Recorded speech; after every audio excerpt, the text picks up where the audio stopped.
The Peasants' Revolt of 1381, a major uprising across large parts of England, triggered by socio-economic and political tensions caused by the Black Death, high taxes, and general instability within the feudal system. The revolt itself was sparked by the imposition of a poll tax, which was seen as unfair and excessive by the common people. It reached its climax when the peasants marched on London, presenting their demands directly to King Richard II. What happened next? You're about to find out, aren't you? Welcome to the channel. If you're new here, it's good to meet you, and if you're coming back, it's good to see you again. As always, if you like what I do, links to Patreon are in the description. Otherwise, give YouTube a shove in the right direction by liking, commenting, and subscribing, and they'll push it out to a broader audience. Now, without further ado, I'd like you to get relaxed, and we're going to learn all about the Peasants' Revolt.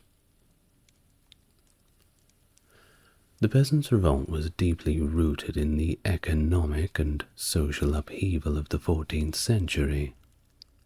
As this century began, the majority of the English population were engaged in agriculture, supporting both local consumption and international trade. The societal structure was predominantly organized around manors, which were managed by local lords, including gentry and the church, and governed by manorial courts. Within this system, the population was divided between free individuals and unfree serfs, the latter bound to their lords' lands for part of each year. Though things got a little bit different when the Black Death arrived in 1348, which killed an estimated 50% of the population. The subsequent labor shortage led to increased wages and also diminished landowner profits, disrupting established economic and social orders. The government responded with legislation, namely the Ordinance of Labourers in 1349 and the Statute of Labourers in 1351, which aimed to cap wages at pre-plague levels and penalized labor mobility, but enforcement was biased and primarily targeted laborers. Well, you can imagine that after the Black Plague, with so many jobs available and not many people to fill them, people could generally choose where they wanted to go. The script had flipped. And if one peasant heard that another manor was offering a slightly higher wage because they simply could not find people to work, then they would simply move and keep moving to find a better deal, trading their labor and time to the highest bidder. Sounds fair, doesn't it? But was there somebody you forgot to ask? Well, before you make any extra money, it's best that you clear it up with the government and see if they think it's okay.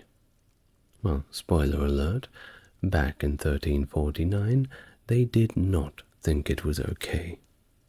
So, the peasants found themselves back on their pre-plague wages. You see, these regulations, that Ordinance of Labourers and Statute of Labourers, combined with the local gentry enforcing the laws, certainly managed to heighten tensions, let's put it that way. Over the next few decades, the peasantry began to experience an increase in economic opportunities. Some moved into specialized roles or shifted between employers, leveraging the high demand for laborers. Of course, they couldn't enforce the law everywhere. Well, despite the legal barriers, many serfs simply left their manors in search for better opportunities. And they found it. It was pretty easy to find employment elsewhere, even though it was illegal. But who else are they going to find to till the fields? Well, by the 1380s, despite the government intervention, wages had risen significantly, and it increased the purchasing power of rural labourers by about 40%. In response to these economic gains, Parliament enacted sumptuary laws in 1363 to restrict the consumption of luxury goods to the elite, though these were largely unenforceable. I mean, people weren't going to be turning away sales from people whose money was as good as anybody else's, class notwithstanding. However, the labour laws remained strictly enforced, contributing to the growing discontent that would eventually lead to the Peasants' Revolt. This revolt was not just a spontaneous outburst, but a culmination of decades of economic pressure, restrictive legislation, and class tension.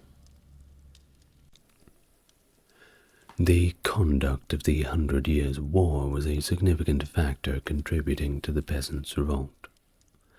The war, initiated by Edward III in 1377 to assert his claims to the French throne, placed a continuous financial strain on England. Despite early victories, the conflict dragged on and on inconclusively, leading to increased military and financial pressures, especially evident by the 1370s. The maintenance of English forces in Calais and Brest was particularly costly, consuming vast sums annually. But upon Edward's death in 1377, his grandson, Richard II, ascended the throne, albeit only at the age of 10. His regency government, led by influential figures like John of Gaunt, grappled with the ongoing financial demands of the war. Traditional forms of taxation, which targeted movable possessions, increasingly failed to meet these demands due to outdated assessment rules and the demographic shifts that were caused by the Black Death. In response, the government introduced the Poll Tax of 1377, a flat-rate tax on every individual above the age of 14. This new tax aimed to broaden the tax base, but was naturally met with widespread unpopularity and resistance, raising only a fraction of the needed funds. Subsequent attempts to levy additional funds through the poll tax in 1379 and 1380 faced similar challenges, with rampant evasion and diminishing returns exacerbating the Crown's fiscal woes. The situation reached a crisis point in the year 1380, when Parliament convened to address this dire financial state, marked by a failing war effort, collapsing international trade, and the looming threat of sovereign default. The Commons, though sympathetic to the young king, were increasingly critical of the Royal Council's management of funds and suspected corruption. Despite these concerns, a third poll tax was enacted, requiring even more from the populace, at a time where they didn't have anything to give. Well, the implementation of this third tax, which was particularly aggressive in its collection, heightened tensions significantly. Royal commissioners were dispatched with extraordinary powers to enforce compliance, deeply intruding into local communities, especially in the southeast of England. This heavy-handed approach, combined with ongoing financial strain and social unrest, set the stage for an explosion. As the populace reached its breaking point under the weight of incessant taxation and administrative and government overreach. Really makes you think. The decades leading up to 1381 were marked by significant social unrest, particularly in London, a hotbed of discontent due to various issues. The city at this time was troubled by the expansion of the royal legal system, especially in the Marshalsea Court in Southwark, which encroached on the judicial authority traditionally held by city officials. The tension was exacerbated by the local population's animosity towards foreigners, particularly Flemish weavers, and also towards figures like John of Gaunt, whose support of the controversial religious reformer John Wycliffe and conflicts with the city's elite stirred public resentment. The city elite themselves were embroiled in a fierce internal struggle for power, contributing to a volatile and divided ruling class in the year 1381. In the rural southeast, discontent was fueled by the operation of serfdom and the use of manorial courts to impose fines and levies, with local landowners often doubling as enforcers of unpopular labor laws or royal judges. This led to a decline in community participation in local government, acts of defiance against court orders, and even outright physical assaults on legal officials. There were calls for the establishment of independent village communities that would adhere to traditional laws but operate outside the now detested centralized legal system. Literary figures like William Langland and John Gower reflected societal concerns in their works, warning against the moral and social decline and the potential for revolt. There was a growing fear among the elites about the loyalty of rural workers, especially in the context of a potential French invasion, with concerns that these workers might side with the enemy. This period also saw significant legislation that targeted migrants and expanding conspiracy and treason laws to include domestic servants and wives betraying their masters or husbands. By the 1370s, a moral panic about the loyalty and intentions of newly arrived workers and servants in towns had taken root.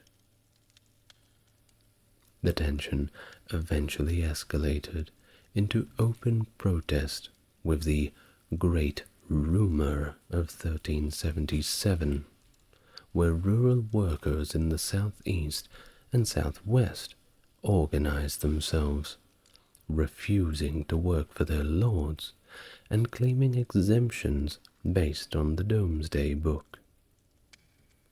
Despite these claims being dismissed by the courts and the king, the dissent grew, leading to increased urban tensions. John of Gaunt's near public lynching in the middle of London, protests across northern England, and uprisings in cities like York where the mayor was ousted highlight the widespread nature of the unrest. In 1380, disturbances continued with tax riots and further protests in western towns like Shrewsbury and Bridgewater. The situation reached a critical point in early 1381, foreshadowed by a great storm in May that many interpreted as an ominous sign of impending upheaval. Thus, the revolt of 1381 began in earnest in Essex when John Bampton arrived in Brentwood on the 30th of May to investigate the non-payment of the recently imposed tax. Bampton, a member of Parliament and Justice of the Peace, with strong royal connections, summoned representatives from the villages of Corringham, Fobbing, and Stanford-le-Hope to account for their tax shortfalls on the 1st of June. The villagers, organized and armed with whatever they could get their hands on, resisted Bampton's interrogations. Thomas Baker of Fobbing declared that his village had paid their taxes and refused further payment. Attempts by Bampton and his sergeants to arrest Baker led to a violent outbreak, which forced Bampton to flee to London. In the chaos, 3 of Bampton's clerks and several compliant Brentwood jurors were killed. Robert Belknap, the Chief Justice of the Court of the Common Pleas, was then tasked with arresting and dealing with the rebels. News of the revolt began to spread quickly across Essex. A local bailiff, John Jeffrey, rode between Brentwood and Chelmsford, gathering support. By the 4th of June, the rebels convened in Bocking to discuss their plans, growing in numbers as they prepared for their march on London. Some travelled directly, while others moved through Kent. John Raw, a former chaplain turned rebel leader, directed some rebels north towards Suffolk to incite further uprisings and gather more support. Simultaneously, discontent sparked in Kent due to the actions of Sir Simon de Burghley, who had claimed a man named Robert Belling as an escaped serf. Despite attempts to resolve the issue through compensation, Belling was imprisoned in Rochester Castle. This incited a large group from Gravesend to gather in Dartford, then Maidstone, and finally Rochester, where the local populace forcibly freed Belling and took control of the castle without opposition. As some Kentish rebels dispersed, others rallied under Wat Tyler, chosen as their leader during a significant assembly in Maidstone on June the 7th. Tyler, a formidable archer with military experience in France, proved a charismatic and capable leader, quickly shaping the revolt's political direction. Another figure, Jack Straw, was also mentioned as a leader, though his exact identity remains unclear, possibly overlapping with that of Tyler or Raw. Tyler then led the rebels to Canterbury, where they entered without resistance on the 10th of June. They deposed the absent Archbishop Sudbury, secured oaths of allegiance from cathedral monks, and targeted properties associated with the royal council.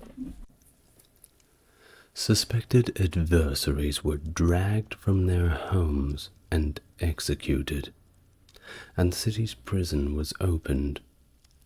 Tyler then convinced several thousands of rebels to leave Canterbury and advance towards London, intensifying the revolt's momentum as they prepared for a significant confrontation with royal authorities. As the Kentish rebels coordinated their advance with groups from Essex, Suffolk, and Norfolk, they progressed towards London, equipped with an array of weapons including sticks, battle-axes, old swords, and bows.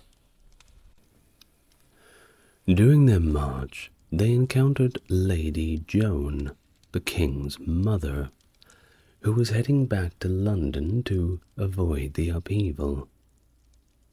Although she was subjected to mockery and jeers, she was not harmed. I mean, you don't go after someone's mum. It's just not good form. Anyway, the rebels managed to reach Blackheath, which is a little bit southeast of London, by the 12th of June. The news of the uprising had reached King William II at Windsor Castle on the night of June 10th. The following day, he travelled by boat down the River Thames to the safety of the Tower of London, where he was joined by prominent figures, including his mother, Archbishop Sudbury, Sir Robert Hales, the Lord High Treasurer, then the Earls of Arundel, Salisbury, and Warwick, among some other nobles. A delegation led by Thomas Brinton, the Bishop of Rochester, was dispatched from London to negotiate with these rebels, urging them to disperse immediately and return to their homes. At Blackheath, the rebel crowd was addressed by John Ball, a radical preacher and priest from Kent, closely associated with the revolt's leader, Wat Tyler. It's unclear how Ball joined the revolt.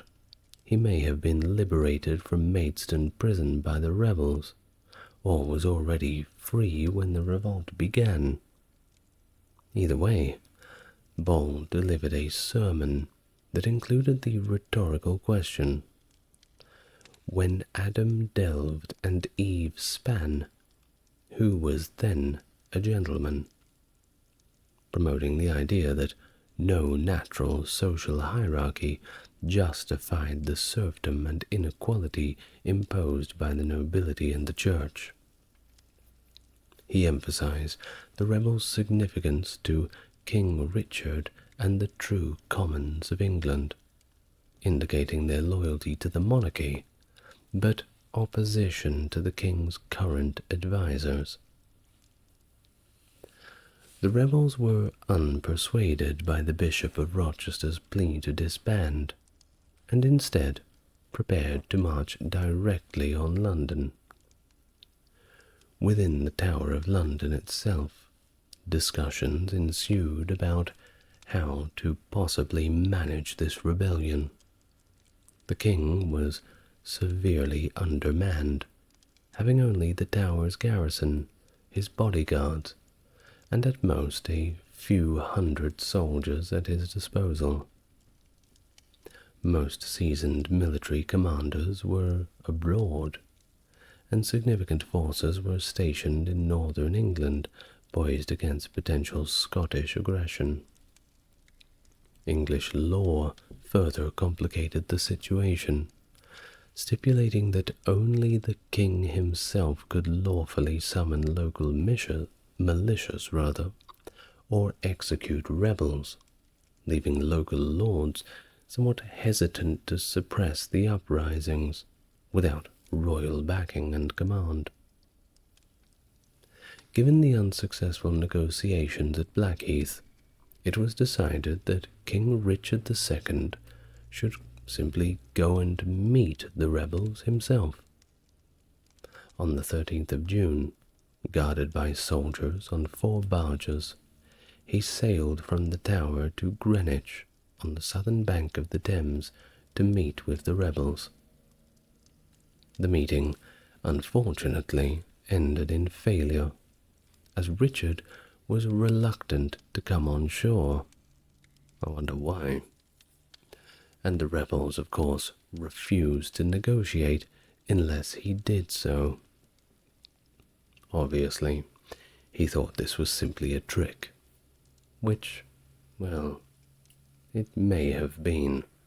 We don't know for sure, but I certainly would not have gotten off that boat if I was Richard.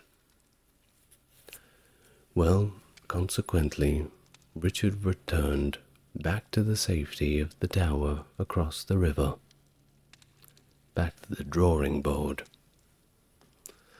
On the afternoon of June the 13th, as the revolt began to intensify, the rebels managed to cross from Southwark on to London Bridge. The bridge's defences were opened from the inside, either due to sympathizers of the rebel cause or simply out of fear. Either way, it allowed the rebels to advance into the city. Simultaneously, the rebel force from Essex approached the city, targeting Aldgate on the north side. The gates were opened, either by collaborators or under the pressure of the advancing rebels, facilitating their entry and the spread of the uprising through central London.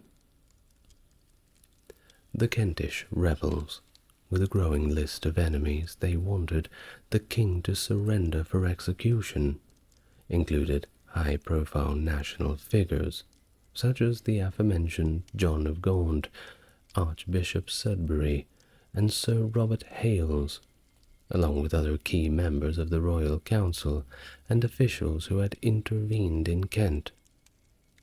Their rampage led them to the Marshalsea prison in Southwark, which they promptly demolished.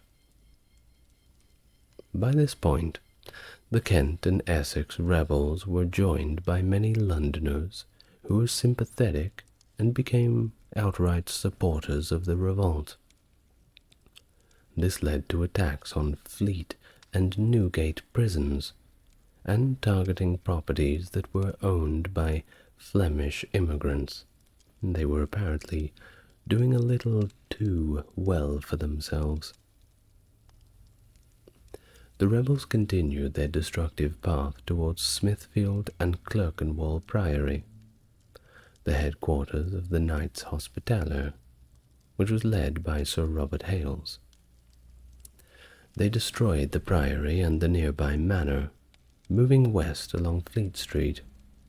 They reached the temple, a complex of legal buildings and offices owned by the Hospitallers. The rebels then destroyed legal documents and buildings, burning everything in the streets. The most dramatic destruction occurred in the Savoy Palace, the opulent residence of John of Gaunt. Rebels systematically destroyed the interior, burning furnishings, smashing metalwork, and destroying any valuable item they could find. They emphasized that their motives were for justice, not theft, and they didn't steal, they just destroyed or simply discarded the Duke's possessions into the Thames or the city drains. By the evening, the rebels had gathered outside the Tower of London, where King Richard and all of his rich buddies were forced to watch the city burning. On June the 14th, the rebels continued their rampage, moving west along the Thames, targeting houses of officials around Westminster and liberating the prisoners of Westminster Prison. They then returned to central London, setting more buildings on fire and storming Newgate Prison. Their hunt for Flemings continued aggressively. Those with Flemish accents were particularly targeted and killed, including the royal advisor, Richard Lyon. In certain areas of the city, the brutality was worse than others, with the rebels piling up the bodies of executed flems in the streets as a kind of grim trophy. Meanwhile, trapped in the Tower of London, the royal government was in a state of paralysis and panic. Earlier that morning, Richard left the Tower to negotiate with the rebels at Mile End in East London, accompanied only by a small bodyguard. He left behind Sudbury and Hales in the Tower, perhaps for their safety or perhaps to distance himself from these unpopular ministers. Along the route, Londoners approached the king with grievances, indicating widespread discontent.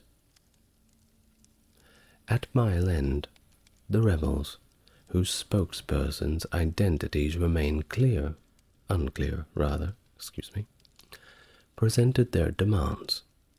First, the execution of certain officials, then the abolition of serfdom and unfree tenure. Also the adherence to the law of Winchester, which likely advocated self-regulating village communities, and also a general amnesty for the rebels.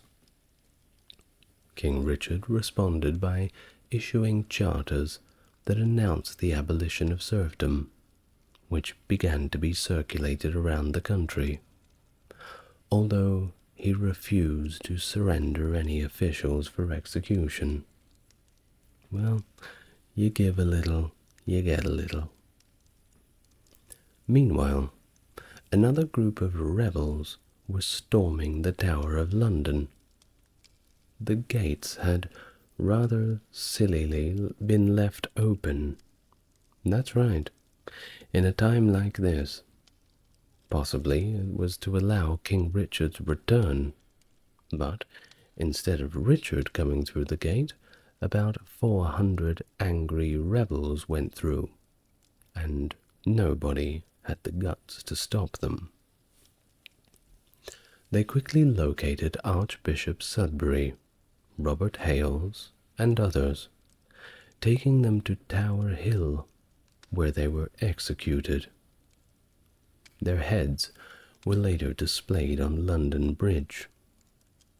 Also, inside the tower, the rebels encountered John of Gaunt's son, the future Henry IV, who narrowly escaped execution thanks to the intervention of John Ferror, a royal guard. The rebels also encountered Lady Joan, the king's mother, and John Holland, Richard's sister, Joan Holland rather. But after once again jeering and mocking them, they let them go unharmed. It seems that executing women is a bridge too far. Well, what a day it was in London, and following this day's chaos, King Richard did not return to the Tower, but instead went to the Great Wardrobe in Blackfriars. There he appointed Richard Fitzalan, Earl of Arundel, as the new Chancellor, replacing Sudbury. He then began strategizing to regain control over the situation. Many of the Essex rebels, satisfied with the king's promises at Mile End, simply began to disperse, leaving Wat Tyler and the Kentish forces as the dominant rebel faction in the city. That evening, Tyler's forces continued their violent spree, targeting employees of John of Gaunt, foreigners, and those associated with the legal system. On June the 15th, amidst the ongoing unrest, Richard II and the remaining discontented rebels agreed to meet at Smithfield, which is just outside of London city walls. The city was still in a state of chaos, with various groups of rebels moving independently. Richard, having prayed at Westminster Abbey, set out for the meeting in the late afternoon, accompanied by a substantial entourage of at least 200 men, which of course included armed guards. The meeting at Smithfield was tense. Richard and his entourage positioned themselves outside of St. Bartholomew's Priory, facing thousands of rebels gathered at the western end of the field. It's likely that the king summoned Wat Tyler to come forward from the crowd. Tyler's approach and his informal manner of addressing the king as his brother were perceived as overly familiar by the royal party. When Richard questioned why Tyler and the rebels had not dispersed after receiving charters the previous day, Tyler brusquely demanded the drafting of a new charter, and he wanted some refreshments reportedly, which were promptly provided. An altercation then ensued between Tyler and some of the king's servants. William Walworth, the Lord Mayor of London, intervened as Tyler made threatening gestures towards the king. In the heat of the moment, either on Richard's or Walworth's order, Tyler was arrested. He reacted by attempting to attack Walworth, who responded by stabbing him. Rolf Standish, a royal squire, then delivered further stabs, fatally wounding Tyler. As tensions escalated and violence seemed imminent, with the rebels readying their weapons, Richard courageously rode toward the crowd, leading them away from the potential explosive situation at Smithfield to Clerkenwell Fields. This, frankly, bold move helped defuse the confrontation. Now back at Smithfield, Walworth, with support from city reinforcements, began to restore order. Tyler's head was severed and displayed on a pole as a grim warning. With Tyler dead, and the London militia now supporting the royal government, the rebellion rapidly began to disintegrate.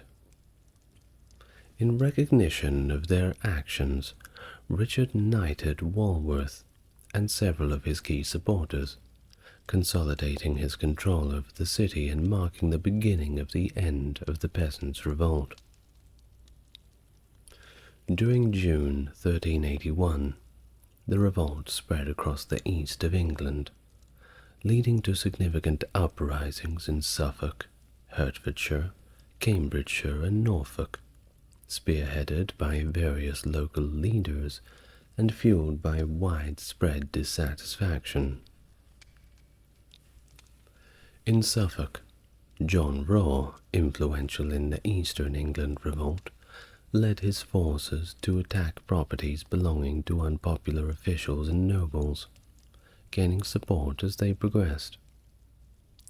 They stormed the wealthy Bury St. Edmund's Abbey, capturing and later executing the disliked prior John Cambridge.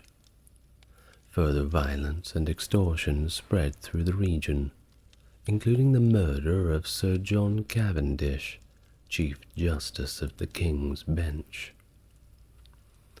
Simultaneously, in Hertfordshire, tensions in St. Albans erupted over long-standing disputes between the town and its powerful abbey.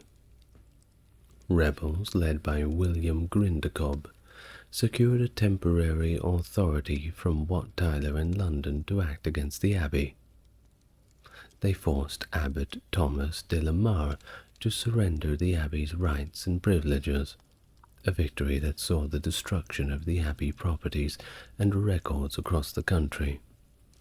Now, remember, this is happening in a different part of the country before Wat Tyler's execution. We're just having a look at the other areas away from London.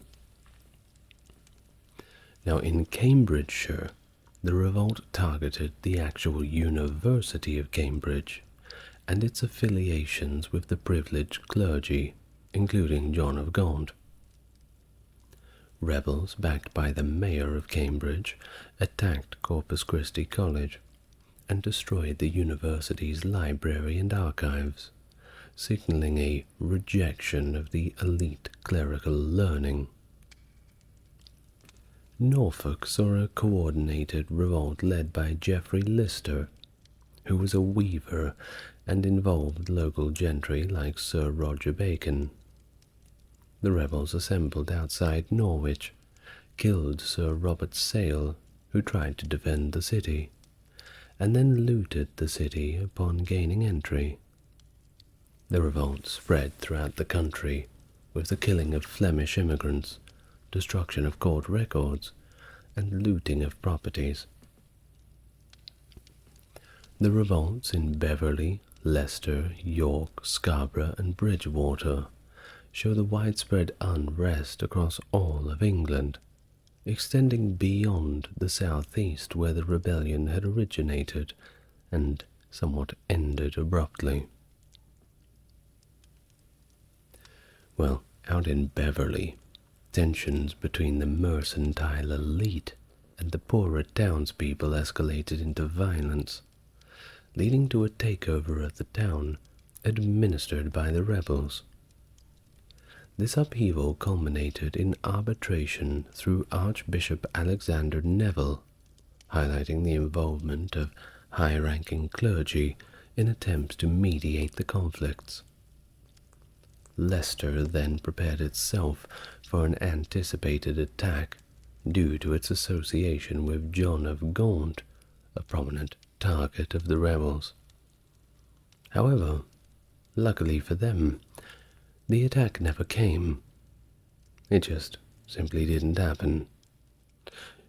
It shows the chaotic nature of the revolt and the spread of rumors that often outpaced actual events. York, on the other hand, experienced significant violence, with attacks on religious institutions and properties.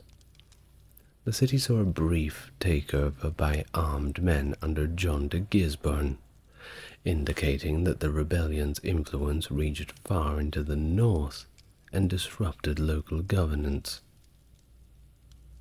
Scarborough's response to the news from the south included riots against the ruling elite, characterized by rebels wearing distinctive attire to signify their participation of the revolt. The attack led to the temporary disposition of local officials, and a tax collector nearly got lynched. Lucky for him, he got away. But it's hard to feel bad for tax collectors. Now in Bridgewater, the revolt led by Thomas Ingleby and Adam Bruges saw attacks on religious houses and local gentry, showing the rebels' disdain for not only ecclesiastical but secular authorities, anybody who embodied these social and economic structures that they opposed. Well, either way, the suppression of the peasants' revolt was swift and harsh, involving a range of legal and military responses across England. Key figures in the royal government and local nobility rapidly mobilized to restore order, often using force and conducting summary executions. Sir Robert Knowles and Sir Nicholas Brembre, along with other royal appointees, were crucial in reasserting control in the capital and beyond. Henry Despenser, the Bishop of Norwich, took an exceptionally active role, personally leading forces to suppress the revolt in East Anglia. His actions, though effective, were later criticized for their legality and severity. But then again, any means necessary. Thomas of Woodstock and Robert Tressilian were given special commissions to oversee trials across England, utilizing a variety of legal charges to prosecute the rebels. The legal proceedings often relied on dubious methods and heavy-handed tactics. In fact, their actions included a large number of executions that showed little mercy on those involved in the uprising, even if they were only involved by association. Not to mention the widespread use of informants and denunciations, which spread fear among the populace. In fact, at least 1,500 people were executed or killed in battle by November following the revolt. The legal aftermath continued on for years. Some cases even dragged on till 1387. Notable rebel leaders like Jack Straw and John Ball were captured and executed, along with many others who played significant roles in the revolt. The execution of John Ball in St. Albans and the trial of John Roar in London show the royal government's determination to make examples of the leaders. Well, what happened after the revolt? Well, the English government and Parliament took steps to re-establish normal governance and address underlying issues that had led to the unrest. As much as you can sort out these issues with a heavy hand, it's still wise to maybe see how it happened in the beginning and address the root causes. On the 30th of June, King Richard ordered England's servants to revert to their previous conditions of service. All the serfs get back to work, and this effectively annulled any concessions that were made during the revolt. By the 2nd of July, the royal charters that had been signed under duress during the uprising were formally revoked, completely putting everyone back to square one. Effectively, I hate to say it, but it was a big waste of time. In November, Parliament convened to deliberate on the year's events and how to address the resultant challenges. The revolt was attributed to the misconduct of royal officials who were accused of aggressive greed and heavy-handedness. The Commons reaffirmed support for the existing labour laws, but they did call for changes within the Royal Council, which Richard agreed to implement. The king also issued general pardons, not to any of the rebels, but to people who had executed the rebels without giving them a proper trial, to all who had remained loyal during the revolt, and yes, to a few rebels themselves, but not those from Bury St. Edmunds, or anyone involved in killing the king's advisors, or anyone who had escaped from prison. And many of the rebels at this time had already died anyway, so there wasn't many rebels left to pardon. Despite the initial harsh suppression, the restoration of order after this was relatively measured.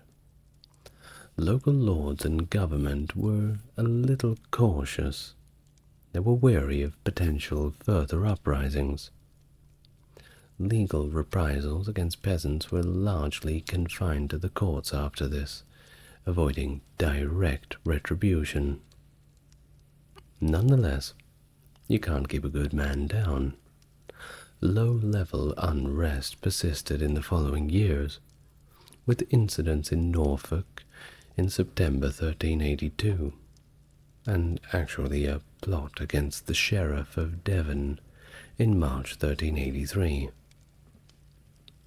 Significantly, Parliament abandoned the poll tax and refrained from any major fiscal reforms that could provoke further discontent. So that is a small victory. Instead, though, it resolved to reduce military efforts on the continent, leading to a scaling back of England's foreign policy ambitions and more of a push towards peace negotiations. Economically, the institution of serfdom began a decline that was more due to economic forces than the political outcomes of the revolt. The labor market's dynamic shifted again and again as rural wages continued to rise, leading to many lords to either sell serfs' freedoms or convert traditional land tenures to leasehold arrangements. By the 15th century, serfdom had effectively disappeared in England, marking a significant socio-economic transformation initiated in part by the Peasants' Revolt of 1381. But those who were facing the immediate aftermath of this and were unfortunately executed or thrown in prison, well, they perhaps did not see it that way. Well, the rebels of the revolt were portrayed by contemporary chroniclers using a broad, derogatory Latin terms such as serviles rustici, servile genus, and rusticias, which depict them as rural serfs. Chroniclers like Knighton acknowledged that the presence of other societal groups, like runaway apprentices and artisans, referred to as the lesser commons. However, subsequent analysis of court records reflect a broad participation beyond simply unfree serfs, and it's led historians to reject this narrow view. The revolt saw participations from urban dwellers too, particularly in London, where the majority of the rebels were simply local townsfolk, not peasants. In some cases, such as York and Bury St. Edmunds, the urban poor joined forces with the rural rebels and blurred the line between the urban and rural discontent. This collaboration was less pronounced in places like Canterbury, where the post-Black Death influx of villagers into towns made distinguishing urban and rural communities pretty much irrelevant. Notably, many of the rebels were literate. That's right, they could read, contradicting the perception of universal illiteracy. And in fact, estimates suggest that between 5 and 15% of England's population at the time could read. It was kind of like, perhaps you had somebody in the household who could read. Might be your father or an older brother, and you would rely on them. But for the time, even if it's 5%, that's not bad. Well, the revolt included a significant number of women as well, as characterized by the use of pseudonyms in communications, which served both to protect individual identities and invoke common cultural values. For instance, the name Piers Plowman for William Langlet's poem was popular among the rebels, symbolizing a connection to a broader social and literary context. Rebel leadership extended to some members of the gentry, for example, Sir Roger Bacon in Norfolk. though some later claimed to have been coerced into participation. It's not my fault. They made me do it. I wonder how well that was believed. And it wasn't just the nobles. The clergy were involved too, with figures such as John Ball and John Raw taking their own prominent roles, driven by a mix of local grievances, economic hardships, and radical beliefs. Well, what do you think about it all? I think it's a fascinating story. You will find many people in the early days of the socialist and communist writers talking about this as an early form of a worker uprising. And I'd say they were right. Well, I, for one, will be paying as little taxes as possible. Thank you very much for listening. I would like to thank my top-tier patron subscribers, that is Susan, JC, Stark Factory, and Jeffrey. The fall of Constantinople on the 29th of May 1453 was a pivotal moment in world history. This event ended the Byzantine Empire when the forces of the Ottoman Turks, led by Sultan Mehmed II, successfully besieged and captured the city. The siege itself was characterized by the massive use of artillery, including the use of large cannons that were crucial in breaching the previously unbreakable Theodosian walls. And the fall of this great city not only shifted the balance of power, but also marked the end of the medieval period and the beginning of the Renaissance, as scholars fled to the west, carrying with them valuable knowledge and manuscripts. But of course, the aftermath was not without its share of atrocities, many of which we will get to, so do be forewarned. If you would like to learn about everything that happened, you're in the right place. Welcome to the channel. If you're new here, it's good to meet you. And if you're coming back, it's good to see you again. As always, if you like what I do and would like to make a contribution, Patreon link is in the description. Otherwise, if you want to tell YouTube that you want more people to see the video, a like, comment, and subscribe helps push them in the right direction. Now, with all that out of the way, please get yourself relaxed, and we can begin our history of the fall of Constantinople. Let's set the background first.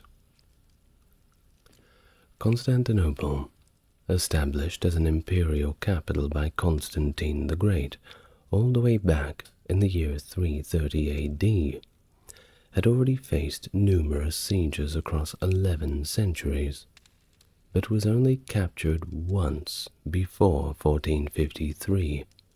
Of course, this was during the Fourth Crusade, quite the disaster of 1204. This event led to the creation of a precarious Latin state in the city, while the Byzantine Empire fractured into successor states, such as Nicaea, Epirus, and Trebizond.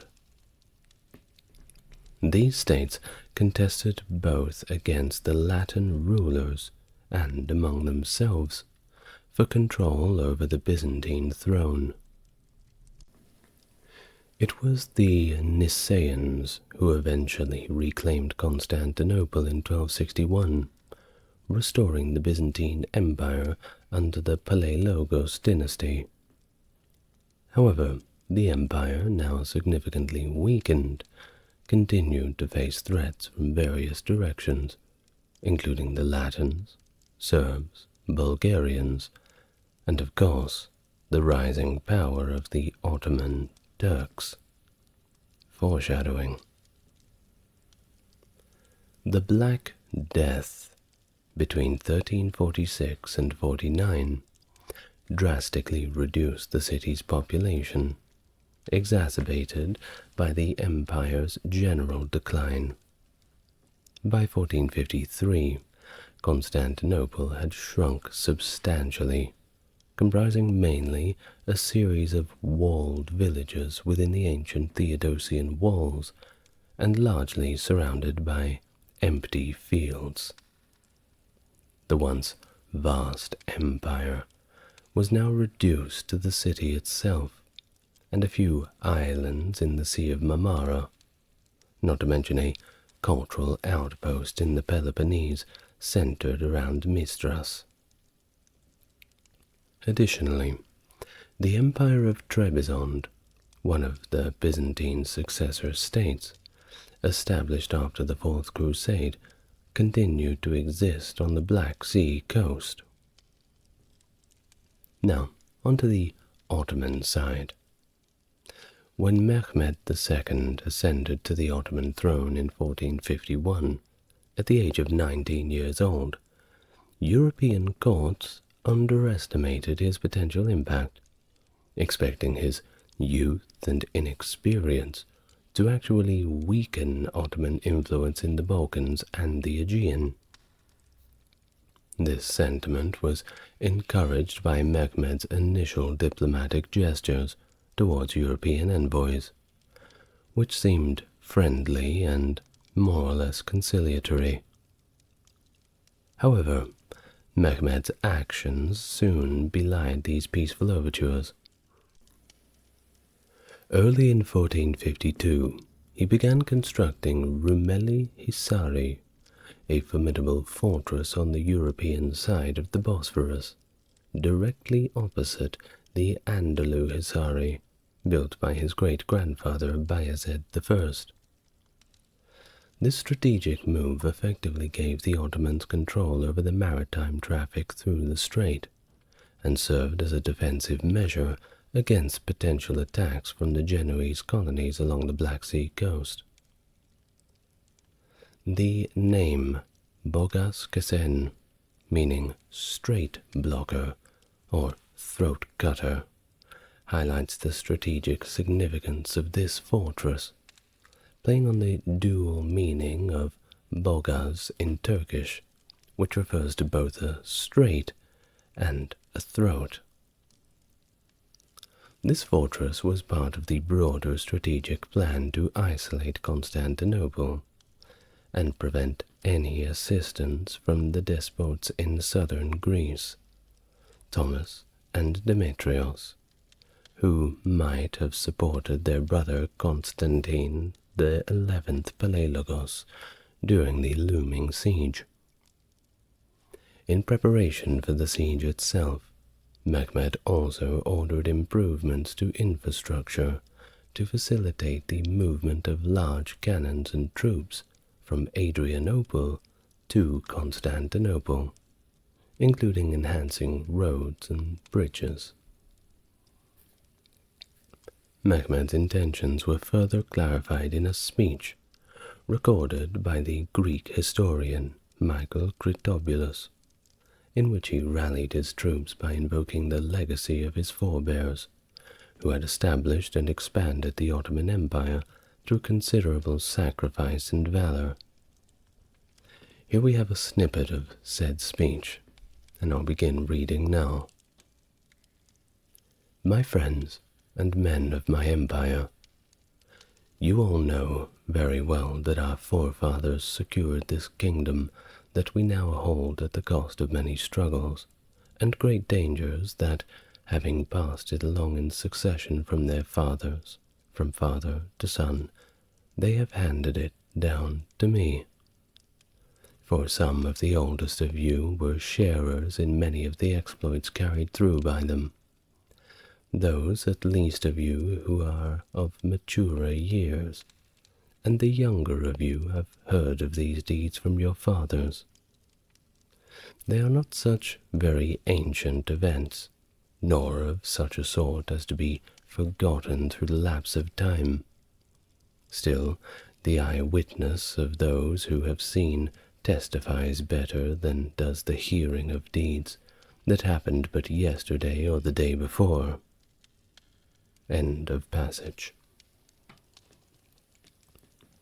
Byzantine Emperor Constantine XI fully recognized the threat posed by Mehmed's strategic maneuvers and sought assistance from Western Europe.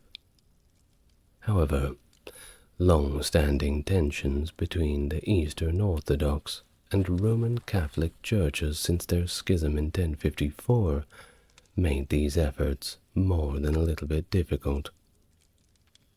Efforts at church union, such as those agreed at the Second Council of Lyon in 1274, and more recently at the Council of Florence in 1439, were deeply unpopular in Constantinople. These agreements, aimed at securing papal support against the growing Ottoman threat, were met with significant resistance within the Byzantine capital. The historical animosities, marked by events like the massacre of the Latins in 1182 and the sack of Constantinople during the Fourth Crusade of 1204, had fostered strong anti-Latin sentiments among the Byzantine populace, which were exacerbated by the attempts of union. In response to the imminent Ottoman threat, Emperor Constantine, in a bid to secure much-needed military aid, promised to implement the union of the churches, which was reluctantly accepted by a divided imperial court in the December of 1452. Despite these overtures, Pope Nicholas V was unfortunately unable to muster the necessary military support from Western Europe. The major Western powers were preoccupied with their own concerns. France and England were both weakened by the 100 Years' War. Spain was focused on their own reconquest. The Holy Roman Empire was embroiled with internal problems, and Hungary and Poland were still recovering from their defeat at the Battle of Varna in 1444. Although the promised union failed to galvanize extensive Western support, some help did materialize. Notably, Giovanni Giustiniani, a renowned expert in fortifications from Genoa, arrived in January 1453 with a contingent of his own troops. Recognized for his military prowess, Giustiniani was appointed by Constantine to command the defense of Constantinople's land walls. Additionally, contributions included a small force of archers funded by the Pope and led by Cardinal Isidore, and various groups from northern Italian states and the kingdoms of Naples and Sicily. However, the Western response was largely insufficient against the might of the Ottoman forces. The deliberations in Venice about sending aid resulted in a decision to dispatch a fleet, but its deployment was delayed until April 1453, by which time it would be far too late to be of any effective assistance. In a further blow to Byzantine morale, several Italian ships, previously committed to the city's defense, deserted Constantinople upon Giustiniani's arrival. These developments shows the complexities and challenges faced by Byzantium in securing effective support against Mehmed, who was strategically and relentlessly pursuing the city. In the anticipation of an Ottoman naval assault, Emperor Constantine took decisive defensive measures, including the installation of a massive chain across the Golden Horn. This chain, supported by floating logs, was intended to block any Ottoman ships from penetrating the harbor, providing a critical layer of defense alongside the formidable Theodosian walls. The historical context for this precautionary measure stemmed back to the Fourth Crusade's successful breach of Constantinople's defences via the Golden Horn in 1204. So it was pretty important that they protect this. Now, the defensive preparations extended to land fortifications as well, particularly along the Blachonnet section of the walls, which was seen as a critical point due to its protruding position. The walls were complemented by a 60-foot wide moat and a series of crenellated walls and towers, strategically placed to maximize the city's defensive capabilities. Despite all of these robust fortifications, the Byzantine forces defending Constantinople were markedly outnumbered, totaling around 7,000 men, of which 2,000 of them were foreign mercenaries. The demographic decline of the city impacted its defense potential severely, with a census at the end of March 1453 revealing only around 4,973 Greeks and around 200 foreigners that were capable of defending the city, and that didn't count the modest numbers that included volunteers and additional foreign contingents, which summed to less than 8,000 men against a perimeter of 12 miles. The city's population, reduced to fewer than 50,000 people, including refugees, was mobilized for the siege. Citizens undertook various support roles, from repairing walls to standing watch and managing food supplies. Everybody did their bit. Some, unfortunately, had to melt down church treasures to mint coins to pay the defenders. The defending force also included a small number of artillery pieces, which ultimately proved to be of limited effectiveness against the Ottoman siege tactics. On the other hand, the Ottoman forces, led by Sultan Mehmed II, were significantly larger and better equipped. Estimates based on recent studies and Ottoman archival sources suggest a force ranging from 50 to 80,000 soldiers, including the elite janissaries, and actually a formidable contingent of Christian troops, such as the 1,500 Serbian cavalry that were provided by Durad Brankovic. Additionally, the Ottomans deployed a powerful artillery array, including 70 cannons, enhancing their siege capabilities. Western contemporaneous accounts, likely inflated, vary, but they do suggest that Ottoman forces could have been as high as 300,000, highlighting the dramatic numerical disadvantage faced by the defenders of Constantinople. Now Mehmed, recognizing the strategic importance of naval power, assembled a formidable fleet to aid in the siege of Constantinople. Estimates of the fleet's size from contemporary sources also vary widely, ranging from 110 to 430 ships. A more considered modern estimate places the fleet at around 110, which included 70 large galleys, some smaller galleys, and a number of large rowing boats and horse transports, indicating a substantial maritime force poised to support the Ottoman siege efforts. Now on the artillery front, the Ottomans surprised the defenders with the range and power of their cannons.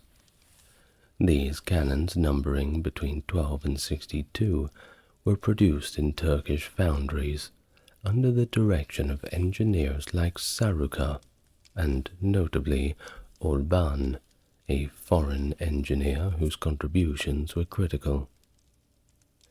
Orban, believed to be Hungarian, offered his expertise initially to the Byzantians, but unfortunately they couldn't afford him. So he then turned to Mehmed II, promising a cannon capable of breaching even the legendary walls of Babylon. Well, Mehmed liked this. So, funded generously by the Ottomans, Orban constructed the massive cannon named Basilica, capable of launching a 600-pound stone ball over the distance of a mile. Despite its impressive capabilities, the cannon had its own significant limitations, including a lengthy reload time and a shortage of ammunition. Moreover, reports suggest the cannon may have eventually succumbed to its own power and simply breaking under the recoil, a detail noted in contemporary but disputed sources. Mehmed's strategic approach extended beyond mere force, however. Prior to the final assault, he ensured his artillery, including Orban's gargantuan cannon, were transported from Edirne to Constantinople, which in itself was a massive logistical effort involving hundreds of men and oxen. His plan targeted the formidable Theodosian walls, specifically the section protected by land rather than water, where he positioned his army and artillery for maximum impact. The Ottomans were methodical in their siege preparations, understanding the risks associated with prolonged encampment. They implemented strict sanitary measures to prevent the outbreak of disease among the troops, including the burning of corpses and the careful management of waste and water sources. This attention to logistics and health further exemplifies the comprehensive military strategy and the intelligence of Mehmed II. Say what you want about him, but he was not stupid.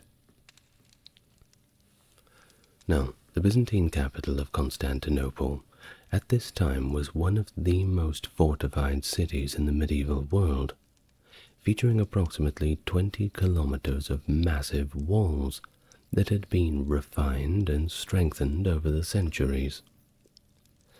The land walls alone stretched about 5.5 kilometers, while the sea walls along the Golden Horn and the Sea of Marmara were 7 kilometers and 7.5 kilometers respectively.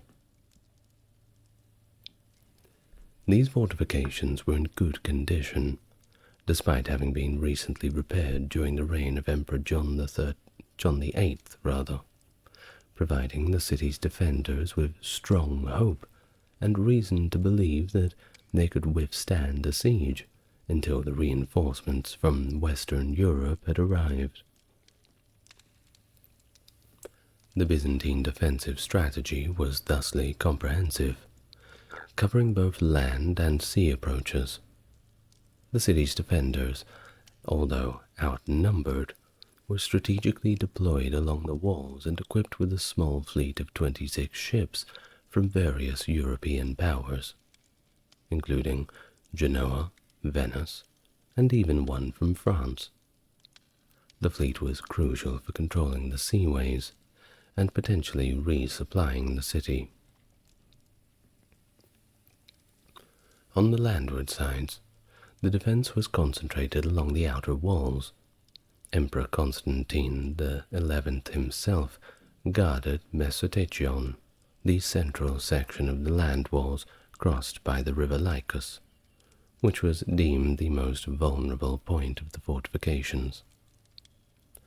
Notable commanders like Giustiniani were initially positioned to the north of the Charician Gate, but were later moved to reinforce the critical midsection. Other sections of the land walls were manned by a mix of Greek, Genoese, and Venetian commanders, each responsible for a stretch of the fortifications. The sea walls were guarded less densely, reflecting the Byzantines' confidence in their naval capabilities and, of course, the natural barrier provided by the sea. Key points along the sea walls were manned by commanders from Genoa and Venice, showing the significant contribution of Italian maritime republics to the defense of Constantinople. Strategically, the Byzantines also maintained two reserve forces within the city, one near the land walls and another by the Church of the Holy Apostles, ready to respond to breaches or critical moments in the battle. Despite the strength of the Ottoman forces, which included these much larger, powerful cannons, and of course a lot more men, the Byzantine defenses were sophisticated and robust, making the city exceptionally well defended. The Byzantine cannons, and yes, they had them, were a lot smaller and less effective than those of the Ottomans, but they did play a role in the defense, even though their recoil sometimes damaged the walls which they were meant to protect. The belief that Constantinople could hold out the siege was not based merely on hope, but on a well-founded assessment of its formidable defenses and strategic geographic position. Well, the time eventually came. At the onset of the siege, Mehmed focused on quickly eliminating the remaining Byzantine strongholds around Constantinople to consolidate his control. Key positions such as the fortress of Therapia on the Bosphorus and a smaller castle near the village of Studius by the Sea of Marmara were swiftly captured. The Ottoman navy, led by Admiral Boltoglu, also seized the Prince's Islands in the Sea of Marmara, further tightening the noose around Constantinople. The massive Ottoman cannons bombarded Constantinople's walls relentlessly, but their slow rate of fire and lack of precision allowed Byzantine defenders to repair the damage after each assault, significantly reducing the effectiveness of the Ottoman artillery. Despite these efforts, the Ottoman navy also faced their own challenges. The Byzantine defenders had placed this massive chain across the entrance to the Golden Horn, which effectively blocked Ottoman ships from entering and controlling this crucial waterway. However, on the 20th of April, in a dramatic naval skirmish, a small Christian flotilla managed to breach this blockade and enter the Golden Horn, boosting the morale of the city's defenders and rather embarrassing Mehmed. This incident led to the brutal punishment of Baltoglu, who was stripped of his rank, beaten in front of a large crowd, and his possessions redistributed to the Janissaries. In a bold and innovative military maneuver on the 22nd of April, Mehmed ordered his ships to be dragged overland on greased logs through the Galata district on the north side of the Golden Horn, effectively bypassing the chain barrier. This maneuver allowed the Ottoman fleet to enter the Golden Horn, posing a direct threat to the Byzantine sea walls and cutting off potential aid from the Genoese colony of Pera. The tension escalated further when the Byzantines launched their own fire ships to try to burn the Ottoman fleet, which was now harbored within the Horn. The desperate attack failed, and it led to severe consequences. The Ottoman forces captured 40 Italians who tried to escape from the sinking fire ships. Mehmed ordered them all to be impaled on the northern shore, as a gruesome warning. Well, the Byzantines were, of course, not too impressed with this. So they had to get them back, and they did so by executing 260 Ottoman prisoners right there on the city walls, very much visible to the Ottoman troops who could only watch on and hear the screams. These brutal exchanges marked a significant escalation in the siege, forcing the Byzantines to stretch their defenses even thinner by guarding the sea walls along the Golden Horn in addition to their already beleaguered land fortifications.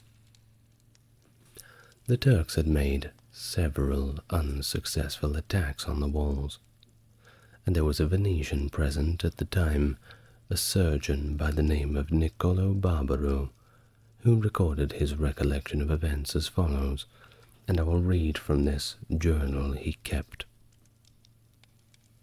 They found the Turks coming right up under the walls and seeking battle, particularly the Janissaries, and when one or two of them were killed, at once more Turks came and took away the dead ones, without caring how near they came to the city walls. Our men shot at them with guns and crossbows, aiming at the Turk who was carrying away his dead countrymen, and both of them would fall to the ground dead.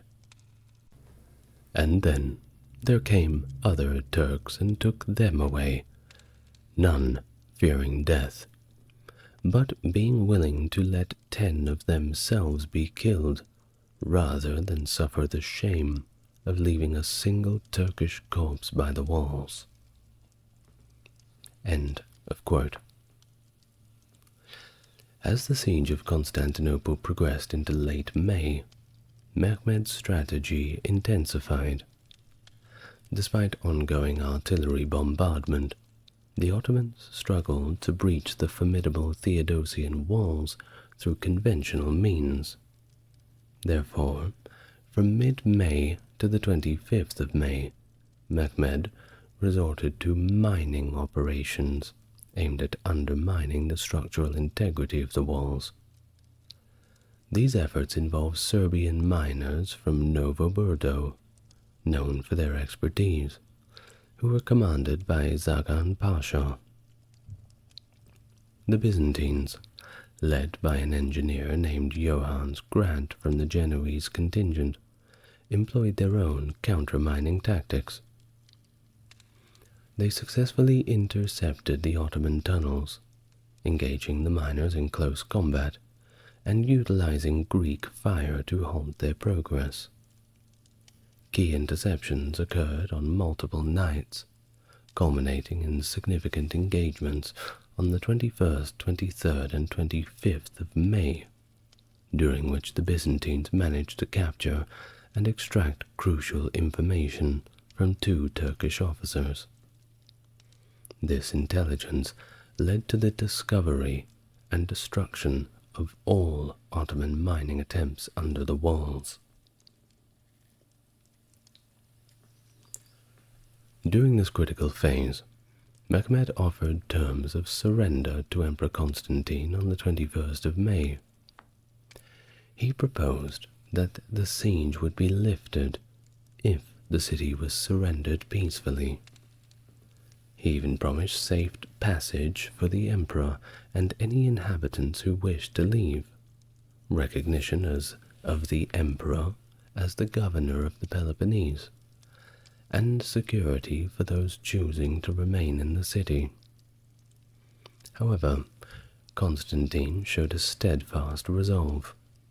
He declined all of these terms, stating that the decision to surrender did not rest solely with him, but with all of the citizens of Constantinople, who had collectively resolved to die freely rather than surrender.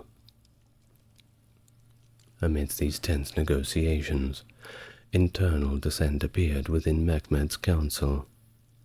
Halil Pasha, a senior vizier who had previously expressed skepticism about the siege's viability, advised Mehmed to abandon the effort following the setbacks with the failed mining operations. In contrast, Zagan Pasha advocated for an immediate and decisive assault, believing the city's defenses were significantly weakened already. Convinced by Zagan Pasha's argument, and driven by a desire to quickly capture Constantinople, Mehmed decided to prepare for a final, massive assault, setting the stage for one of the most dramatic moments of the siege.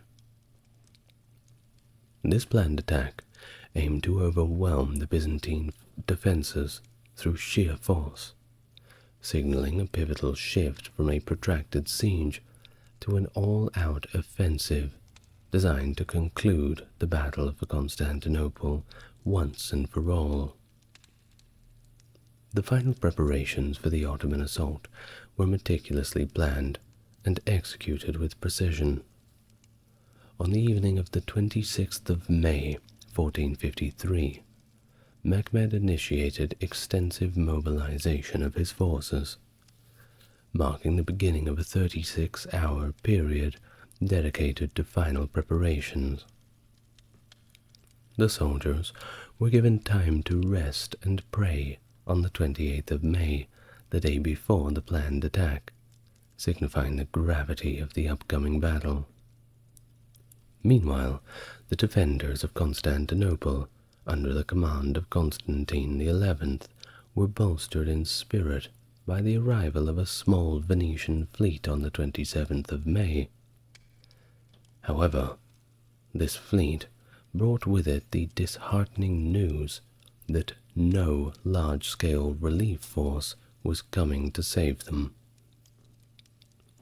That same day, the city was steeped in religious fervor, with mass processions and ceremonies being held, culminating in a poignant final Vespers service at the Hagia Sophia. Both the Latin and Greek communities of the city participated, symbolizing a brief moment of unity amid the prevailing despair. As the Ottomans prepared for battle, their cannons had already discharged an estimated 5,000 rounds, utilizing around 55,000 pounds of gunpowder. The constant barrage, however, had not decisively breached the formidable Theodosian walls due to the defenders' effective repair efforts between volleys. The assault began just after midnight on the 29th of May. The initial attacks were led by the Christian troops conscripted into the Ottoman army, followed by waves of irregular Azabs and the more disciplined Anatolian Turkmen. The primary focus of these initial attacks was a section of the older Blachernae walls to the northwest. Though a breach was made, the defenders quickly repelled the incursion. The critical moment came with the advance of the elite Janissaries. During this phase, Giovanni Giustiniani, the Genoese commander responsible for the defense of the land walls, was severely wounded. His evacuation precipitated a breakdown in the morale and organization of the defenders. As his troops retreated in disarray, gaps in the defense widened, allowing the Janissaries to make significant inroads. The fall of the city was marked by fierce urban combat. Emperor Constantine reportedly discarded his imperial regalia and led a last desperate charge against the invaders. His fate, shrouded in the chaos of the final hours of the siege, remains a topic of speculation and legend.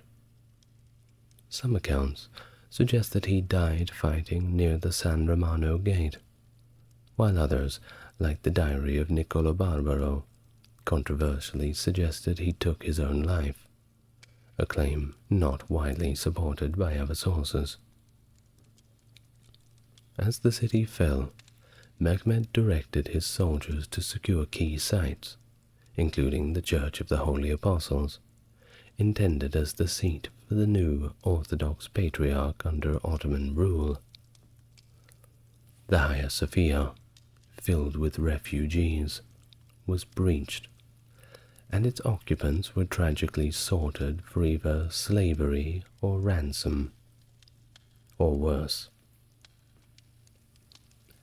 In the wake of the city's capture, Mehmed's consolidation of control involved both strategic clemency and harsh reprisals. The Sultan's troops refrained from indiscriminate slaughter, focusing instead on looting and securing valuable captives. The cultural and economic capital of the Byzantine Empire thusly fell into the hands of the Ottomans, marking the end of an era and the beginning of a new chapter in history, which would henceforth be known as Istanbul, a key city in the rising Ottoman Empire. After the fall of Constantinople, there was a brief period of looting that resulted in the destruction of many of the Orthodox churches.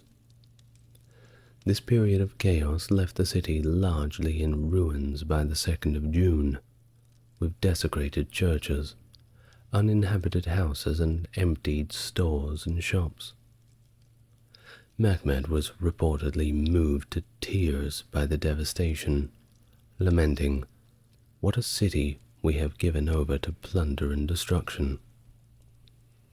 The scale of the looting was significant, particularly carried out by sailors and marines who entered the city through less defended walls before the regular Ottoman troops could gain full control. It's suggested that the ordinary people of Constantinople might have been treated somewhat better by their Ottoman conquerors than by the Crusaders in 1204, though this assertion is somewhat challenged by the high death toll reported by many sources. A Venetian Senate report noted that about 50 Venetian noblemen and about another 500 Venetian civilians lost their lives during the siege, indicating a significant impact on the foreign community living within the city. Additionally, much of the city's treasures had already been looted during the Fourth Crusade of 1204, which left a little bit less for the Ottomans to take. Of course, we have some contemporary accounts from the time, and we're going to read a few of them now. They're quite chilling. The first one's from Macarius Melisenos, and it reads as follows. As soon as the Turks were inside the city, they began to seize and enslave every person who came their way. All those who tried to offer resistance were put to the sword. In many places, the ground could not be seen, as it was covered by heaps of corpses. An Ottoman account by Tursun Beg gives the following insight. After having completely overcome the enemy, the soldiers began to plunder the city.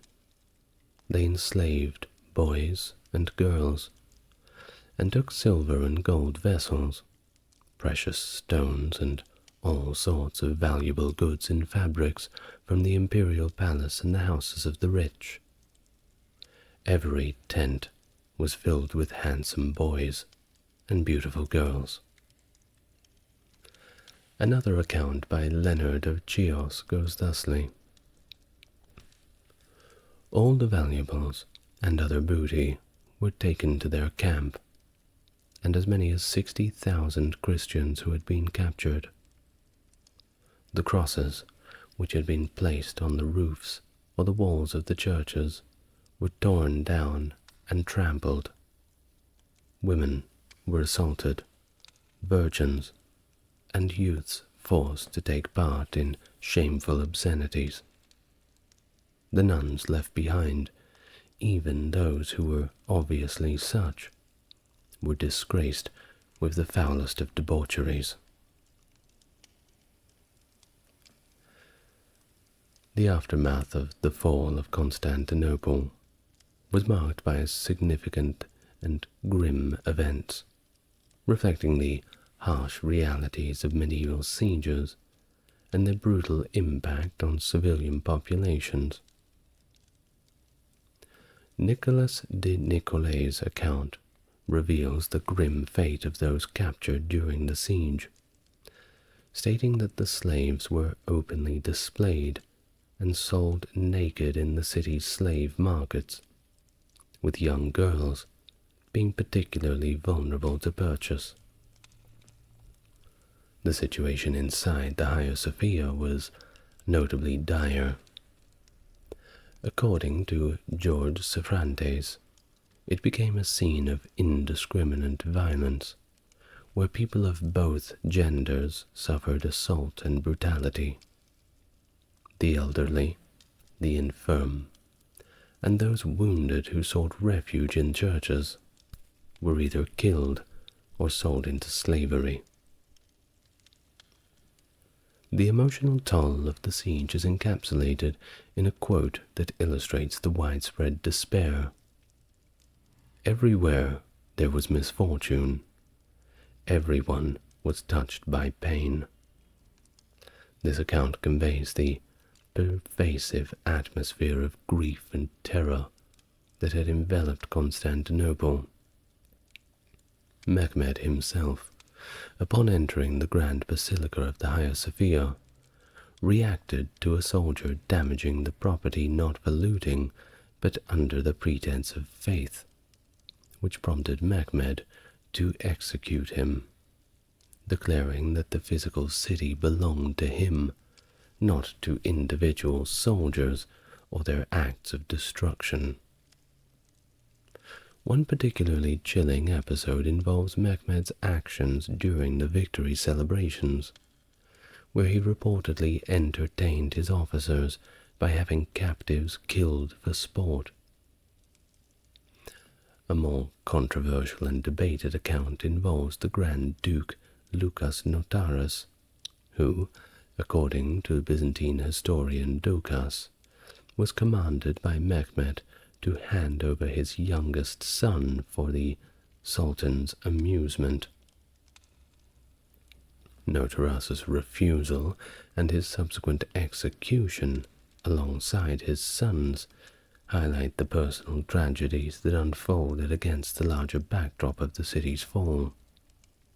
Once again, this account is debated. Well, the siege concluded with a final and overwhelming assault that led to its complete fall and capitulation on May 29th.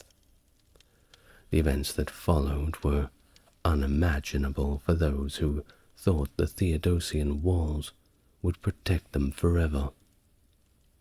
3 days of unrestrained looting, as was the customary reward for soldiers at the time. The Ottomans surged through the streets, plundering homes and committing widespread atrocities. Perhaps the most symbolic act of the conquest was the violation of the Hagia Sophia, that splendid basilica that had been a center of Orthodox Christianity. According to historical accounts, the doors of the church were smashed open while services were ongoing. Of course, those inside, especially less affluent and less likely to be ransomed, were immediately killed. The others were simply carried away, sanctity of the space utterly disregarded. Eyewitnesses, like the aforementioned George Safrantes, underscore the brutality meted out to the populace. He notes the Sultan allowed the initial slaughter and pillage, but then called for an end to the violence, declaring safety for those who would emerge from hiding, promising the restoration of properties to those who had fled the city. Mehmed himself had entered the conquered Constantinople and, upon seeing the devastation, lamented the loss. It is a moment of reflection that is recorded in several historical accounts, and it illustrates a more human side of the Sultan. And with that, the Byzantine Empire saw its end, leading to the dispersal of Greek scholars who carried with them the remnants of classical knowledge to the West, thereby contributing to the Renaissance. In the Islamic world, Mehmed was celebrated as the conqueror who had fulfilled a prophecy, extending the reach of Islam into Europe and laying the foundation for a powerful new dynasty that would rule for centuries. Otto the Great, born in 912 AD, known for his role as the founder of the Holy Roman Empire, and his reign as the German king from 936 to 973. Otto was instrumental in consolidating the Germanic states into a cohesive kingdom, strengthening the Church's influence and establishing a firm control over the nobility, which he achieved through strategic marriages and military prowess. His most significant achievement came in the year 962, when he was crowned emperor by Pope John XII, marking the revival of the Roman imperial title in Western Europe and beginning what would later be known as the Holy Roman Empire. Hello and welcome to the channel. If you're new here, it's good to meet you, and if you are returning, it's great to have you with me again. If you like what I do and wish to support the channel, links to the Patreon are in the description. Otherwise, like, comment and subscribe, all that good stuff, and let YouTube know that the video should get pushed out a little more. Thank you very much. Let's begin.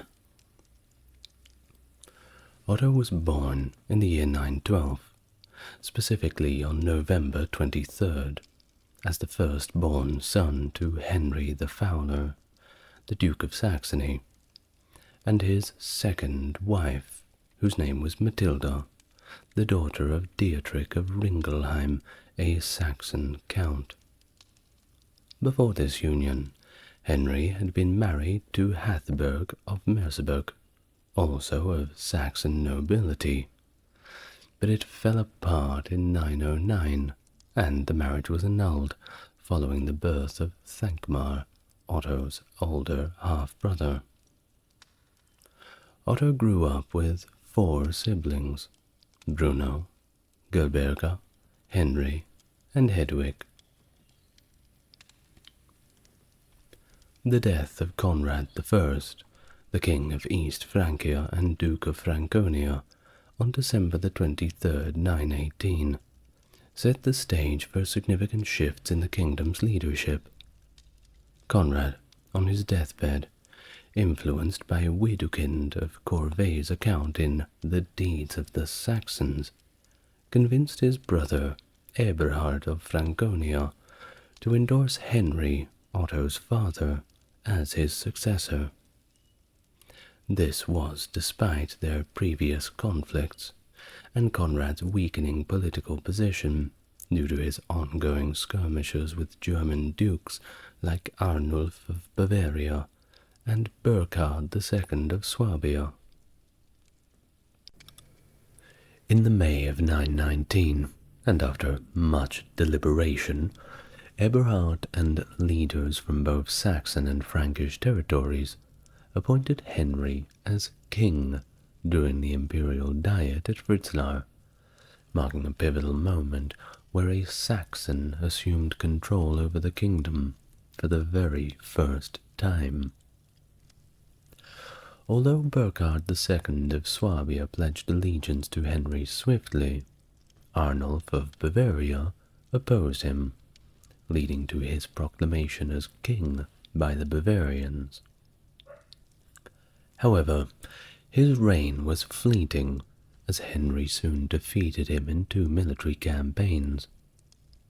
In 921, Henry besieged Arnulf at Regensburg, forcing him to submit and accept Henry's rule. Although Bavaria managed to preserve some autonomy, including the right to appoint bishops within its church. Now back to Otto. Otto initially honed his skills as a military leader during campaigns against the Wendish tribes along the eastern border regions of the German kingdom. In the year 929, while engaged in these military operations against the Wends, or also as they're known, the Western Slavs, Otto's son William was born to a captured Wendish noblewoman. William would later become the Archbishop of Mainz. By this time, having secured his control over the kingdom, King Henry likely began planning for the succession.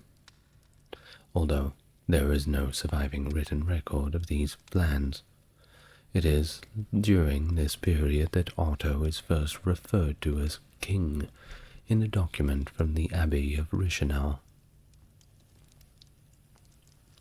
Meanwhile, Henry worked to strengthen Germany's external alliances, particularly with Anglo-Saxon England, aiming to bolster his reign's legitimacy and interlink the two Saxon powers. In pursuit of this alliance, King Aethelstan of England sent Henry 2 of his half-sisters, allowing Henry to choose whichever one he likes the best for Otto. Henry chose Eadgith, and she and Otto were married in the year 930. Congratulations. As Henry's life neared its end, arrangements for his succession were formalized at an imperial diet in Erfurt. Some of his estates and treasurers were allocated among his sons, being Thankmar, Henry, and Bruno. However, breaking with the Carolingian tradition of partitioning royal inheritance, Henry appointed Otto as his sole successor, foregoing the customary formal election by the realm's dukes. Henry the Fowler, suffering a cerebral stroke, died on July 2nd, 936 at his palace, the Kaiserpfalz in Memleben, and was interred in Quedlinburg Abbey. At his death he had united various German tribes under a single realm. Otto, then at nearly 24 years old, took up his father's mantle as the Duke of Saxony and the King of Germany, with his coronation following on August the 7th, 936. This was at the historic capital of Aachen. Now during this ceremony, conducted by Archbishop Hildebert of Mainz, Otto chose to wear Frankish attire, signaling his authority over Lotharingia and his succession to Charlemagne, whose direct line had ceased in the year 911. At his coronation banquet, according to the chronicler Widukind of Corvey, Otto had the dukes of the major German duchies, that being Lorraine, Swabia, Franconia, and Bavaria, serve him, illustrating their submission and endorsement of his kingship. Arnulf I of Bavaria served as marshal, Hermann I of Swabia as cupbearer, Eberhard of Franconia as steward, and Gilbert of Lorraine as chamberlain. Despite seemingly smooth accession, Otto's early reign was marked by familial discord. His younger brother, Henry, challenged his kingship, opposing their late father's plans and supported, according to the Vita Matildus Reginae Posterior, by their mother Matilda, who preferred Henry, having been born in the purple, as they say, during Henry's reign. Otto also faced resistance from local nobles. In 936, he appointed Hermann Billung as margrave over the northern marshes, which included duties like collecting tributes from the Palabian Slavs and defending against Slavic tribes such as the Lutiki or Botrides and the Wagri. This decision led to discontent within his own family. Count Wichmann the Elder, Hermann's brother, felt somewhat overlooked, despite his seniority and connections by marriage to the Queen Dowager Matilda. The following year, Otto's choice of Gero to succeed his deceased brother Siegfried as Count of Margrave of the border region of Merseburg further antagonized the nobility, in particular his half-brother Thankmar, who viewed himself as the rightful heir to the position. Arnulf, the Duke of Bavaria, passed away in the year 937, and his son Eberhard succeeded him. However, Eberhard and Otto did not get along. Immediately, Eberhard challenged the king's authority over the region of Bavaria, as stipulated in the peace agreement made between King Henry and Arnulf. Eberhard's refusal to acknowledge Otto's supremacy led to open rebellion. In response, Otto launched a military campaign in the spring and fall of 938, ultimately defeating Eberhard, exiling him from the kingdom, and stripping him of all of his titles. Otto then appointed Berthold, that was Eberhard's uncle and a count in the March of Carinthia, as the new Duke of Bavaria. But it was under the condition that he recognize Otto's exclusive rights to appoint bishops and, of course, manage royal properties within the duchy. Concurrently, Otto had to address a feud involving Bruning, a Saxon noble, and Duke Eberhard of Franconia.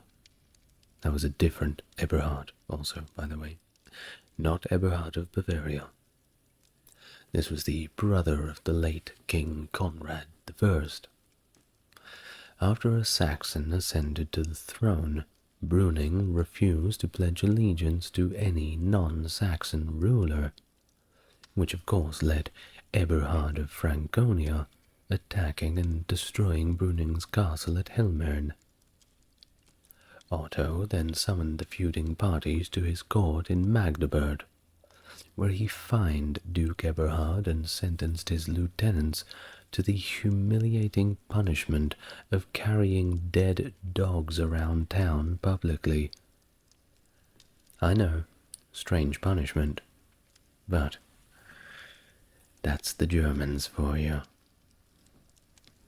Now, the tensions escalated further in 938, when Eberhard of Franconia joined a rebellion against Otto, alongside Otto's half-brother Thankmar, the Count of Wichmann, and Archbishop Frederick of Mainz. During this uprising, Duke Hermann I of Swabia alerted Otto, helping him swiftly suppress the revolt. Although Thankmar surrendered at Eresburg, he was tragically killed at the altar of the Church of St. Peter. Despite Otto's personal grief over his half-brother's death, the killer got away and went unpunished. Following their defeat, both Eberhard and Frederick were briefly exiled, but eventually they were pardoned and restored to their positions by Otto. Subsequently, a second plot against Otto materialized, with Eberhard promising to support Otto's younger brother, Henry, in a bid for the throne, alongside Gilbert, the Duke of Lorraine. However, Otto's swift actions drove Henry to seek refuge with King Louis IV of West Francia, leading to a military confrontation that ended with Otto defeating Louis at Verdun. Despite initial successes in quelling the rebellion, Otto struggled to capture the main conspirators, until a decisive battle at Andernach on October 2nd, 939, where both Eberhard and Gilbert met their ends. Eberhard met his end in the battle, and Gilbert drowned in the Rhine while he was trying to flee. In the aftermath, Otto directly assumed control over Franconia, restructuring it into smaller counties and bishoprics, directly accountable to him, of course. He also made peace with Louis IV, recognizing his rule over Lorraine in exchange for marrying Otto's sister, Gerberga, to Louis. By 940, tensions eased as Otto and Henry reconciled through the mediation of their mother, leading to Henry's appointment as Duke of Lorraine. However, this peace was short-lived, as Henry, who was still ever as ambitious, conspired once more against Otto in 941, planning an assassination during Easter at Quedlinburg Abbey. Otto found out about this pretty quickly and thwarted the plot. He arrested and later pardoned the conspirators after their public penance on Christmas Day, thereby maintaining his reign, but continuing to navigate the treacherous waters of dynastic politics. From 941 to 51, Otto began to solidify his control over the German kingdom, often sidelining traditional noble entitlements in favor of appointing loyalists to key positions, thereby centralizing his authority. His flagrant disregard for noble lineage in favor of loyalty led to quite a few conflicts with the aristocracy, and he even managed to annoy his own mother with this. Well, he actually briefly exiled her in 947 due to her opposition to his policies, though she was later reinstated at court on the advice of his wife, Eadgith. Otto's reign marked a departure from the more collegial style of governance of his father, Henry the Fowler, who had seen the kingdom as a confederation of duchies and himself as primus inter pares, or the first among equals. In contrast, Otto embraced a more autocratic approach, viewing his authority as divinely sanctioned and employing the anointment of the church to underscore his sovereign right to rule a feudal monarchy. This shift disrupted the traditional balance of power and reshaped the internal dynamics of the kingdom, moving away from ducal autonomy toward a more centralized and imperial structure. Throughout his reign, Otto dealt with dissent through a combination of mild punishments for the nobility and severe repercussions for common rebels, maintaining control by integrating key vassals into his family through strategic marriages. For instance, his alliances through marriage, such as his son Leodolf's marriage to Ida, the daughter of the Duke of Swabia, helped secure his family's position within the empire's hierarchy. By the year 950, Otto had effectively neutralized all threats to his rule, evidenced by his son's ascension to the Duchy of Swabia and his nephew Lothair's rise to the French throne. Significantly, Otto also managed internal and familial politics with great skill, ensuring his lineage controlled vital duchies across the realm. This was seen when he appointed his brother Henry as Duke of Bavaria, after marrying him off to the Duchess Judith, consolidating power and ending their rivalry.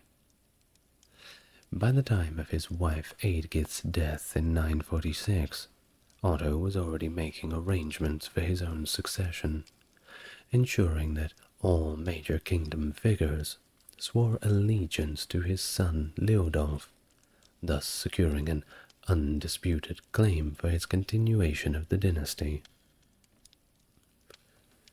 In France, the West Frankish kings struggled to maintain their royal authority following internal conflicts with their nobility, but continued to assert control over the Duchy of Lorraine, a territory also claimed by East Francia. In 940, Louis IV of West Francia attempted to assert his rights over Lorraine, basing his claim on his marriage to Otto's sister, Gerberga of Saxony, who was the widow of the previous Duke of Lorraine, Gilbert.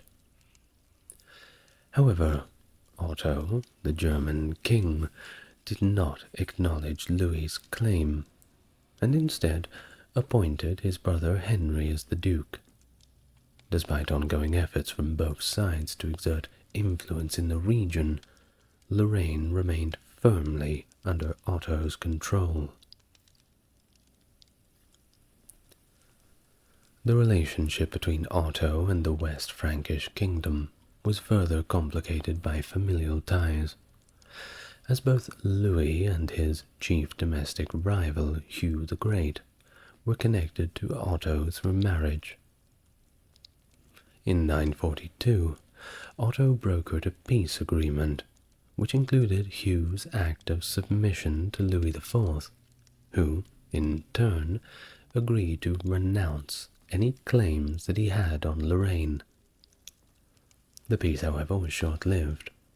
In 946, after Louis IV was captured by Normans and handed over to Hugh, Otto intervened militarily at the behest of his sister Gerberga.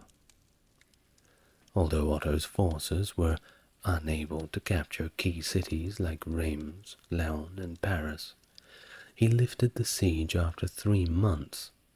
He succeeded in removing Hugh of Vermandois from his role as Archbishop of Reims and reinstalled Artald to the position. To address the governance of the Archdiocese of Reims definitively, Otto convened a synod in Ingelheim on the 7th of June 948, attended by over 30 bishops, including all of the German archbishops.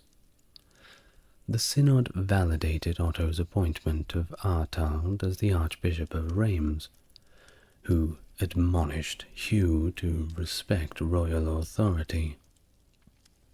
It was not until 950, however, that Louis IV was fully accepted as king by his powerful vassal, with full reconciliation occurring in March of 953. Otto assigned oversight of West Frankish affairs to his son-in-law Conrad the Red, and later Bruno the Great, alongside his sisters Gerberga and Hadwig, who served as regents for their sons, King Lothar and Duke Hugh. This arrangement facilitated Otto's indirect control over royal and episcopal successions in West Francia.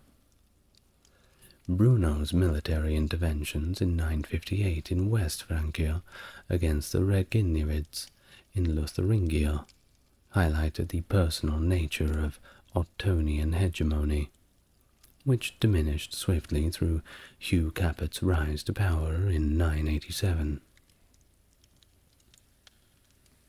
Burgundy relations.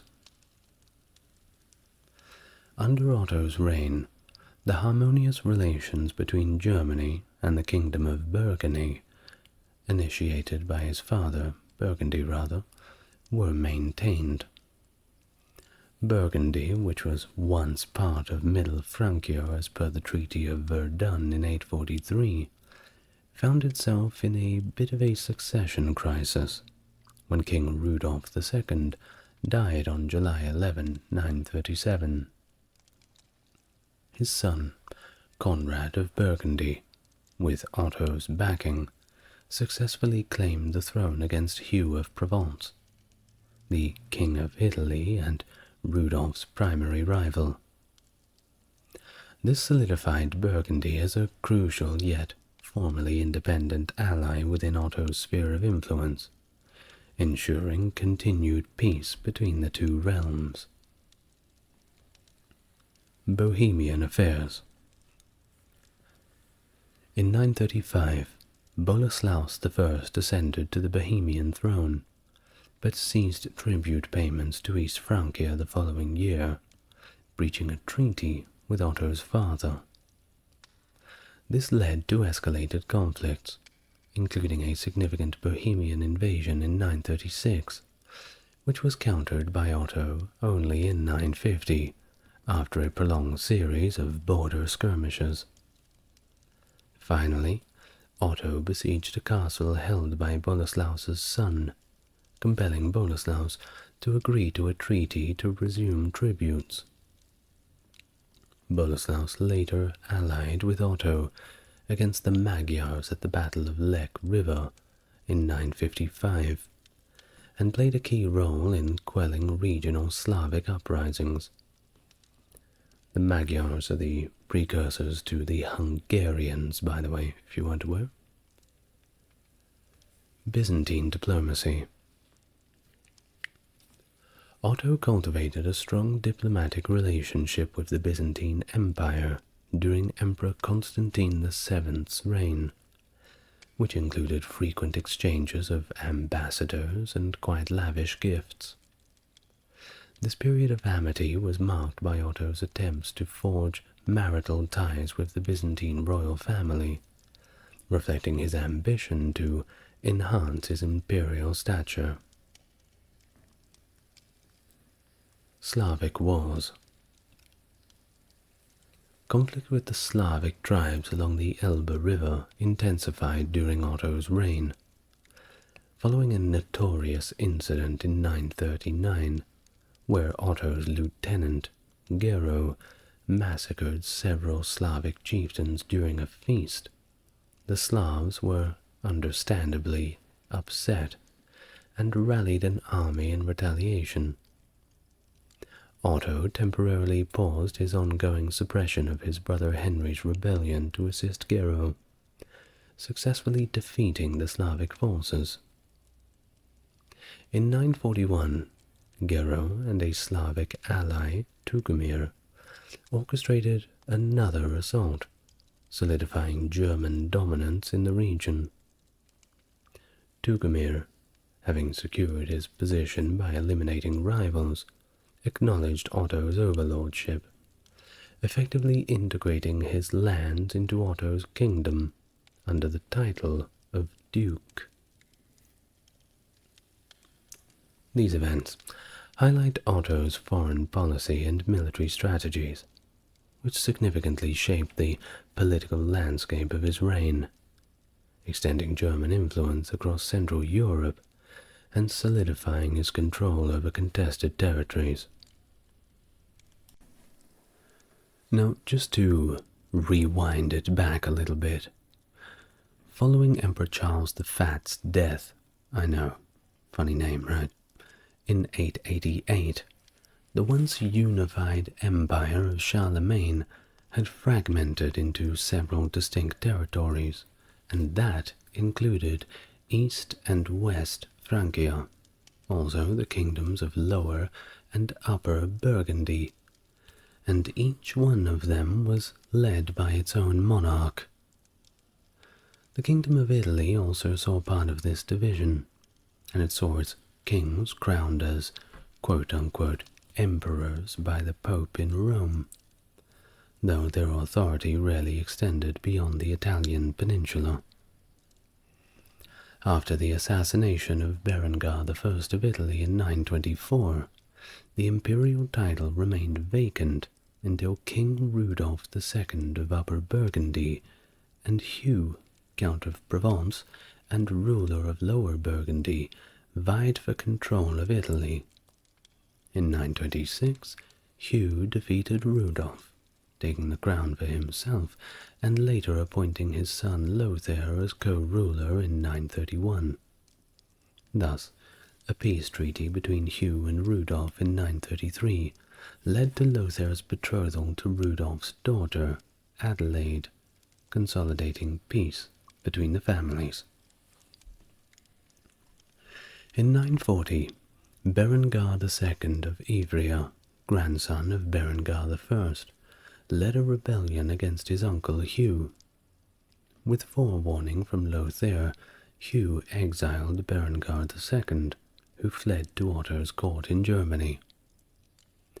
Berengar returned in 945, with support from Italian nobles, and succeeded in driving Hugh to abdicate. Berengar then became the dominant force in Italy, acting as a regent for Lothair, who married Adelaide in 947.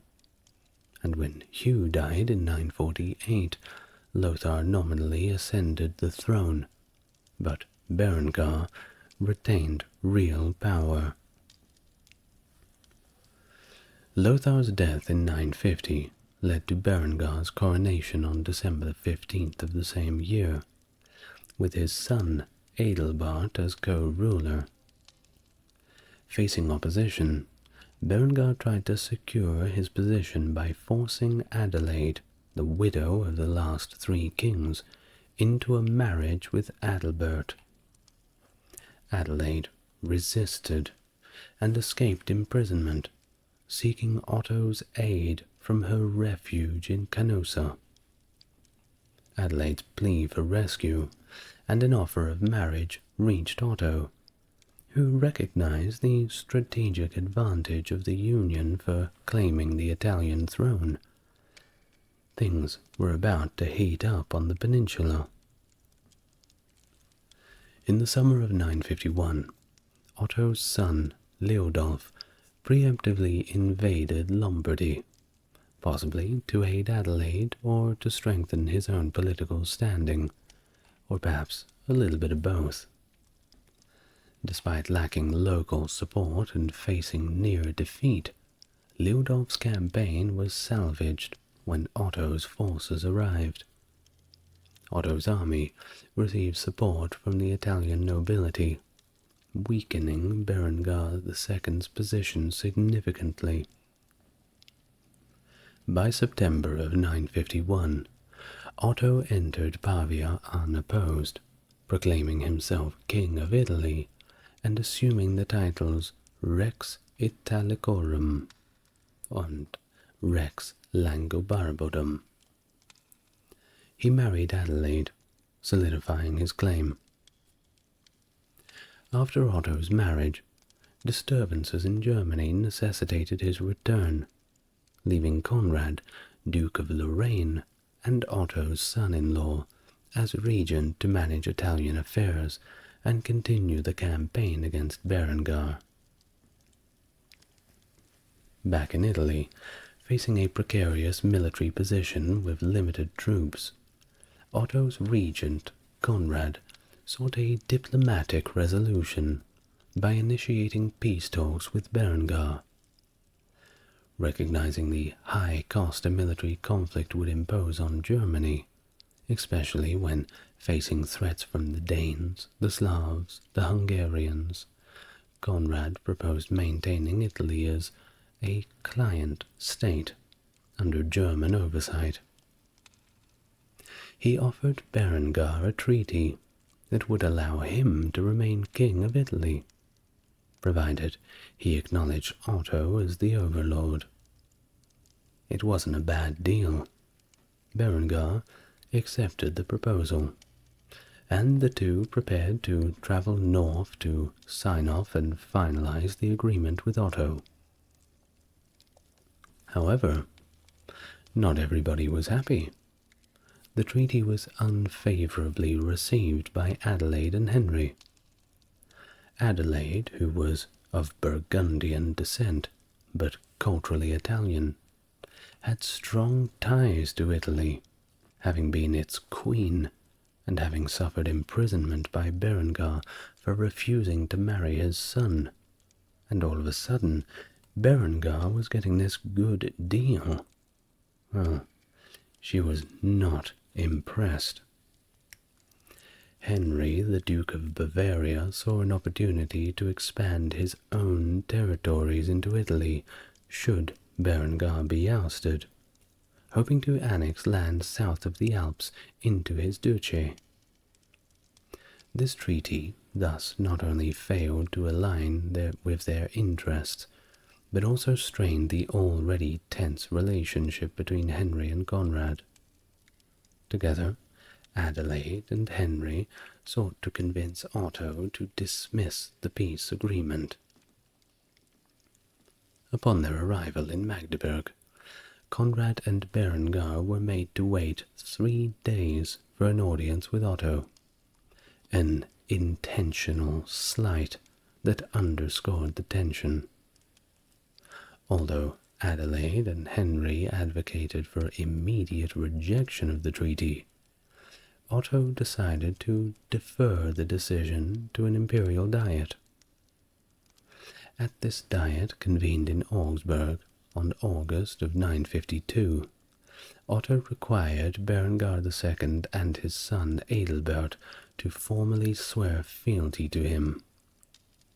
In exchange, Otto reinstated Berengar as the King of Italy under German suzerainty, assigning him a significant annual tribute and demanding the cessation of the Duchy of Friuli.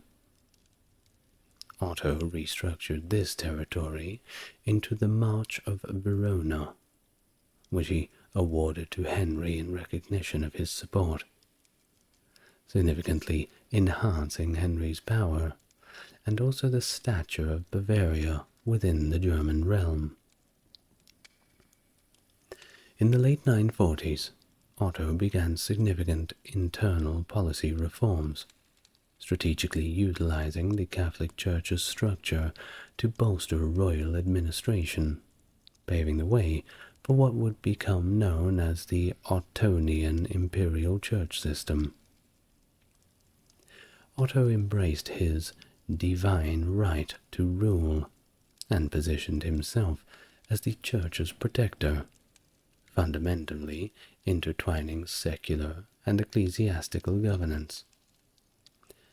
A crucial aspect of this reorganization was the placement of celibate clerics in key secular roles, particularly bishops and abbots, thereby reducing the influence of hereditary secular nobility. Otto's approach was to create a balance of power by appointing non-hereditary church officials to counteract the autonomous and influential royal princes. He conferred lands and the prestigious title of Prince of the Empire, or Reichsfürst in their tongue, to these clerics, ensuring that upon their deaths their offices would revert to the crown, thereby circumventing hereditary succession.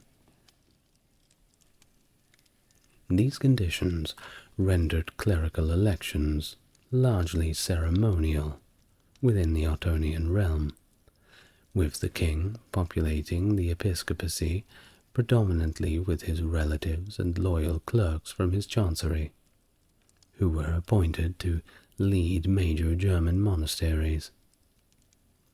Otto's own brother, Bruno the Great, exemplified this dual secular ecclesiastical role, serving as Archbishop of Cologne and Duke of Lorraine from 953, alongside other key figures such as Archbishop William of Mainz, Otto's illegitimate son, Archbishop Adeldag of Bremen, and Abbot Hadamar of Fulda. Otto enriched these bishoprics and abbeys with substantial gifts, including lands and royal privileges like tax levies and military command, effectively elevating the church's status above that of the secular duchies, and binding its officials as direct vassals to the king. To further enforce the church's allegiance and resource capacity, Otto instituted mandatory tithing across Germany, which I'm sure was very popular. He also bestowed upon bishops and abbots the rank and legal rights of counts within their jurisdictions, centralizing his control. This appointment process not only cemented his central authority, but also transformed the higher echelons of the German Church into an extension of the royal administration. Otto's strategy of appointing his personal court chaplains and bishoprics after service at the royal court exemplified this integration, with these chaplains often handling governmental duties through the royal chancery before being promoted to manage a diocese. The failure of Otto's Italian campaign and his subsequent marriage to Adelaide led to estrangement from his son, Liudolf, who had felt quite sidelined. On Christmas Day 951, Liudolf hosted a significant gathering at Saalfeld, attracting key figures like the Archbishop Frederick of Mainz. During this event, Liudolf, feeling his inheritance threatened by his father's actions, plotted rebellion against his brother-in-law, Conrad, the Duke of Lorraine, who also felt betrayed by Otto's dismissal of his negotiated treaty with Berengar in favor of a more subjugative agreement. By winter 952, amidst growing discontent, Adelaide bore a son named Henry, sparking rumors that Otto was swayed by his wife and brother to father the newborn as his successor over Liudolf. This rumor intensified the dissatisfaction among the nobility, culminating in a revolt led by Liudolf and Conrad against Henry, the Duke of Bavaria, in the spring of 953. However, Henry's unpopularity due to his Saxon origins facilitated the rebellion among his own Bavarian vassals. As news of this uprising reached Otto, he moved to secure his position by retreating to the stronghold of Mainz, where Archbishop Frederick mediated an initial agreement favorable to the rebels. This treaty likely affirmed Liudolf's position as heir and recognized Conrad's Italian negotiations. However, Otto's return to Saxony saw Adelaide and Henry persuade him to annul this agreement, leading Otto to declare Liudolf and Conrad outlaws at an imperial diet in Fritzlar. His firm stance on maintaining control over Italy and securing the imperial title led to further escalation. He rallied the nobility of Lorraine against Conrad and intensified the conflict across Swabia and Franconia. In July of 953, he laid siege to Mainz, Liudolf and Conrad's stronghold. Despite a prolonged siege and growing rebellions in southern Germany, Otto initiated peace negotiations. During these negotiations, overseen by the Archbishop Bruno of Cologne, Otto's brother, the rebels insisted on ratifying the original treaty. However, provocations during the discussions led to a breakdown, and they all went back to fighting each other. Otto responded by stripping Liudolf and Conrad of their duchies and appointing Bruno as Duke of Lorraine. With the civil war ongoing, Otto faced additional threats from the Hungarians and Slavs, who were keen to exploit the internal strife to launch raids into Germany.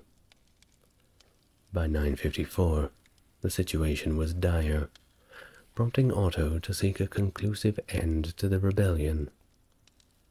In the early days of 954, peace talks resumed, culminating in a reconciliation at an imperial diet in Langenzenn, where Conrad and other rebels formally made peace with Otto. Well, despite this reconciliation, Liudolf continued his resistance until he was besieged in Regensburg. After enduring a harsh siege, he sought peace, leading to a truce and eventually a full reconciliation, wherein Otto forgave Liudolf and restored peace to the realm.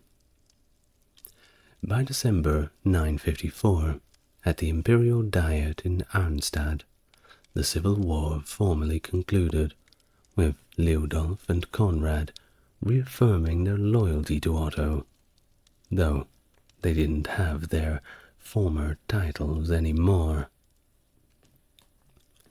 This tumultuous period concluded with Otto firmly re-establishing his rule, appointing his son William as Archbishop of Mainz, confirming Henry as Duke of Bavaria, and managing the reassignment of other key ducal positions.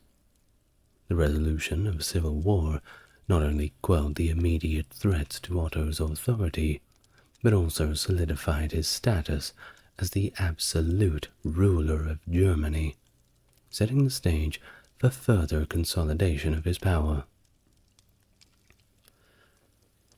Now, the troubles were certainly not over.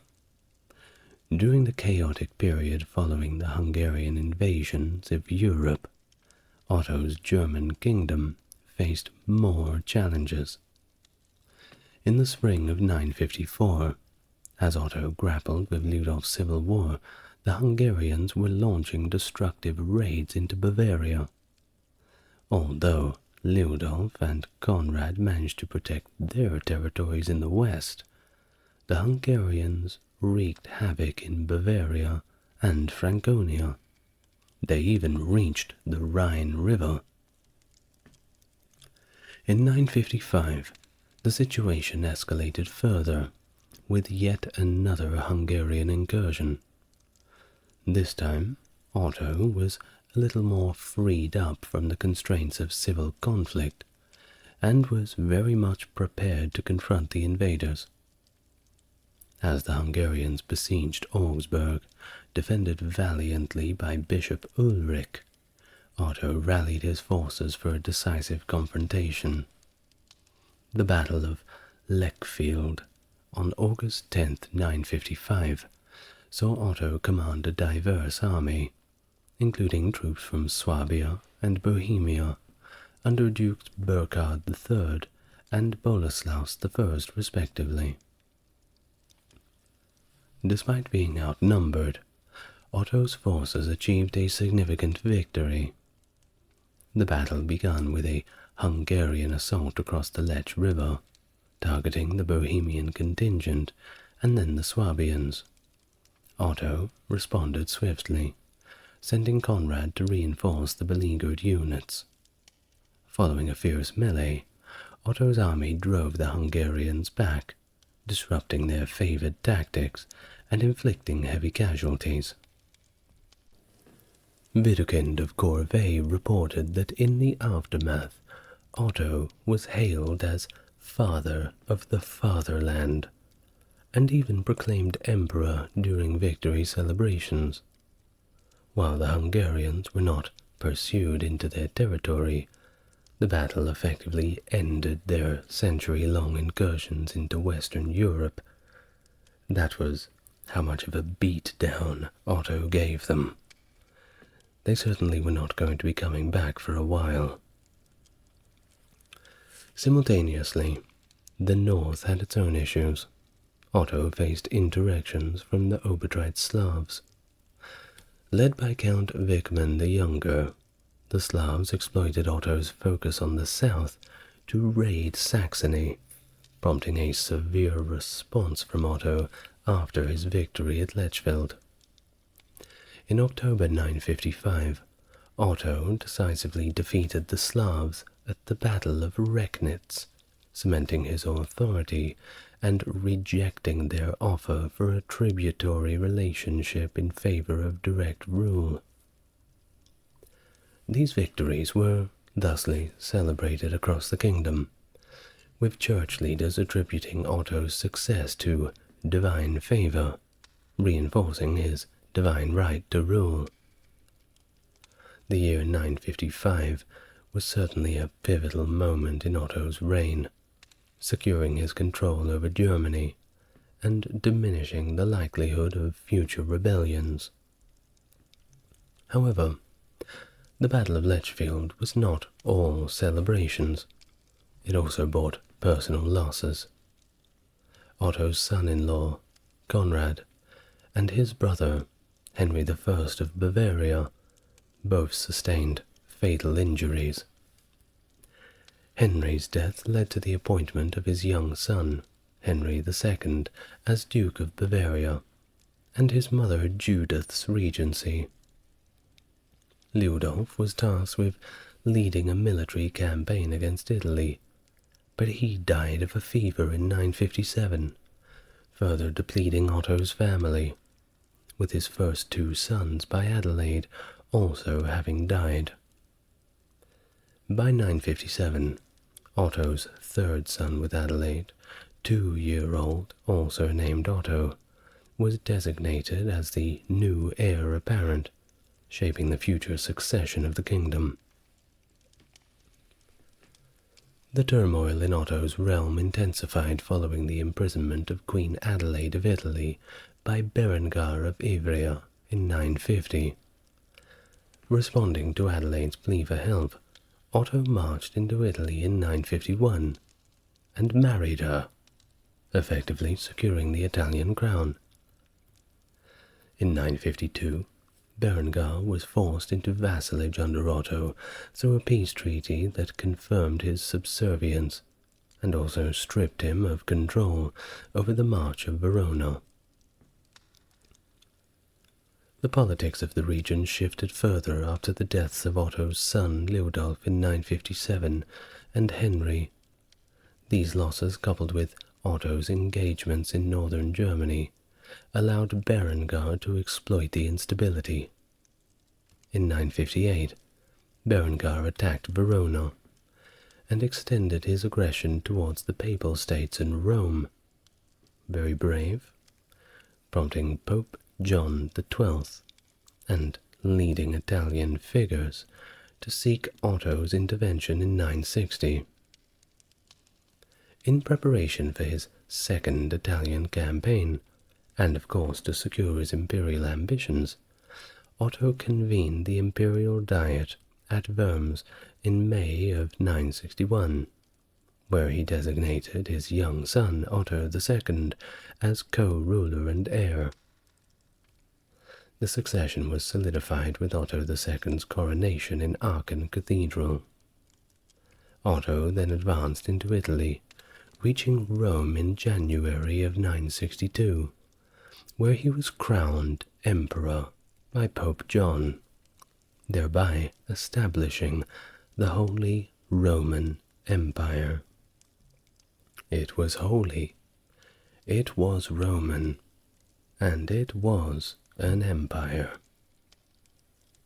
Well, some people say it wasn't holy, it wasn't Roman, and it wasn't an empire. But that's for another video.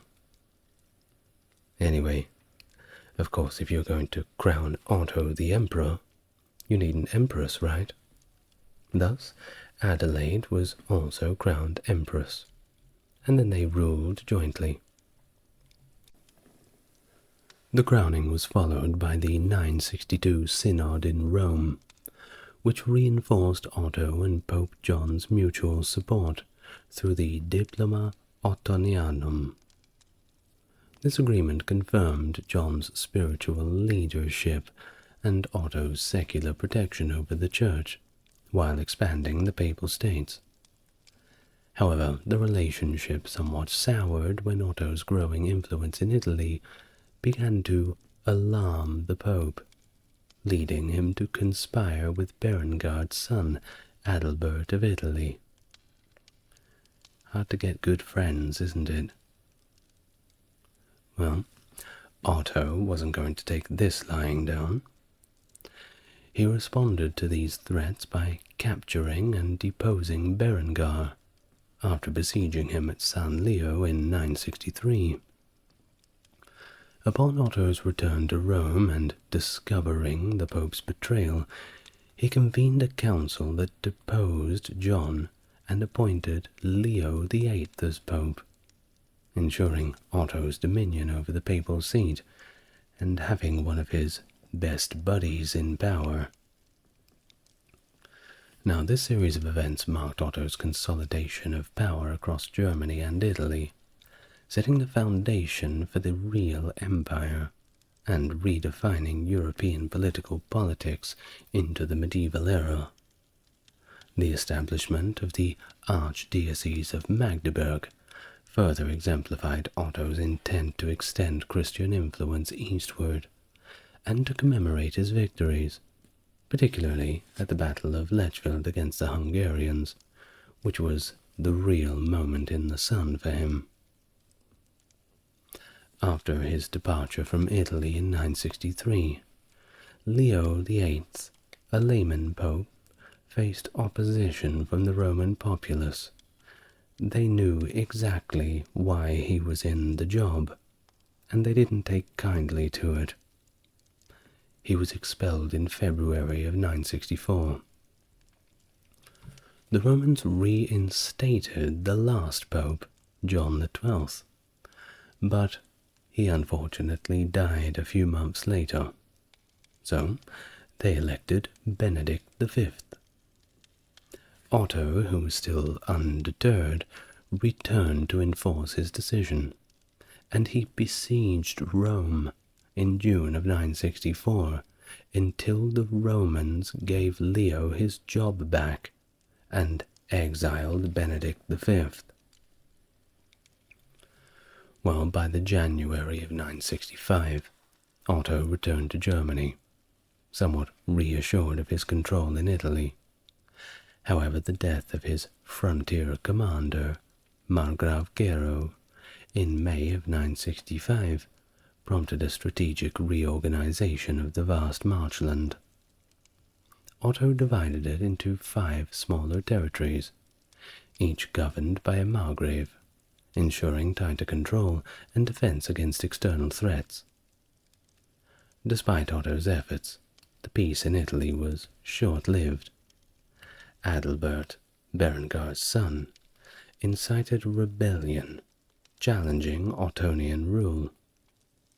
Thus, Otto sent Burkhard III of Swabia, defeating Adalbert at the Battle of the Po on June 25, 965, and reaffirming imperial authority. Now, it was during this period that Pope Leo VIII died, March 965, and by October, John XIII was elected, John XIII was elected as Pope, albeit he was very, very unpopular, as he had quite a lot of foreign backing. The Romans weren't stupid.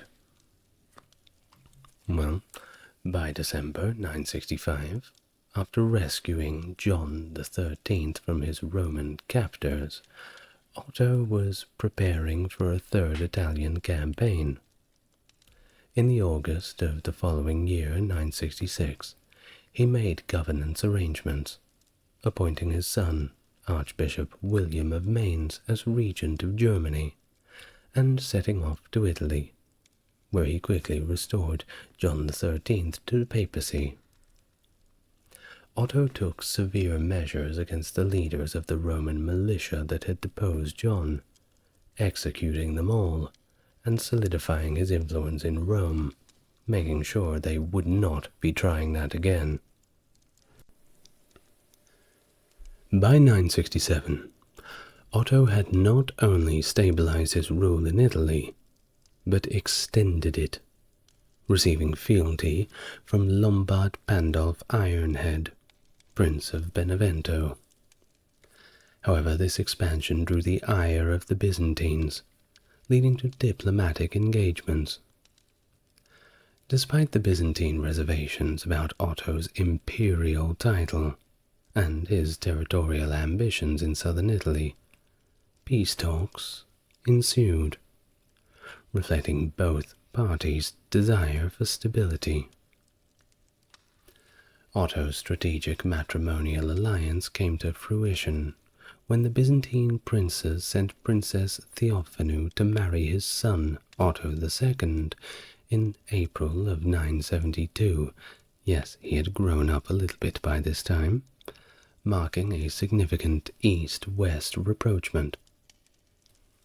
The marriage, celebrated in Rome, not only enhanced Otto's stature, but helped settle the conflicts in southern Italy. After celebrating the marriage of his son to the Byzantine princess, Otto returned to Germany with his imperial family in the August of 972. The following spring, he visited Saxony, where he spent Palm Sunday in Magdeburg. It was here Margrave Hermann Billung, who had managed Saxony on Otto's behalf during his Italian campaign, received a reception akin to that of a king from Archbishop Adalberg of Magdeburg, highlighting some discontent with Otto's frequent absences from Germany.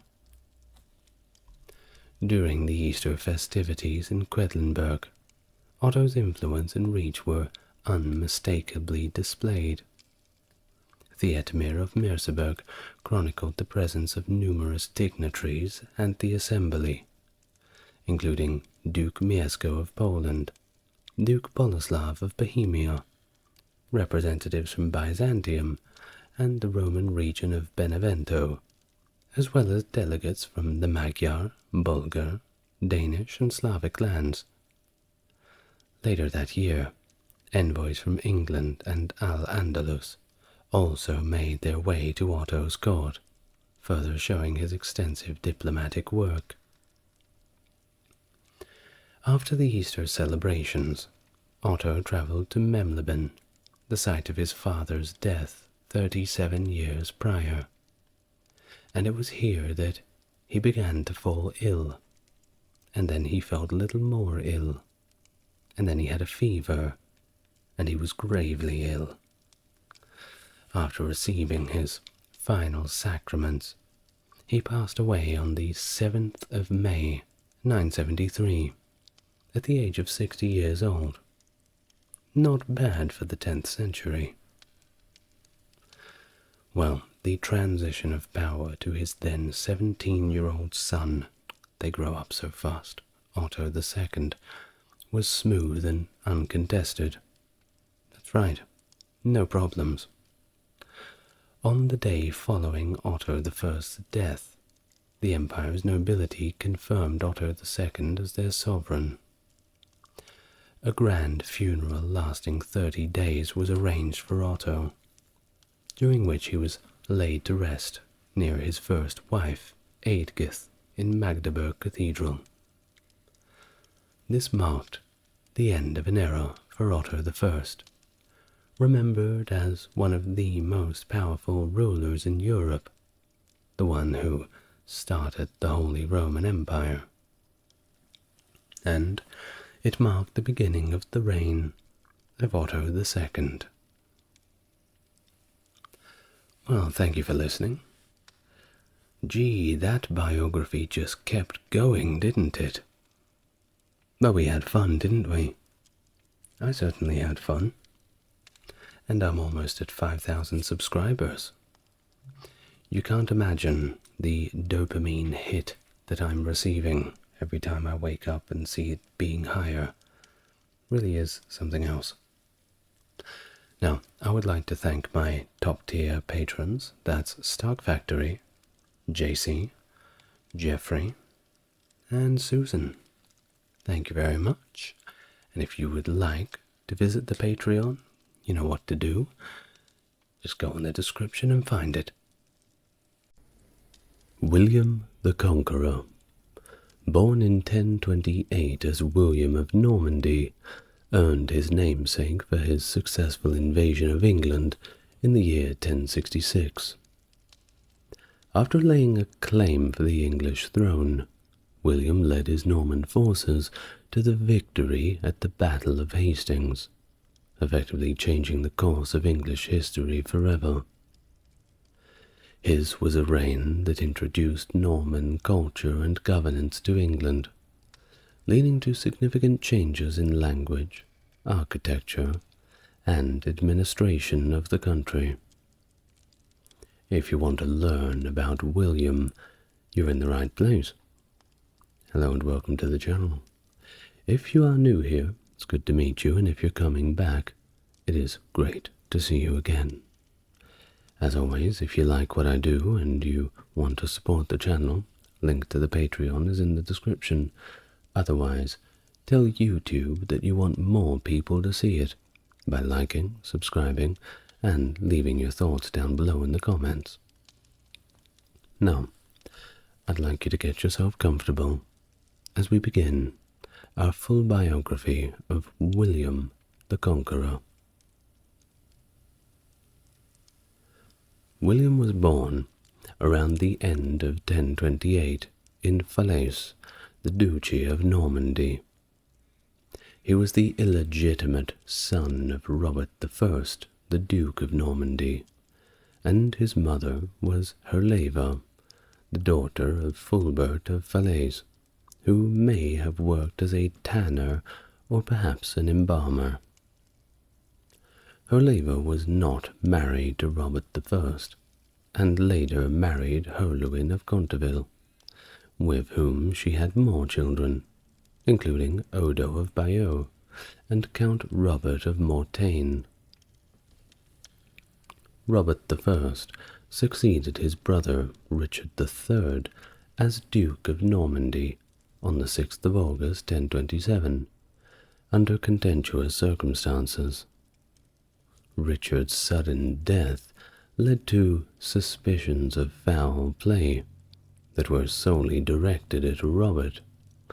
However, no one could really find any conclusive evidence.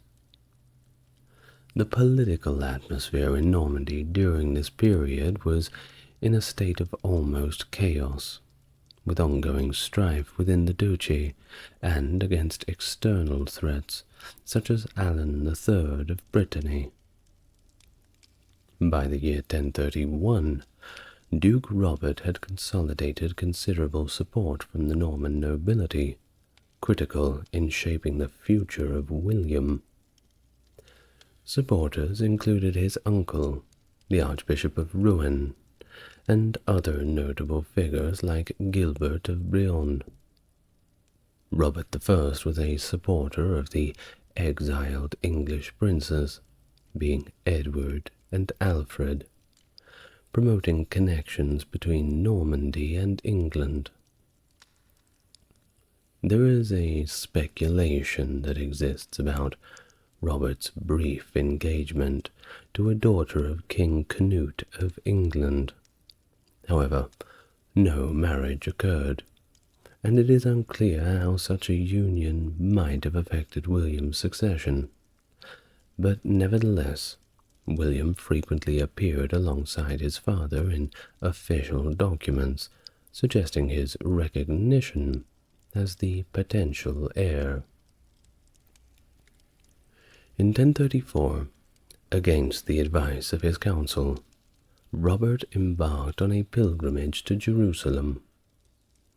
Before his departure, he held a council in January of 1035, where he secured an oath of fealty to William from the Norman magnates, affirming William as his successor. Robert then died in the July of the following year, 1035, in Nicaea during his journey home from Jerusalem. Nicaea is a kind of halfway point between Jerusalem and Constantinople. kind of near Anatolia. Well, this left William to inherit the ducal throne under the protection and influence of his extended family and Robert's most loyal supporters. Upon his father's death in 1035, William inherited the entire Duchy of Normandy, but his path to power was not an easy one, fraught with challenges due to his illegitimate birth and also his young age. Evidently, he was only 7 or perhaps 8 years old at the time, certainly raising a lot of eyebrows among the people who he was going to be responsible for making decisions for. His early reign was supported by significant figures, including his great-uncle, Archbishop Robert, and King Henry I of France. This backing was crucial for maintaining the ducal policies initiated by his father, such as supporting the exiled English princes in 1036. However, Archbishop Robert's death in the March of 1037 precipitated a crisis, plunging Normandy into a period of anarchy that persisted for 10 long years, all the way into 1047. It was during this time William's guardianship changed hands several times due to the rather violent deaths of his protectors, including Alan of Brittany, Gilbert of Brionne, and Turchitil. Even Osberne, another guardian, was murdered in William's own chamber. Well, these events just show the instability and danger of William's early rule, with his maternal uncle Walter at times having to conceal him among peasants to ensure his safety, a narrative which is admittedly possibly embellished by the chronicler Orderic Vitalis. William was reportedly raised alongside cousins, who later played pivotal roles in his reign, such as William Fitzosborne, Roger de Beaumont, and Roger of Montgomery.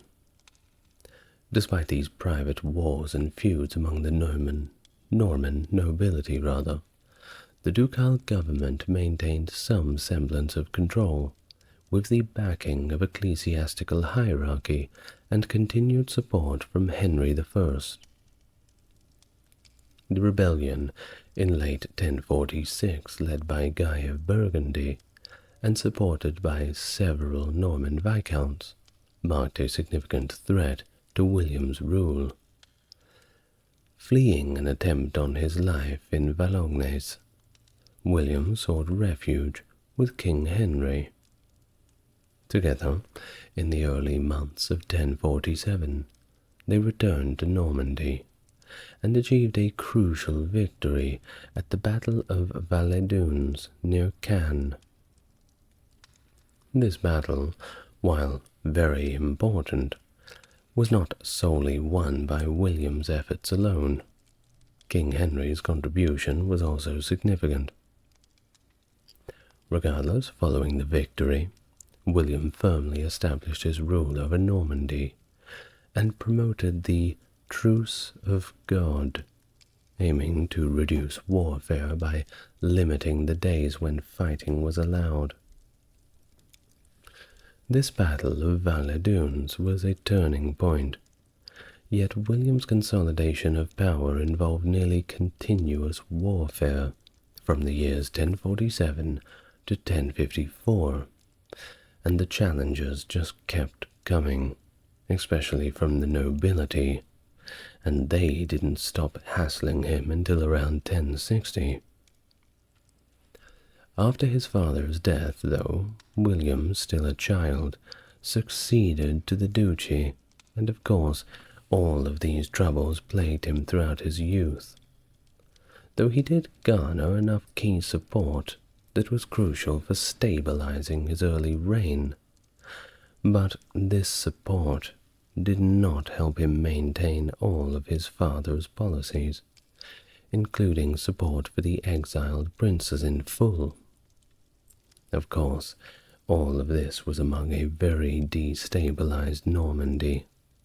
Not good for a young lad of 8 years old. Well, William's minority was marked by this series of never-ending guardianships, each ending in equal amounts of violence and betrayal. His survival and eventual rise to power were aided by the support of these remaining loyalists, but also his mother's family, including the Uncle Walter who protected him during the most perilous times. Now, throughout the 1050s, William faced ongoing conflicts with these neighboring nobles, and let's talk about them in detail.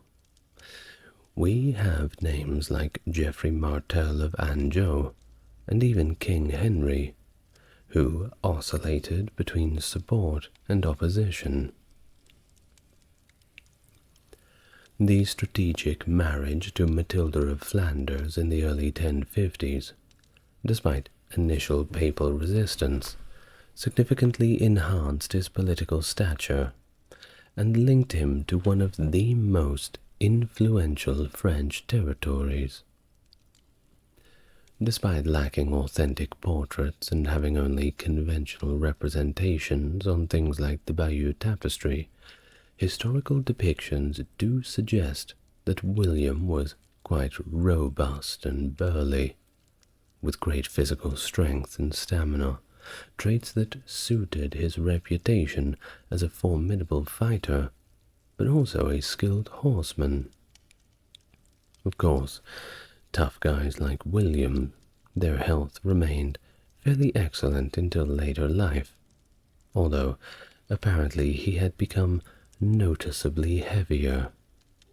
Retirement hits pretty hard. Now, when it comes to William's intellectual pursuits, they're admittedly less documented, with indications that he did try to learn Old English later in life, but he soon abandoned the efforts due to time constraints. At least, that was his excuse. No one ever has the time, right? His main interest actually lay in hunting, a pastime that he frequently enjoyed. William's personal life, particularly his marriage to Matilda, was notably stable and apparently quite affectionate, an exception in the context of medieval royalty, where extramarital affairs were surprisingly common. His governance in Normandy involved a mobile court with which he travelled across the duchy to oversee administrative functions directly, a very hands-on approach. This system relied heavily on revenues from ducal lands, tolls, and taxes collected by his household's chambers. Unlike many of his contemporaries, William maintained a close and cooperative relationship with the church, involving himself in ecclesiastical appointments and church councils. This alliance was fortified through strategic appointments, such as his half-brother Otto as the Bishop of Bayeux, and his support for monastic expansions, highlighted by his founding of new monastic houses in Caen. In 1051, King Edward of England, who was childless, apparently designated William of Normandy as his successor, due to their familial connections through Edward's maternal uncle, Richard II of Normandy. William's potential succession was even recorded in the Anglo-Saxon Chronicle, suggesting that he may have visited England to secure his claim, although his visit during this period is debated due to these ongoing conflicts in Normandy. So, basically, this succession comes back to King Edward's claim, who had chosen King William to take over the throne once he was gone. Now, the relationship between King Edward and Earl Godwin of Wessex, a dominant figure in England, was strained despite Godwin's initial support for Edward's kingship. The tension escalated in 1051, leading to Godwin's temporary exile. During this absence, Edward extended the offer of William to the throne, a move coinciding with Godwin's return in 1052, which reinstated him and his family's power. Notably, no English sources, at least the ones that we've found, corroborate the Norman accounts of an official embassy sent by the Archbishop Robert of Canterbury to William about the succession. William's claim to Maine in 1062 following Count Herbert II's death also shows his strategy during this period. His marriage to Herbert's sister linked him by marriage to Maine, allowing him to assert control after invading in 1064. Meanwhile, William's interactions with neighboring regions like Brittany and Anjou, through military campaigns and diplomatic engagements, further solidified his power in Normandy and prepared him for larger conquests, including the eventual invasion of England. And back in England, the political landscape was also evolving, with the deaths of key figures like Earl Godwin and the coming of Edward the Exile, a potential rival for the English throne.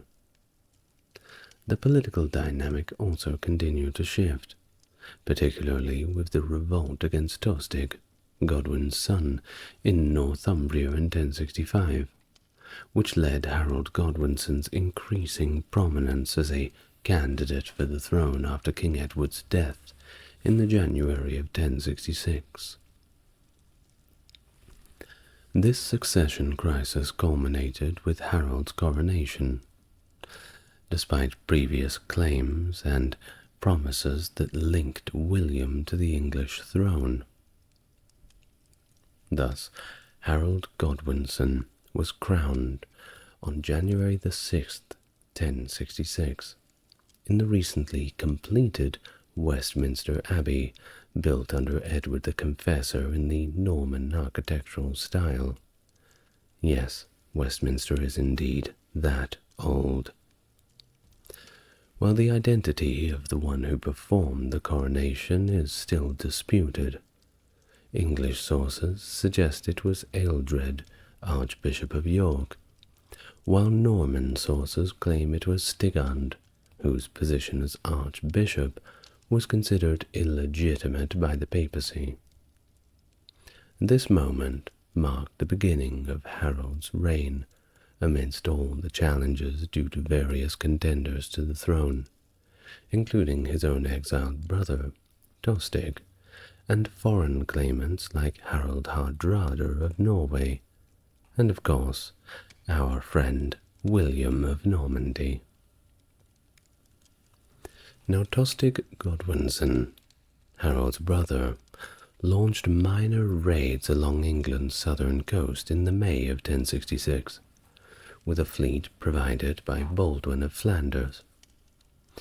His efforts, however, garnered very little support, and after unsuccessful attempts in Lincolnshire and near the Humber River, he retreated back to Scotland. During this period, William of Normandy reportedly sent an embassy to remind Harold of an earlier oath to support William's claim, though the veracity and details of this embassy are also debated to this day. Harold, therefore, decided to provide defences by assembling an army and a fleet along the English Channel, anticipating William's impending invasion. William then held a council to discuss the plans for the invasion, as recounted by William of Poitiers. Though Poitiers portrayed this as a debate among William's nobles, it is likely that there was very little real opposition, given William's established control over them.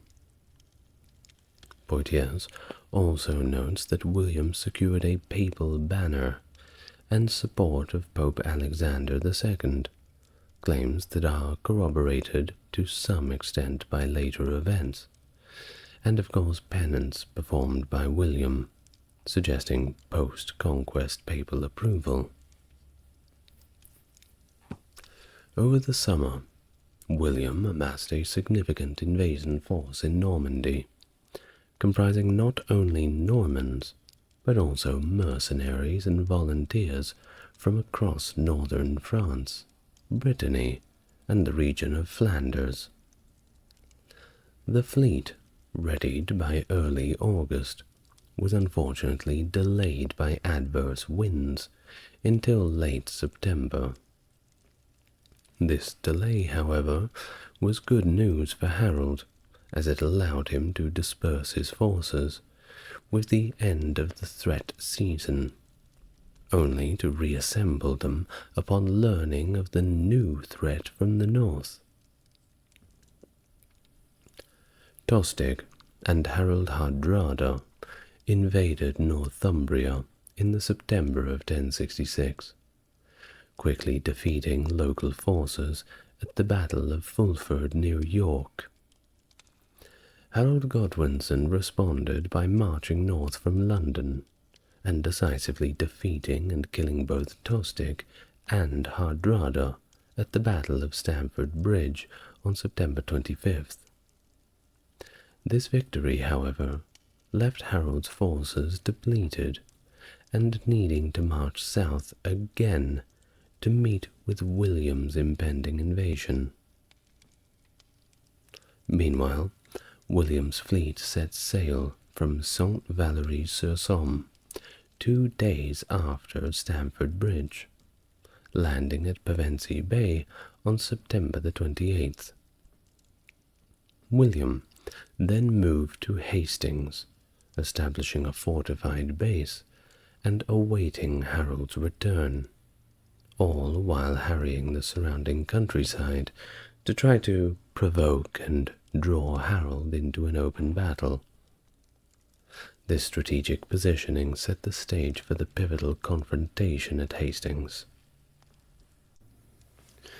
Well, after his victory over Harold Hardrada and Tostig at the Battle of Stamford Bridge, Godwinson faced the other immediate threat. William was coming. Leaving a significant portion of his forces in the north, Harold quickly marched south with the remainder of his army to confront William. He likely learned of William's landing while on the journey. Harold briefly stopped in London to gather more forces, spending about a week there before heading to Hastings. His journey south from York to London was naturally in quite a rush, reportedly covering approximately 200 miles at an average pace of around 27 miles per day. Upon reaching the vicinity of Hastings, Harold established his forces on the Senlac Hill, a defensive position that provided a strategic advantage over the approaching Normans.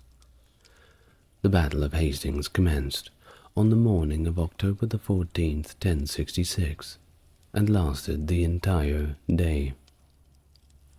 The English forces, composed primarily of infantry, formed a shield wall along the ridge.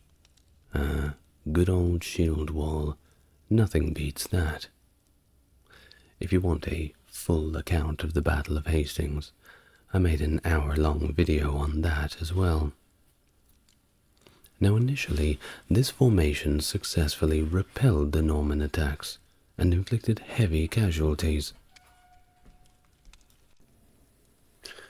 However, as we all know, the tide of battle turned when some of William's Breton troops feigned a retreat, drawing parts of the English forces into a pursuit and exposing them to a devastating counterattack by Norman cavalry.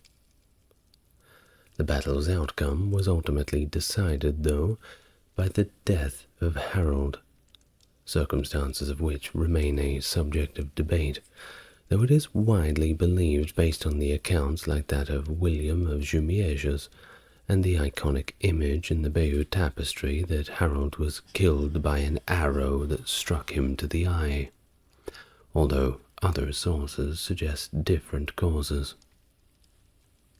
In the aftermath of battle, Harold's body was identified either through his armor or recognizable marks on his body. Despite an offer from Harold's mother to ransom her son's body with its weight in gold, William refused and reportedly ordered that Harold's body be thrown into the sea.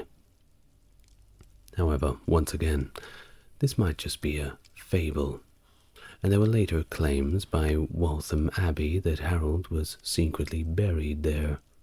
Once again, we don't know for sure. Well, what happened after Hastings?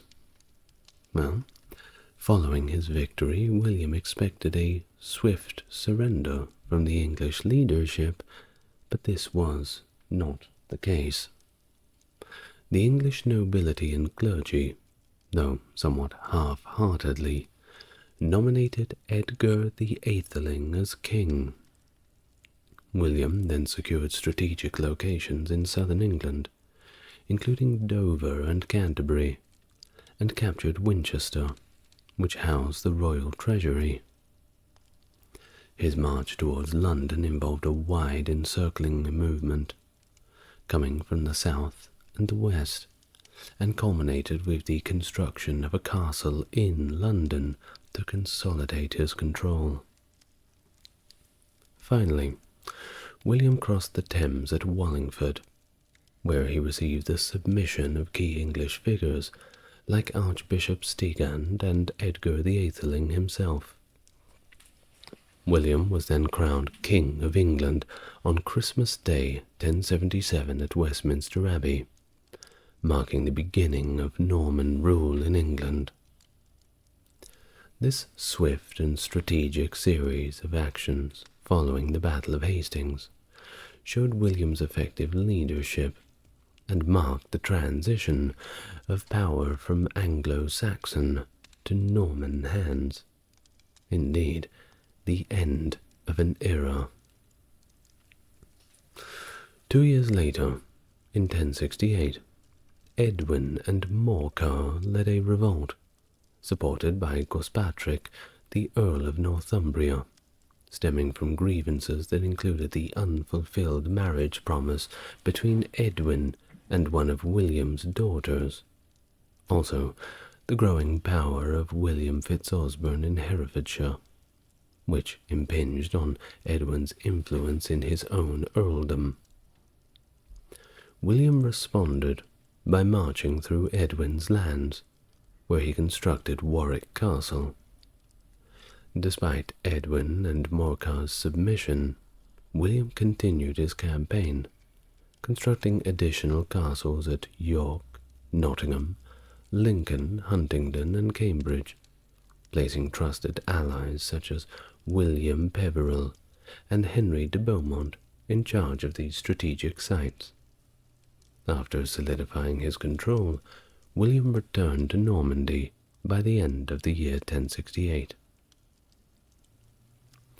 In the early days of 1069, Edgar the Atheling rebelled and seized York. Although William recaptured York and built another castle, Edwin remained at large, and later allied with King Sweyn of Denmark, whose fleet launched major assaults on various English cities, which included York, Exeter, and Shrewsbury. York eventually did fall to Edgar and Sweyn, and Edgar was briefly proclaimed king, until William mounted a swift counterattack, symbolically donning his crown amidst York's ruins on Christmas Day 1069. Then began negotiations with the Danes, and devastated the region up to the River Tees, driving Edgar into exile in Scotland. This phase of repression, known as the Harrying of the North, effectively ended resistance there by the April of 1070.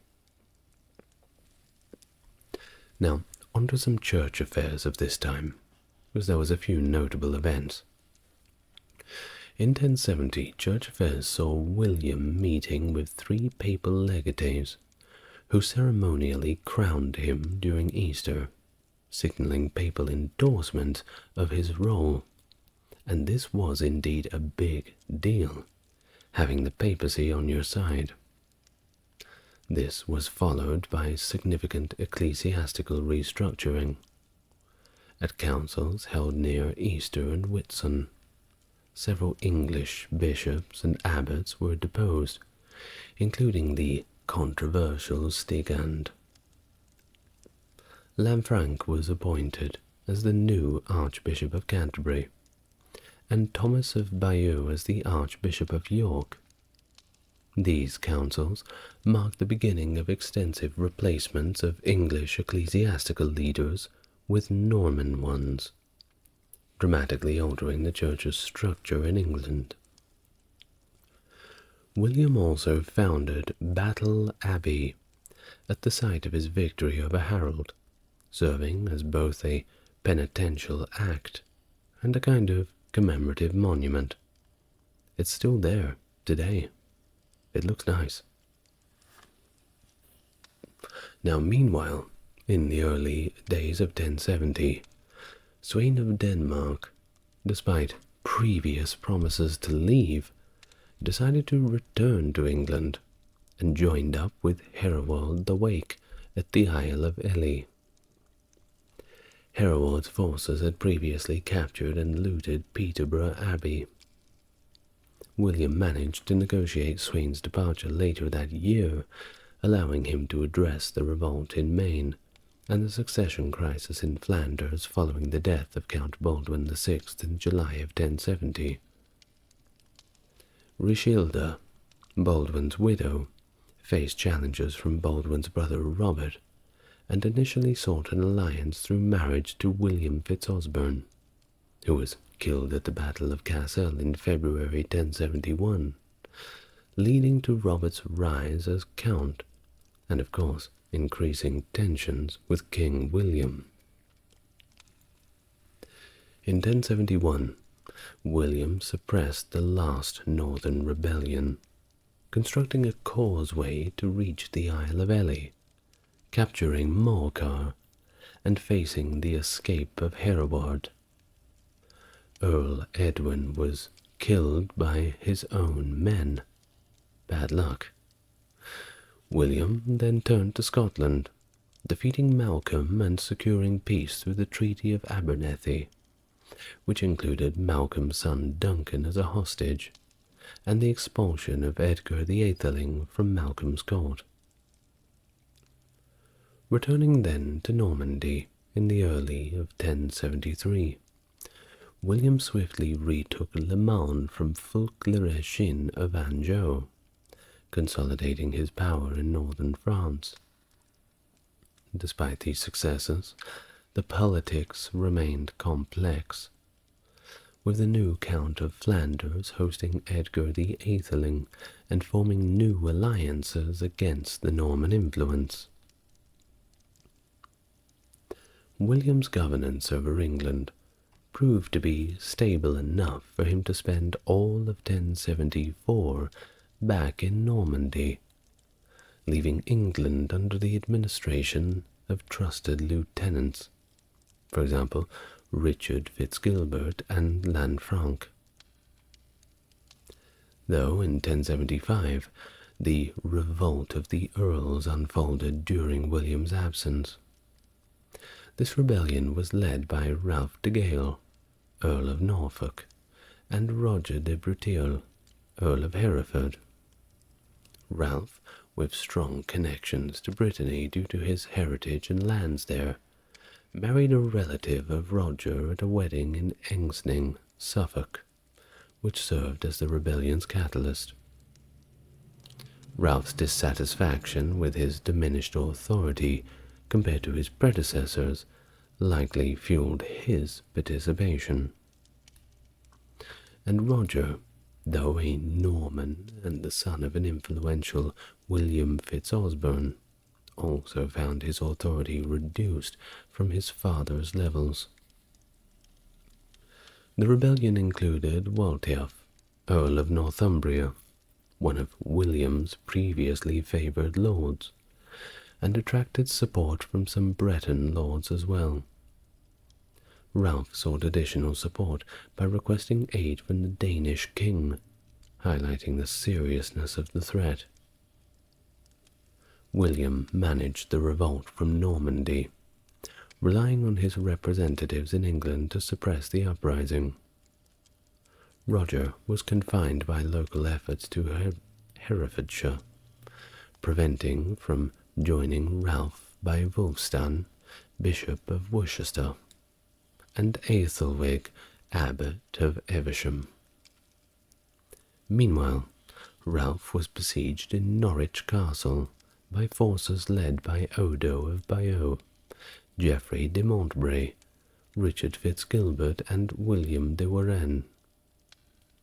Eventually, Ralph fled to Brittany, leaving his wife all alone to surrender Norwich to William's forces. "I want a divorce." Well, the castle's garrison was allowed to leave for Brittany as part of the surrender terms, so it wasn't all that bad. Now, adding to all this complexity, the Danish king's brother, Knut, arrived with a substantial fleet, but his intervention came just a little bit too late to have any impact on the revolt's outcome.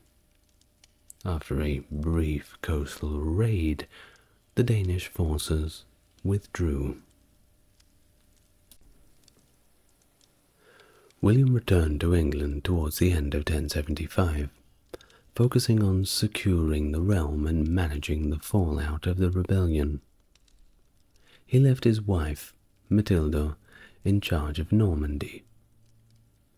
Celebrating Christmas in Winchester, he addressed the rebellion's consequences, detaining Roger and Waltheof. In 1076, Waltheof was executed. That's the end of him. Meanwhile, Ralph continued his resistance from Brittany, prompting William to return to the continent to address other challenges. In 1076, Earl Ralph de Gale, who had secured control of the castle at Dol in Brittany, became a focal point of contention. William advanced into Brittany in September and laid siege to the castle. However, King Philip I of France intervened, leading to William's defeat at the Battle of Dol, and that was William's first defeat ever. Can't win 'em all, as they say. Well, unless you're Alexander the Great. Well, despite this setback, William was able to retreat successfully to Normandy without significant long-term consequences, albeit pride a little damaged. Later that year, an Angevin attack on Maine was repelled, and Count Fulk le Rechine of Anjou was wounded during the unsuccessful assault.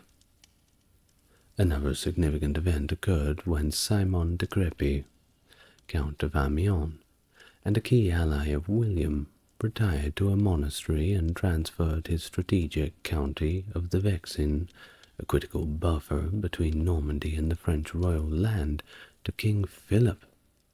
This shift in allegiance presented new challenges to William, although he managed to negotiate peace with Philip in 1077 and a truce with Count Fulk shortly afterwards. The internal family dynamic within William's family began to deteriorate in late 1077, or perhaps the early 1078.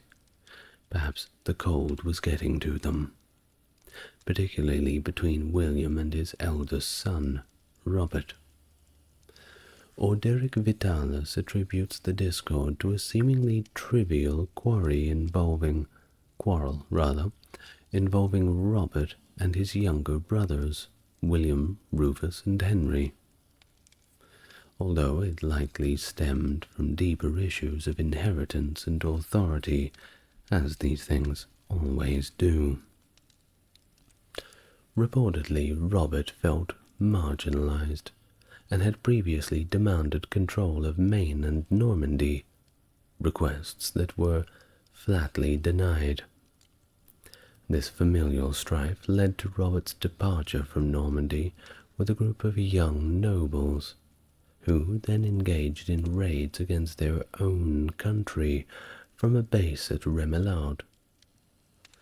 After being driven out by William, they received shelter from King Philip at the castle of Gerberoi. In January of 1079, William besieged Gerberoi, where a dramatic confrontation occurred. During a sortie, Robert unhorsed, and he nearly killed his father, only stopped by the intervention of an Englishman, Toki, son of Wigod, who died protecting the king. The siege was ultimately unsuccessful, and by April of 1080, a reconciliation was achieved between William and Robert, reaffirming Robert's status as his father's heir in Normandy. Meanwhile, news of William's difficulties on the continent reverberated in England, inciting further challenges.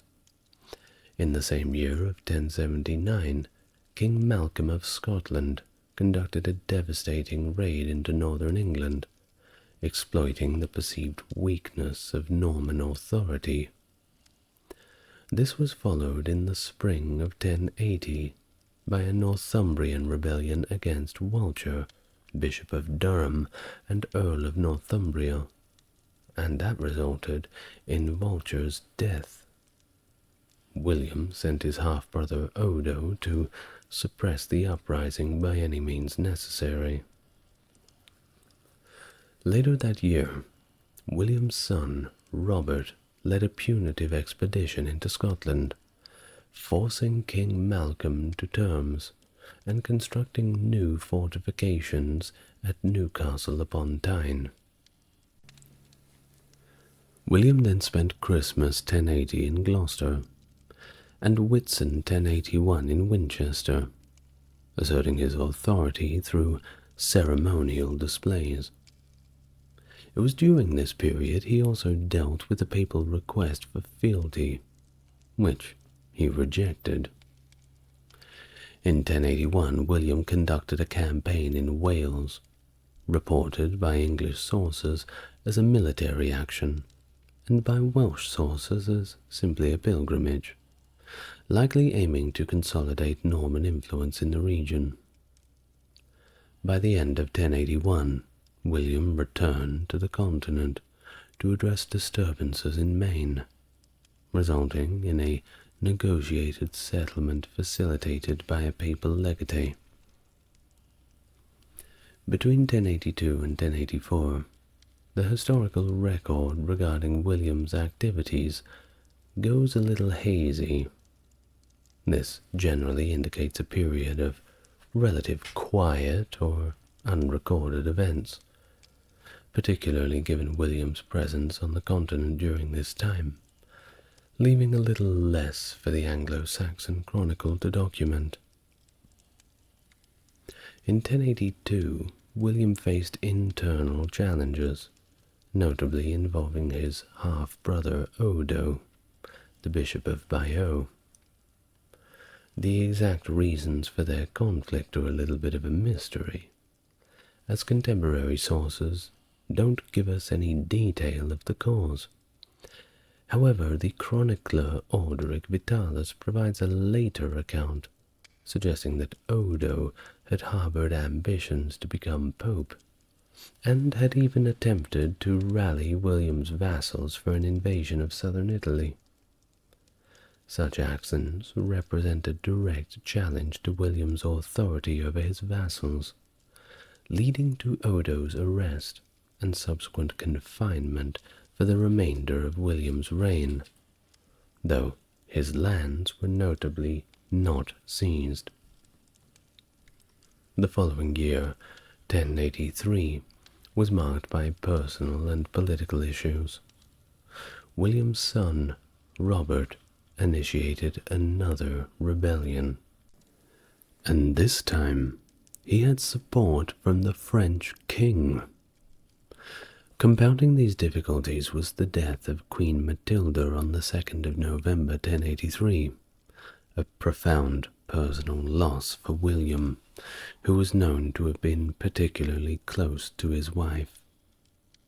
On 1084, tensions in Maine flared up again, with Hubert de Beaumont of Maine rebelling against William's authority. Hubert was besieged in his stronghold at Saint Suzanne. The siege extended over 2 long years, after which Hubert reconciled with William and was restored to favor, illustrating the ongoing unrest and William's effort to maintain control over his unstable territories. Now, during much of 1084, William's exact whereabouts remain a little uncertain, though he was documented in Normandy during Easter of that year. He may have travelled to England earlier to oversee the collection of the Danegeld. That's a tax levied to kind of fund defences against this potential invasion by King Knut of Denmark.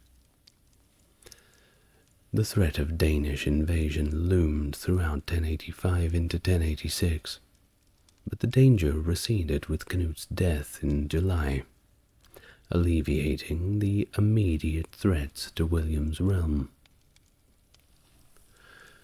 Well, his strategy for consolidating his control over England prominently included the construction of numerous fortifications.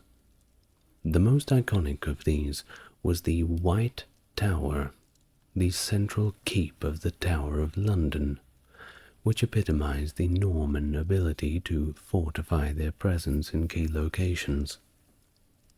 Initially, these castles were primarily earth and timber constructions, which were later rebuilt or replaced with more durable stone. Much better to withstand sieges, but also the passage of time. The Norman approach to military organization marked a significant shift from Anglo-Saxon practices. Instead of relying on the local territorial units such as the Hyde, which was a land measure used for assessing taxes and military duties, William implemented a new system where his magnates were required to provide a fixed number of knights. These knights could be called upon for military campaigns and for manning castles, a process facilitated by the practice of sub-infeudation, where household knights gradually received lands in return for their service, leading to more feudal and hierarchical structured society. Now, these land grants were strategic and often designed to consolidate control around these castles, which served as administrative as well as military centers. These grants sometimes involved large swaths of land that had belonged to multiple Anglo-Saxon landholders, now reorganized to support a single Norman lord, enhancing both the defensibility and the manageability of these territories. But not all of the Normans were eager to accept these lands, reflecting the ongoing instability and the resistance faced from the native population. Over time, however, as William's control solidified, the original Anglo-Saxon aristocracy was largely displaced or simply absorbed into the new Norman ruling class. This transformation was not just characterized by the transfer of land, but also by the significant cultural and administrative changes. Additionally, William's personal passion for hunting influenced the landscape of England. He established the New Forest as a royal hunting ground by repurposing lands that were arguably poorly suited for agriculture, but historically significant for local communities. The actual extent of the depopulation caused by the creation of the New Forest is a matter of debate. Some modern studies do suggest that the impact might have been exaggerated by medieval chroniclers like William of Malmesbury. Regardless, the introduction of strict forest laws regulated hunting rights, reserving many privileges for the monarchy and further imposing Norman control over the social and natural environments of England. Well, following his campaigns in 1086, William returned to Normandy. He further solidified his alliances by marrying his daughter Constance to Duke Alan of Brittany. This was a strategic move aimed at strengthening his position against the French kings. Tensions continued with his son Robert, who, allied with the French king, was a constant source of rebellion and discord, and probably disappointment. This led William to lead a military expedition against the French Vexin in the July of 1087. During this campaign, while in the town of Mantes, William either fell ill or was severely injured by the pommel of his saddle. His condition worsened, and he was taken to the priory of Saint Gervais in Rouen. As William lay there dying, the accounts of his final days vary significantly between sources. Orderic Vitalis provides a detailed and idealized account, rich with speeches that likely serve more to illustrate how a king's death should be portrayed, rather than factual events. Another account suggests its narrative might have been a rehashed version of earlier text, adjusted to fit William's story. Either way, it seems that these accounts are somewhat of a work of narrative fiction. But what we do know for sure is that on the 9th of September 1087, William died in Rouen. In his will, William divided his possessions among his sons. Normandy went to Robert. England was left in the hands of his second son, William Rufus, and his younger son, Henry, received a pretty decent sum of money. He also issued orders for the release of his prisoners, including his half-brother Otto, and made provisions for donations to the church and the poor. Of course, in the immediate aftermath of his death, there was complete disorder. Those present at his death quickly dispersed to secure their own interests. William's final resting place in Cannes was marked by a series of disturbances over many centuries. His tomb was first violated in 1522 under papal orders, and his body was placed back in the tomb intact. However, in 1562, during the French Wars of Religions, it was again desecrated. The bones were scattered and lost, save for one thigh bone. This relic was reinterred in 1642 beneath a new marker, which was replaced a century later by a more elaborate monument. This, however, was also destroyed during the French Revolution, and the current marble slab with its Latin inscription was placed in the early 19th century. And with that, we reach the end of our biography of William I, also known as William the Conqueror. I certainly hope that you've enjoyed it. I've certainly enjoyed reading it for you. Now, I would like to thank my top-tier patrons. That's Stark Factory, JC, Jeffrey, and Susan.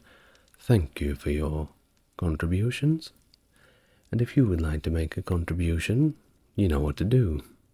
Check out the Patreon link in the description. Ibn Battuta, born in Tangier in 1304, one of history's greatest explorers, having traveled over 75,000 miles across continents, from North Africa all the way to China, a journey that surpassed even the great Marco Polo.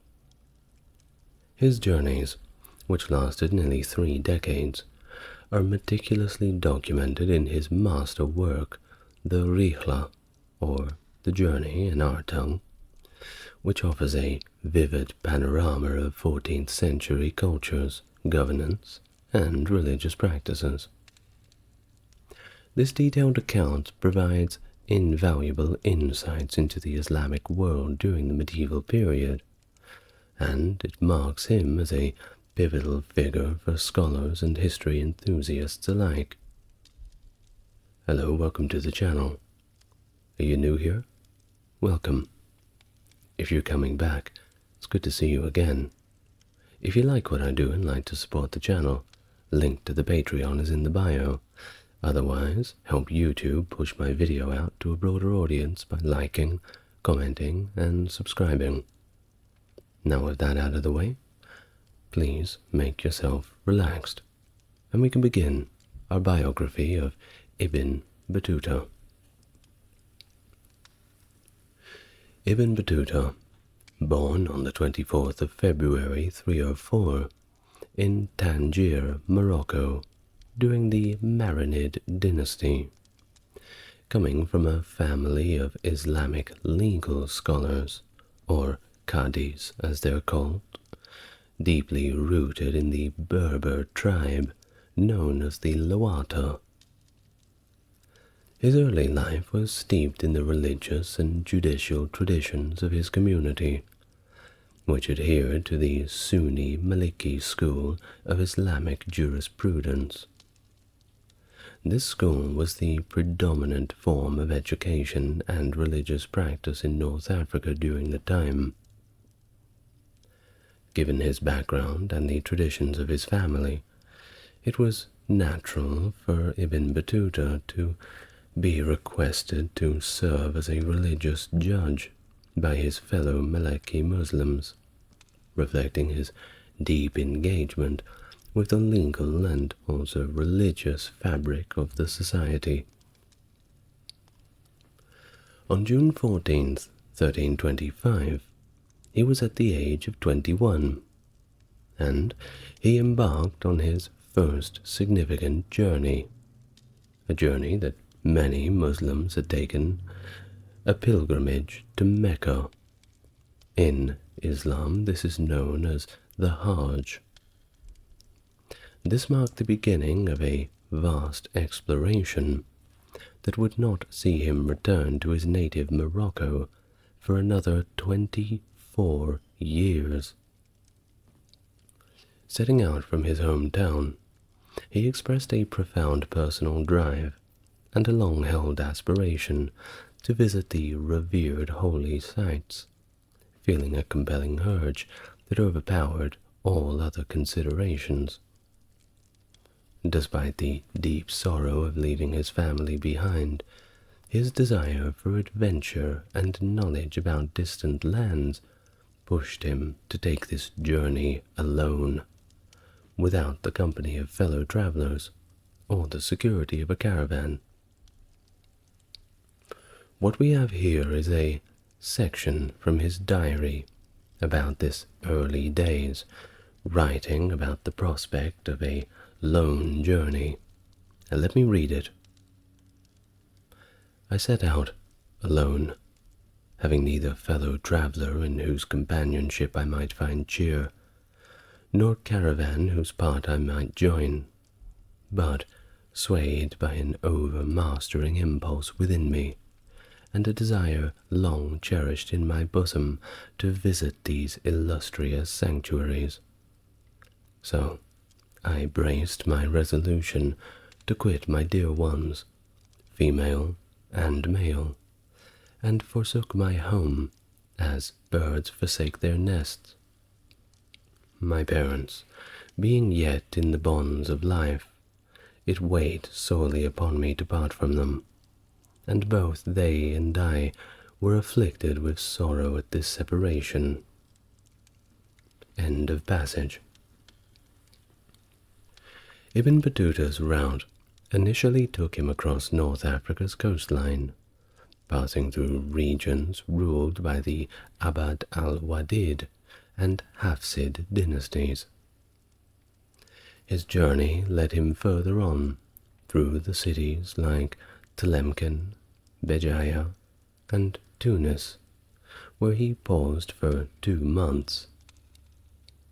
Of course, the path was fraught with risks, primarily from bandits, which typically encourage travelers to move in caravans for safety in numbers, although most of the time this didn't help much. During his stop in Sfax, he married, briefly, a union that ended quite quickly due to familial disputes. Back on the road again. This marriage was the first among several that punctuated his travels, because what's a vacation without a love story, albeit cut somewhat short? Moving on to the spring of 1326, after traversing over 3,500 kilometers, Ibn Battuta reached Alexandria, a significant port within the Bahri Mamluk Sultanate. There, he met Sheikh Burhanuddin and Sheikh Murshidi, 2 pious ascetics who recognized his deep-seated wanderlust. Burhanuddin notably predicted Ibn Battuta's future as a globetrotter, urging him to visit his brothers in India, Sind, and China, and deliver his salutations. After spending several weeks exploring Alexandria, Ibn Battuta proceeded to Cairo, the Mamluk Sultanate capital, and he stayed there for about a month. Choosing the road less traveled to Mecca, he headed towards the Red Sea port of Aidhab. However, a local rebellion at Aidhab forced him to retreat back to Cairo, where he decided to take a detour to Damascus, that's in modern-day Syria, guided by a prophecy that he would only reach Mecca if he went via the Syrian route. This route through Damascus also allowed him to visit significant religious sites, including Hebron, Jerusalem, and Bethlehem, safely managed by the Mamluk authorities to protect pilgrims. After observing Ramadan in Damascus, he joined a caravan that took him to Medina, home of the Mosque of the Islamic prophet Muhammad. Spending 4 days in Medina, he continued on to Mecca, the holy city, where he finally fulfilled the rites of Hajj in November, thus attaining the title of El Haji. But even with his pilgrimage completed, his wanderlust was not yet sated. he'd gained quite a taste for being on the road, and there was such a big world out there to see, don't you think? He decided to opt against returning home, and he set his sights on the Ilkhanate in the northeast. Onward. Now on November 17th, 1326, he departed from Mecca after spending a month in the Holy City. He then joined a substantial caravan of pilgrims who were making their way back to Iraq, who took him in as one of their own. The journey took them north to Medina, and then across the Najd plateau of Najaf. That was a 2-week journey, undertaken primarily under the cover of night. In Najaf, Ibn Battuta paid his respects at the mausoleum of Ali, the revered fourth caliph. Choosing to leave the main caravan, which continued towards Baghdad, Ibn embarked on a 6-month detour that would take him deeper into the landscapes of Iran. His travels led him from Najaf to Wasit, and then along the Tigris River towards Basra. His journey continued across the rugged terrain of the Zagros Mountains to Isfahan, the Iranian city of many great temples and ancient cultures. You can still find some Zoroastrian temples in Isfahan as well. Quite fascinating. From there, he ventured south to Shiraz, a bustling city that had remarkably escaped the devastation that the Mongol invasions had brought upon many other northern towns, and indeed, just like Isfahan, Shiraz is still there, going strong. Now after his time in Shiraz, he crossed back over the mountains, reaching Baghdad finally in June of 1327. But the situation in Baghdad, if you know a little bit about the Mongols, was a little different. Not quite like the peaceful times to be had in Shiraz. No, it was a city still marked by the scars of Hulagu Khan's destructive assault in 1258. Indeed, they were still recovering, and the breadth of the devastation would indeed need a lot more time to recover. Now in Baghdad, he encountered one named Abu Sa'id, the last Mongol ruler of the unified Ilkhanate, who was preparing to leave the city with a rather large entourage. Ibn joined this royal caravan for a time, traveling with the man himself, Abu Sa'id, before diverting northwards on the Silk Road towards Tabriz. Now, Tabriz was important because at the time it was a significant commercial hub and the first major city in the region to have welcomed the Mongols and a center of trade. Its importance magnified by the destruction of nearby rival cities by the Mongols. So it was, I guess, pretty intelligent foresight to invite the Mongols in. Now after a short period, Ibn left Baghdad once more in what was probably July, taking that northern route along the Tigris River. He visited Mosul, where he was hosted by the Ilkhanate governor. Then, his travels took him to the towns of Sitre and Mardin, that's near modern-day Turkey. Near Sinjar he encountered a Kurdish mystic who bestowed upon him some silver coins. Returning to Mosul, he joined a feeder caravan of pilgrims, heading back to Baghdad to converge with the main caravan that was destined for Mecca. Now, he was facing some illness at the time, and this didn't help when you're out in the middle of the desert, traveling along those long, hot roads. But he managed to complete his journey back to Baghdad, just in time to rest up for his second Hajj. Ibn spent a significant period in Mecca following this pilgrimage, possibly remaining there from September 1327 until the autumn of 1330, although the exact chronology is somewhat of a debate. After completing either the 1328 or the 1330 Hajj, he traveled to Jeddah on the Red Sea coast. From there, he made rather slow progress against challenging winds along the coast in a series of small boats called jalbas. His voyage finally led him to Yemen, where he visited Zabid and later Taiz. It was there where he met Malik Mujahidid Nur al-Din Ali of the Rasulid dynasty. Now, while he mentions a visit to Sana'a, it is uncertain if he ever went there.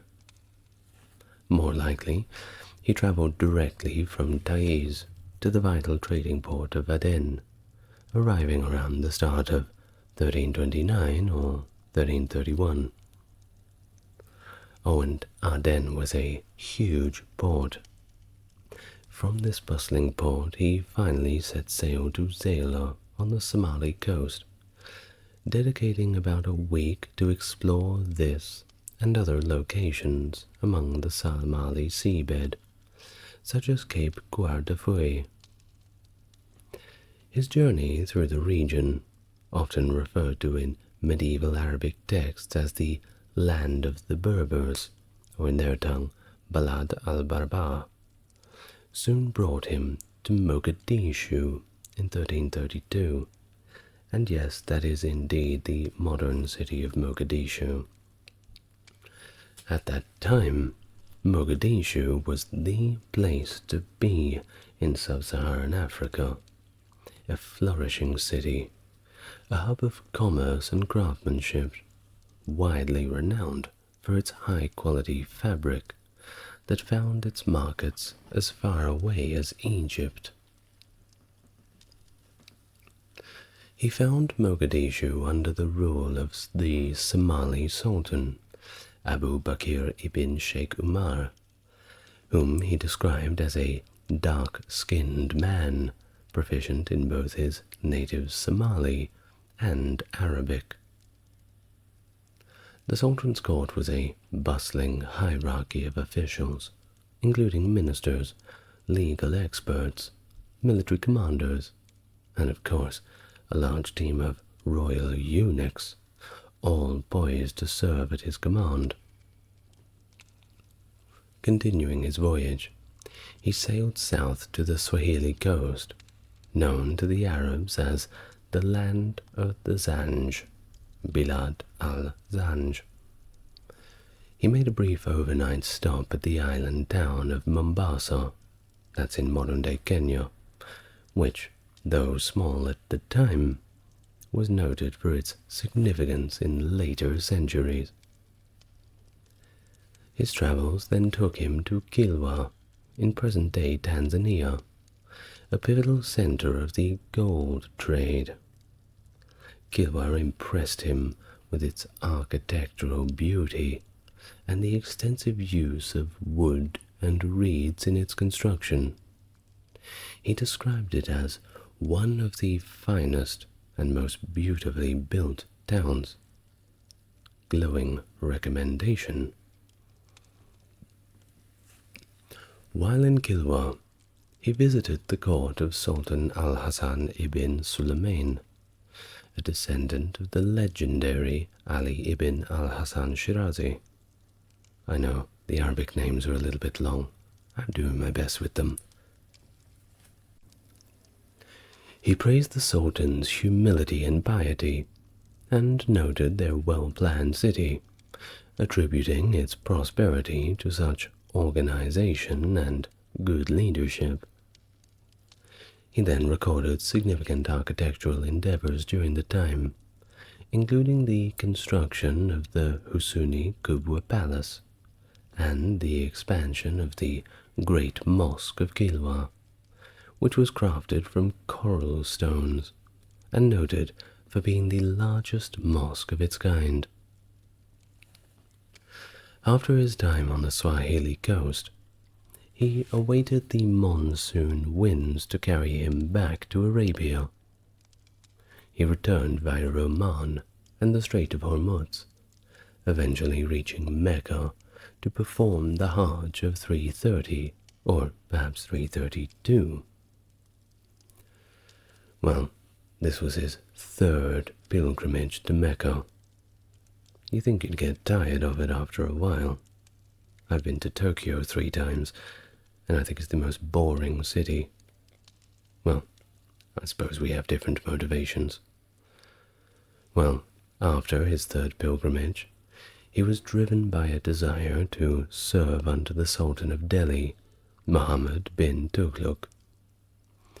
In the autumn of 1330, or perhaps 1332, he embarked on his journey, deciding on an overland route to India that would first take him through the Seljuk-controlled territory of Anatolia. That's modern-day Turkey. His route began with a crossing of the Red Sea and the Eastern Desert, leading him to the Nile Valley before he turned north to Cairo. From there, he traversed the Sinai Peninsula, reaching Palestine and retracing some of the paths he had traveled in 1326. He continued north to the Syrian port of Latakia, where he boarded a Genoese vessel that transported him and his companions to Alanya on the southern coast of modern-day Turkey. From Alanya, he journeyed westward along the coast to Antalya, where he encountered members of a Fityan association. These semi-religious associations, composed of young artisans and headed by a leader known as an akil, were dedicated to welcoming travelers, and were present in most Anatolian towns during the 13th and 14th centuries. Ibn was profoundly impressed by the hospitality he received, and would later stay in their hospices in over 25 towns across Anatolia.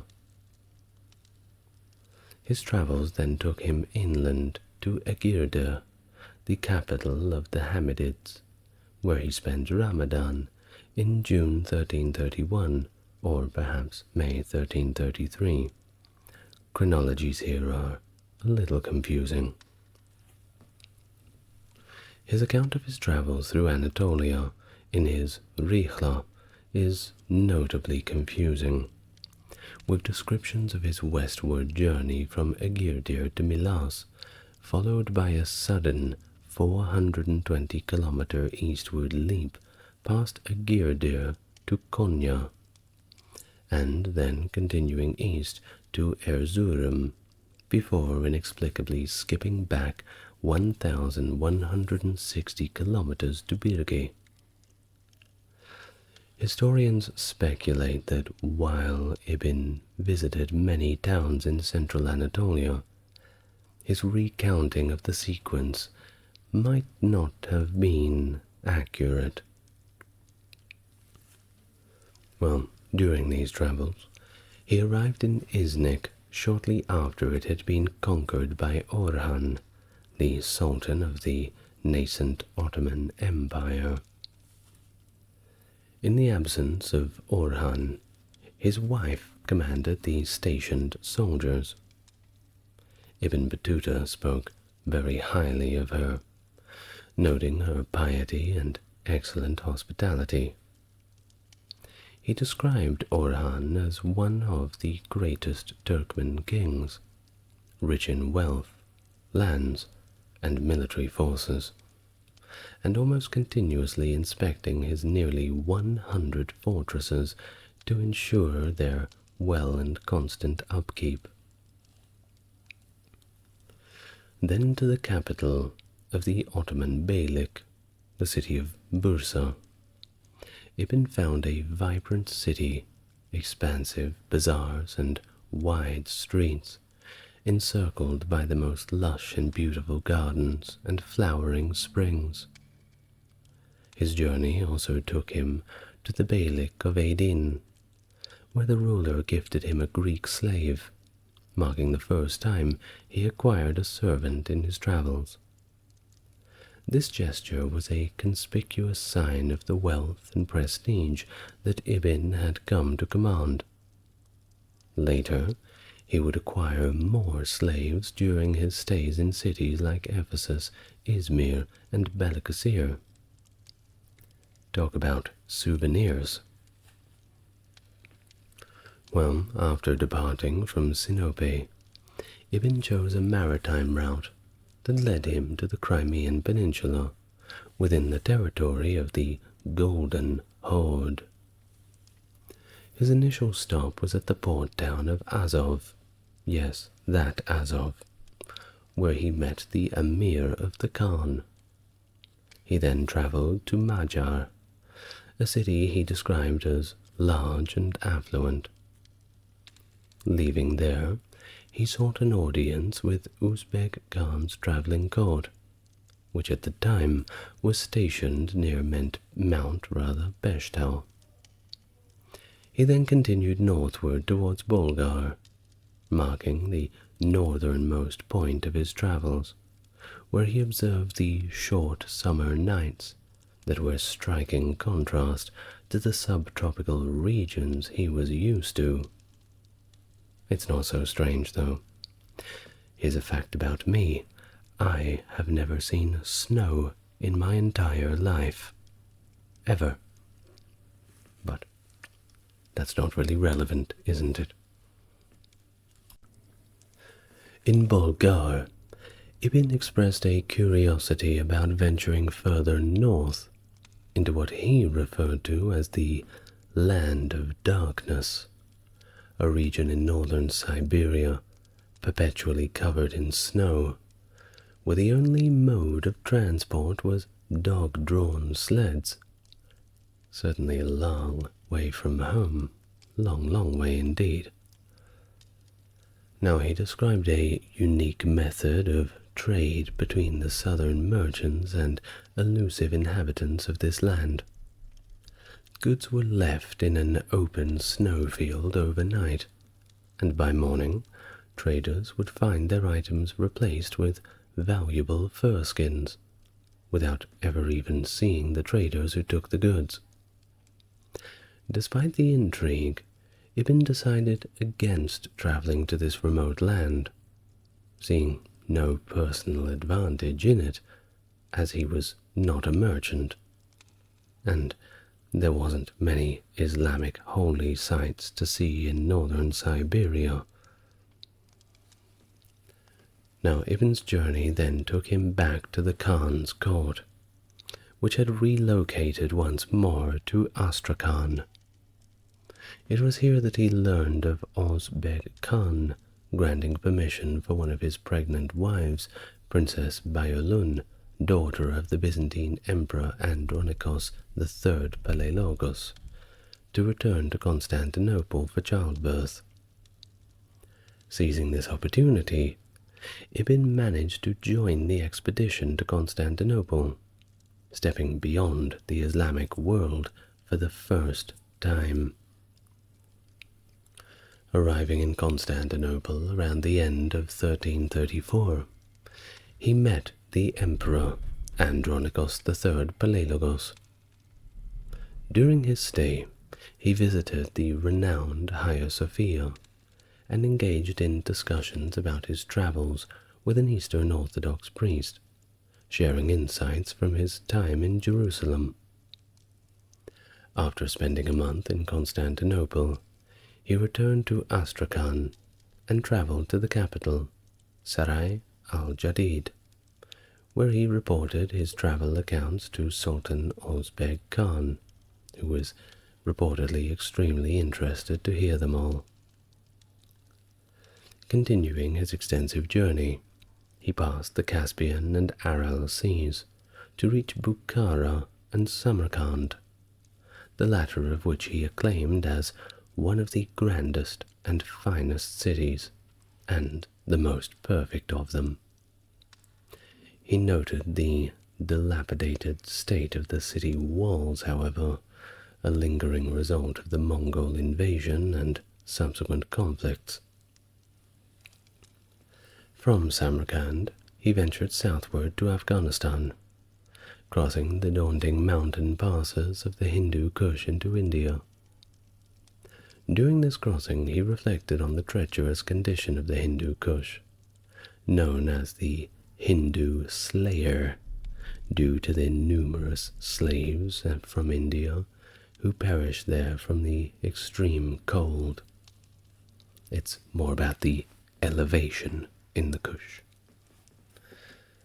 Now, on September 12, 1333, he finally reached the Indus River, marking his entry into the subcontinent. His travels soon led him to the city of Delhi, where he made the acquaintance of the Sultan Muhammad bin Tughlaq.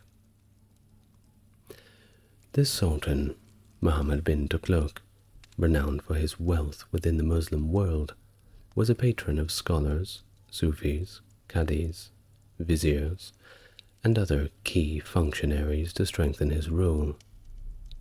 Utilizing his extensive education from Mecca, Ibn secured an appointment as a Qadi, or judge, if you remember, in the Sultan's court. However, he soon discovered the challenge of applying Islamic law beyond the confines of the Delhi court, where Islamic principles held quite limited sway. The exact route that Ibn used to enter the Indian subcontinent is a little bit unclear, but we do know that during his passage he was captured and robbed by rebels. Can't all be safe journeys, right? He likely did cross into India via the Khyber Pass and Peshawar, which is known for its safety, or perhaps a more southern path, and eventually crossed the Sutlej River near Pakpatan. There he visited the shrine of Baba Farid before entering Rajput territory. He described Hansi, which he visited next, as a beautifully constructed and densely populated city, originally founded by a prominent non-Muslim king named Tara. In Sindh, he noted the presence of the Indian rhinoceros along the banks of the Indus. His time in Delhi was marked by these fluctuations in fortune, oscillating between privileged status and even accusations of treason, a reflection of Sultan Muhammad bin Tughlaq's erratic disposition. A planned departure for another Hajj was thwarted by the Sultan, but in 1341 an opportunity arose with the arrival of an embassy from China, seeking permission to rebuild a Buddhist temple in the Himalayas. Appointed to lead the embassy, Ibn's journey was marred by this attack from bandits again, which he was kidnapped and nearly killed. Despite these adversities, he managed to reunite with his group within 10 days and continued to combat before sailing to Calicut on the Malabar coast. Here, he had the opportunity to stay as a guest of the local ruler, the Zamorin. During a mosque visit, a storm caused the loss of one of his ships, and the other departed without him, later captured by a Sumatran king, reluctant to return to Delhi and be deemed a failure, Ibn sought refuge in the southern region of India under Jamal ud-Din, ruler of the Nawayth Sultanate. After the fall of this sultanate, he left for the Maldives, where he was coerced into an extended stay. Appointed as the chief judge, his enforcement of stringent Muslim laws, such as public punishments for missing prayers and dress codes for women, eventually led to political friction. During his tenure in the Maldives, Ibn married into the local royalty and took multiple wives, consistent with his practices of marrying in the regions he visited. After resigning as chief Qadi, possibly under duress, he continued on to Sri Lanka, at the time named Ceylon, visiting sacred sites before returning to the Maldives. His subsequent attempt to travel to China was interrupted by shipwreck and piracy, but he did eventually make his way to the Madurai Sultanate, and from Madurai he resumed his journey to the east, reaching Chittagong, where he planned to meet the revered Sufi saint Shah Jalal in Sylhet. After a month-long trek, he described Shah Jalal as a revered figure, living ascetically alone in a cave, and he was consulted by many for guidance, kind of like an oracle or a wise old man out there on the far reaches of society. After this meeting, he redirected north to Assam, then circled back to continue his journey toward China, adhering to his role as an ambassador. In 1345, he embarked on a remarkable voyage to the Sumudra Pasai Sultanate, which is located in what is now Aceh, northern Sumatra. That's Indonesia, by the way. After a 40-day journey from Sunur Kawan, he noted in his travel log that the region was governed by Sultan al-Malik al-Zahir Jamal ad-Din, a devout Muslim who not only diligently performed his religious duties, but also actively campaigned against the animists in the era. Animism is kind of like paganism, worshipping the sun, making little things out of animal bones. Think about that. Of course, that's a drastic and rather disrespectful way to put it, but, well, I'll do a video on animism later on, I suppose. Now, Ibn Battuta highlights the wealth of Sumatra, mentioning its abundance of commodities like camphor, areca nuts, cloves, and tin. The prevailing Islamic school of thought in Samudra Pasai was that of Imam al-Shafi, similar to what Ibn Battuta had observed among the Mapila Muslims of coastal India.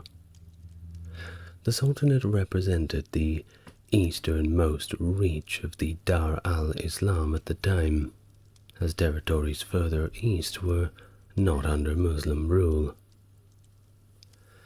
Ibn stayed approximately 2 weeks within the wooden walls of the town, as the Sultan's guest, before being provided with supplies and a ship to continue his journey to China.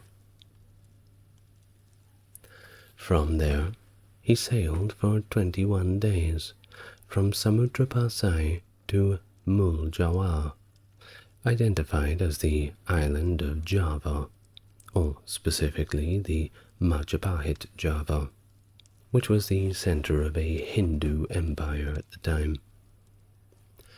This empire, according to Ibn, spanned 2 months of travel distance and ruled over regions including Kakula and Kamara.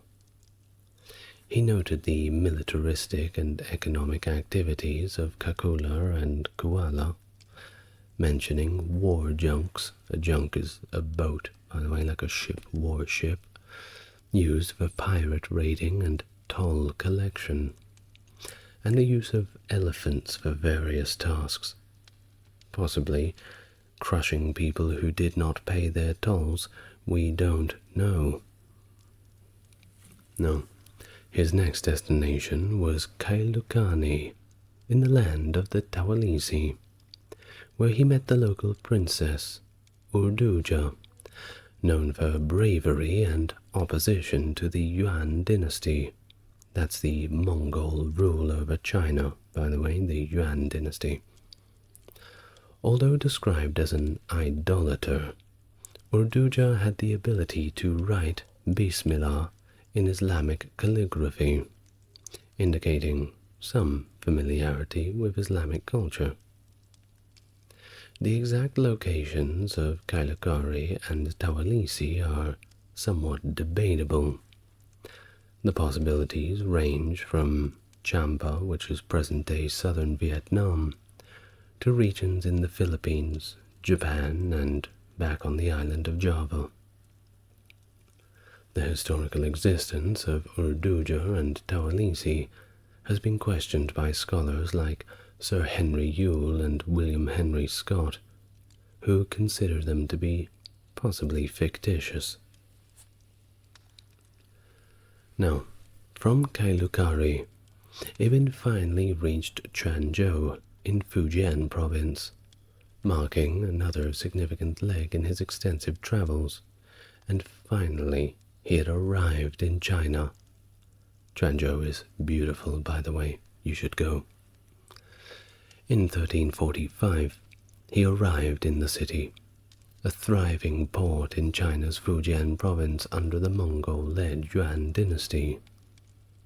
He quickly observed the absence of actual olives, despite the city being named Zaitun, meaning olive. He noted the local artist's skill in crafting portraits of newcomers for security purposes, and lauded the area's craftsmen for their exquisite silk and porcelain. Additionally, he was impressed by the local produce, such as plums and watermelons, and also very taken back by the convenience of paper money, which the Chinese had had for quite some time. He detailed the construction of large ships in Quanzhou, and commemorated on Chinese culinary practices, which included consuming frogs, pigs, and dogs, a notable contrast to his dietary experiences elsewhere. Of course, anybody who's went to China will possibly say the same, though it is extremely rare and rather looked down upon to eat dogs in China before you comment.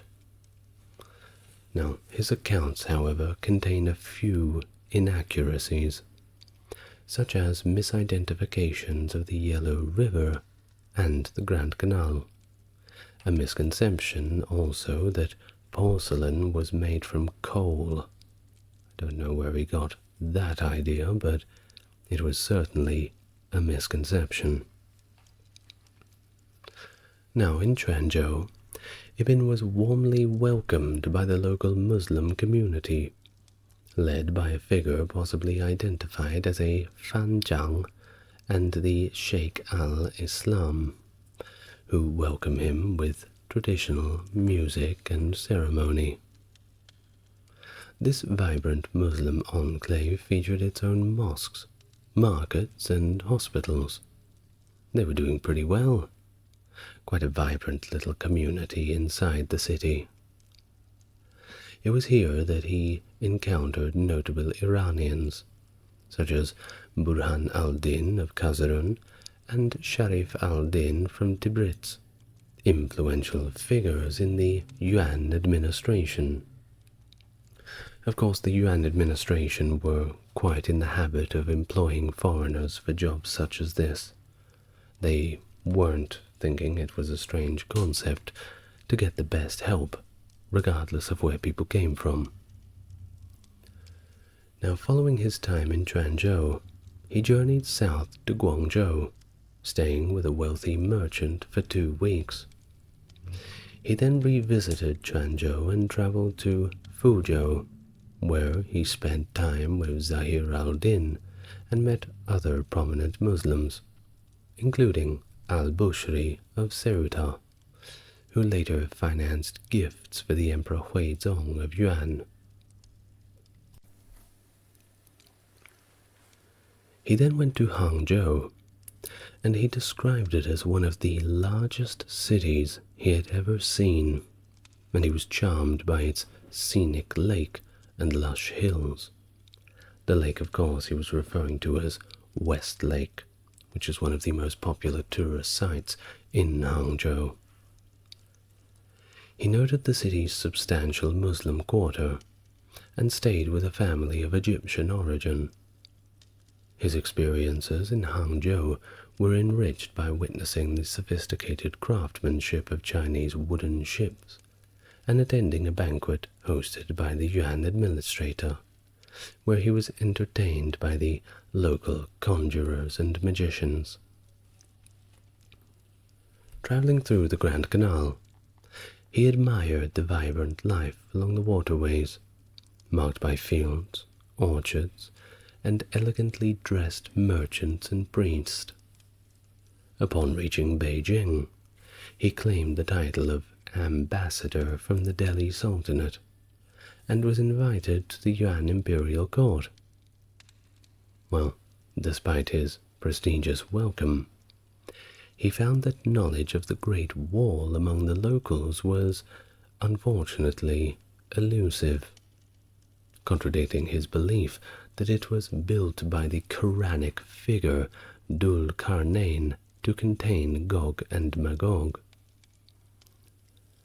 Well, his journey continued with a return to Fuzhou and Hangzhou, before he finally departed from Quanzhou on a junk back to Southeast Asia.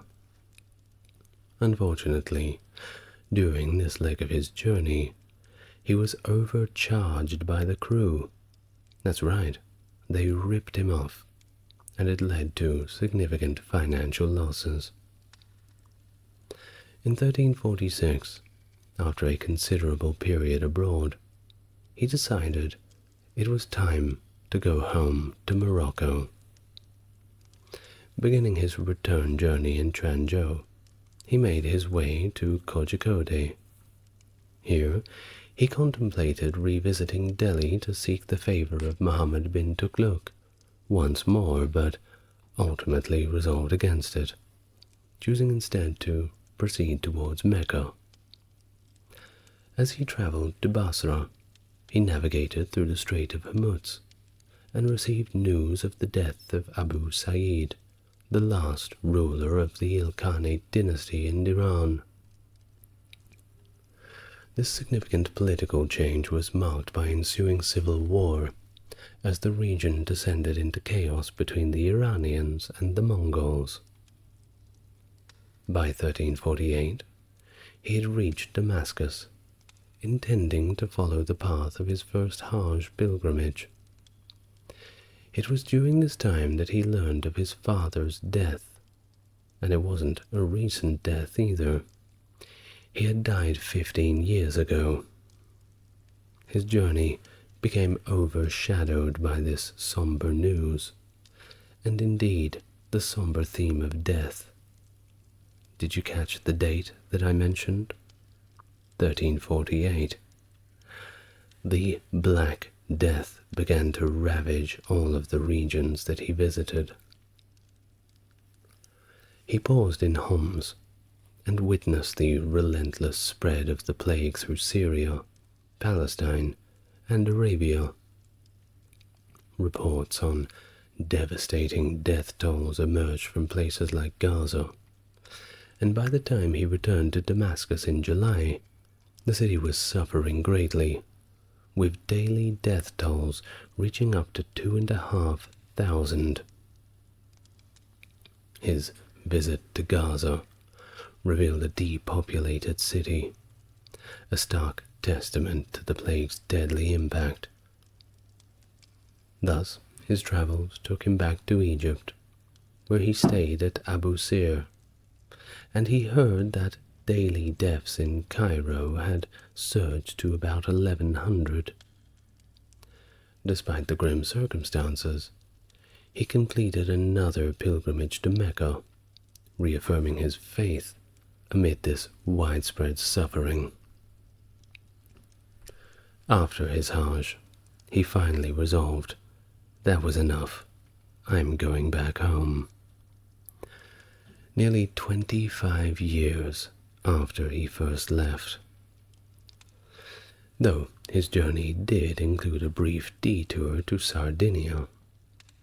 In 1349, he arrived in Tangier via Fez, only to discover the sad news that his mother had passed away just a few months earlier.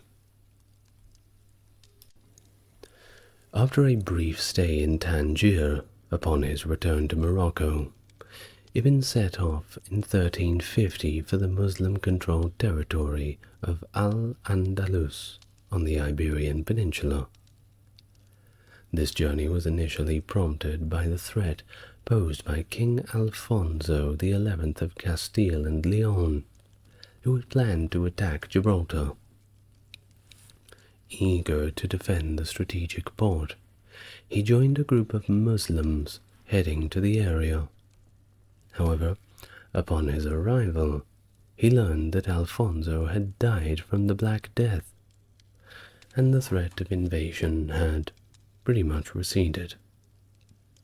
Consequently, he turned the journey into a general sightseeing tour and decided to make the most of a bad situation, eventually making his way to Granada. Following his time in Al-Andalus, he decided to explore more of Morocco. His travels thus took him to Marrakesh, where he found to be nearly deserted during the recent plague and the relocation of the capital to Fez. In the autumn of 1351, he then left Fez for Sijil Masa, located on the northern edge of the Sahara. It was here he prepared for a significant leg of his journey by purchasing several camels and spending 4 months there. He departed with a caravan in February of 1352, reaching the salt mines of Tagaza after a mere 25 days. Tagaza was indeed notable for its salt buildings, constructed from slabs cut by the slaves of the Masufa tribe, and its role as a commercial center flush with Malian gold. Despite its economic importance, Ibn was unimpressed, noting the prevalence of flies and the poor quality of the water. After a mere 10-day stay in Tagaza, the caravan moved on to the oasis of Tassarahla, where they prepared for the challenging trek across the vast desert to Oalata. Oalata served as the southern terminus of the trans-Saharan trade route and had recently become part of the Malian Empire. The journey across the desert to this city took them 2 months. Continuing southwest, Ibn followed a river he mistakenly thought was the Nile, but it was actually the Niger, leading him to the capital of the Malian Empire. Here he met Mansa Suleiman, the king since 1341. Ibn was reportedly critical of the local customs, particularly the attire of female slaves and the Sultan's daughter, which he found inappropriate for Muslims. He also expressed negative views about the local people's manners and intellect.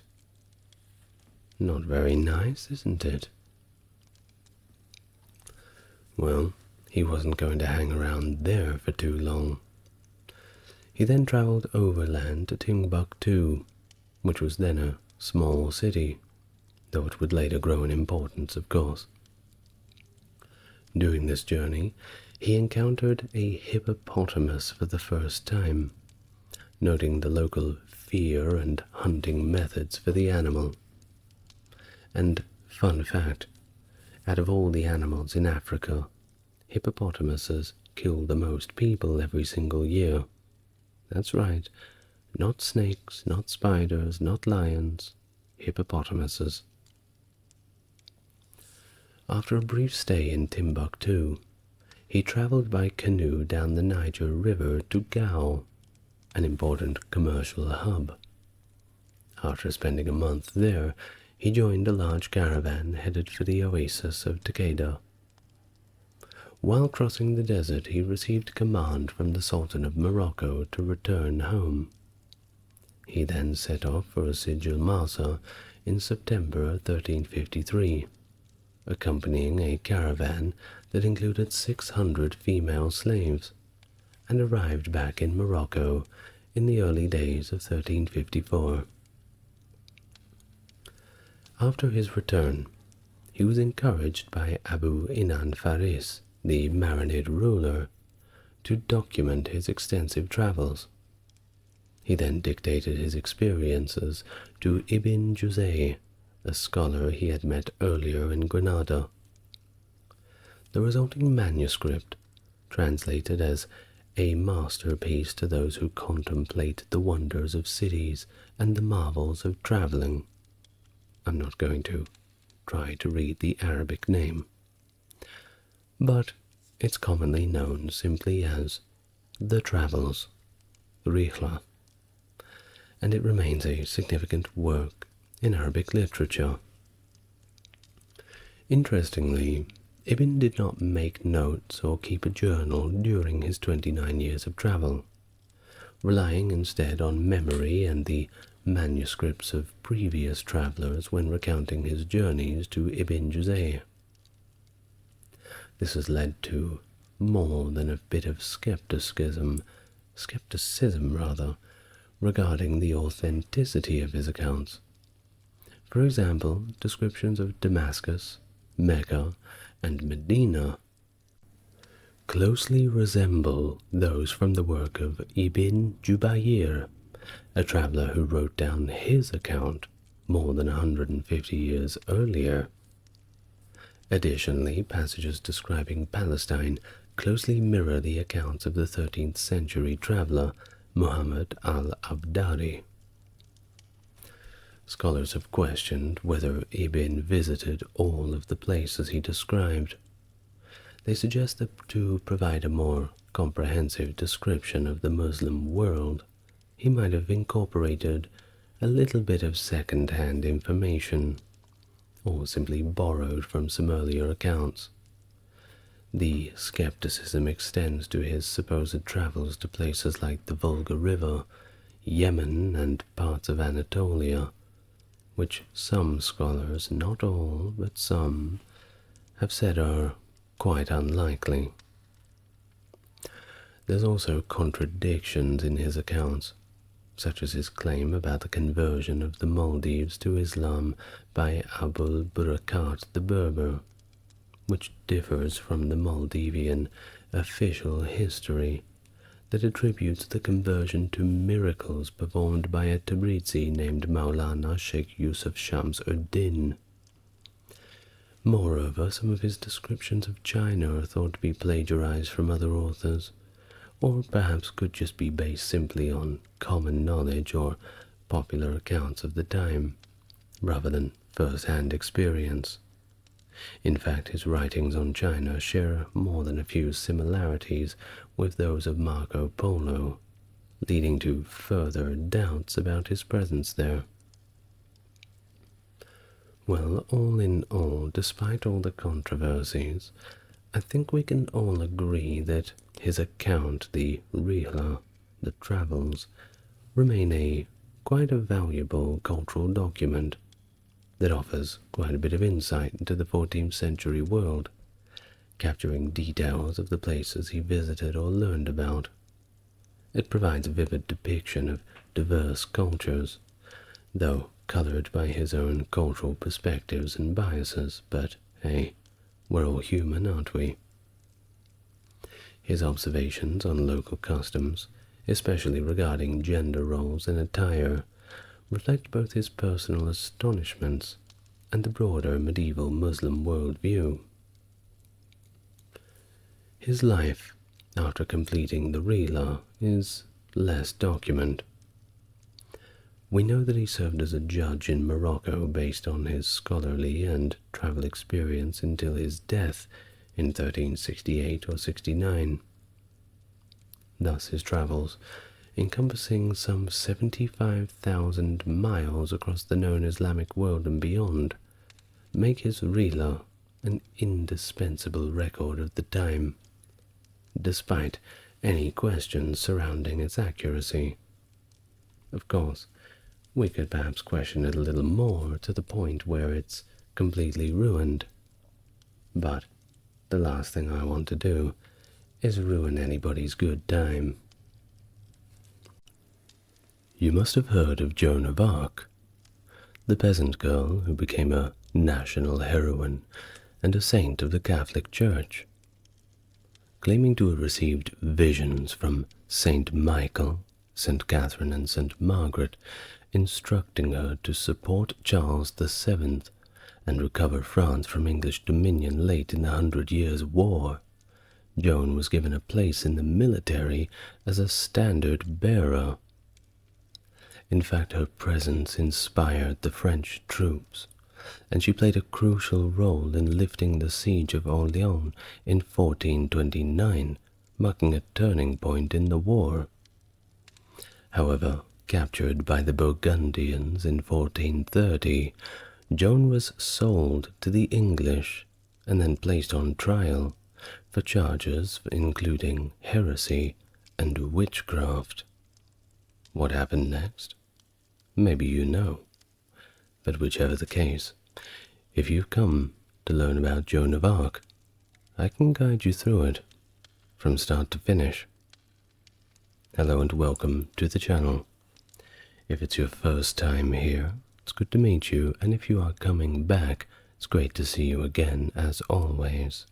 If you'd like to support the channel, links to the Patreon are in the description. Otherwise, if you want to tell YouTube to push my video out to a larger audience, a like and subscribe always helps with that. Now, without further ado, let's get on to the good stuff. A biography of Joan of Arc. Please, make yourself comfortable. Let's start from the beginning. Joan of Arc was born around 1412 in Domremy, a village located in what is now the Vosges region of northeastern France. The exact date of her birth remains unknown, and she was vague about her age in her own statements. We do know, however, that she was the daughter of Jacques d'Arc and Isabelle Romay, and grew up in a family that included 3 brothers and a sister. As for her parents, her father was a peasant farmer who owned approximately 50 acres of land. He also served as a village official, where he collected taxes and headed up the local watch, which wasn't a bad deal since it supplemented his income somewhat. Joan's early life unfolded against the backdrop of the 100 Years' War. That was a prolonged conflict between England and France that began in 1337. This war was primarily fought over territorial disputes and claims to the French throne by the English. Well, by the time of Joan's birth, the war had severely impacted France's economy, and led to all sorts of internal issues and political fragmentation within the country. The French monarchy in particular was unstable during this period. King Charles VI, known for his bouts of mental illness, often found himself simply unable to rule, and the times where he could rule, well, perhaps he shouldn't have. The king's complete incapacity led to intense rivalries for control of the regency, primarily between his brother Louis, the Duke of Orleans, and his cousin John the Fearless, Duke of Burgundy. Well, the assassination of the Duke of Orleans, Louis, in 1407 by the Duke of Burgundy, that John the Fearless, ignited a civil war between two houses, the Armagnacs, supporters of the Duke of Orleans' son, Charles of Orleans, and later Dauphin Charles, and the Burgundians. I'm sure you've heard of them before. As these internal conflicts continued to plague and weaken France, Henry V of England watched on and decided to take advantage of the situation. This came in the form of invading France in the year 1415.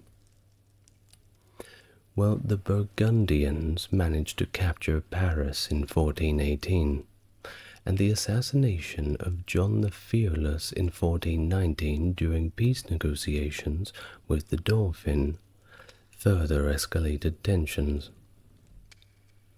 In came Philip the Good, the new Duke of Burgundy, then allied with the English.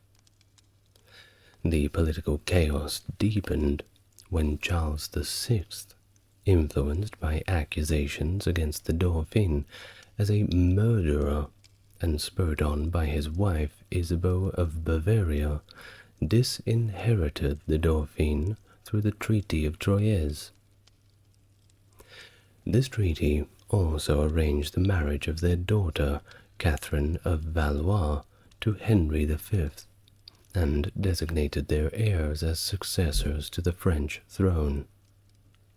You can see how things are getting a little bit complex, a lot of moving parts and different characters.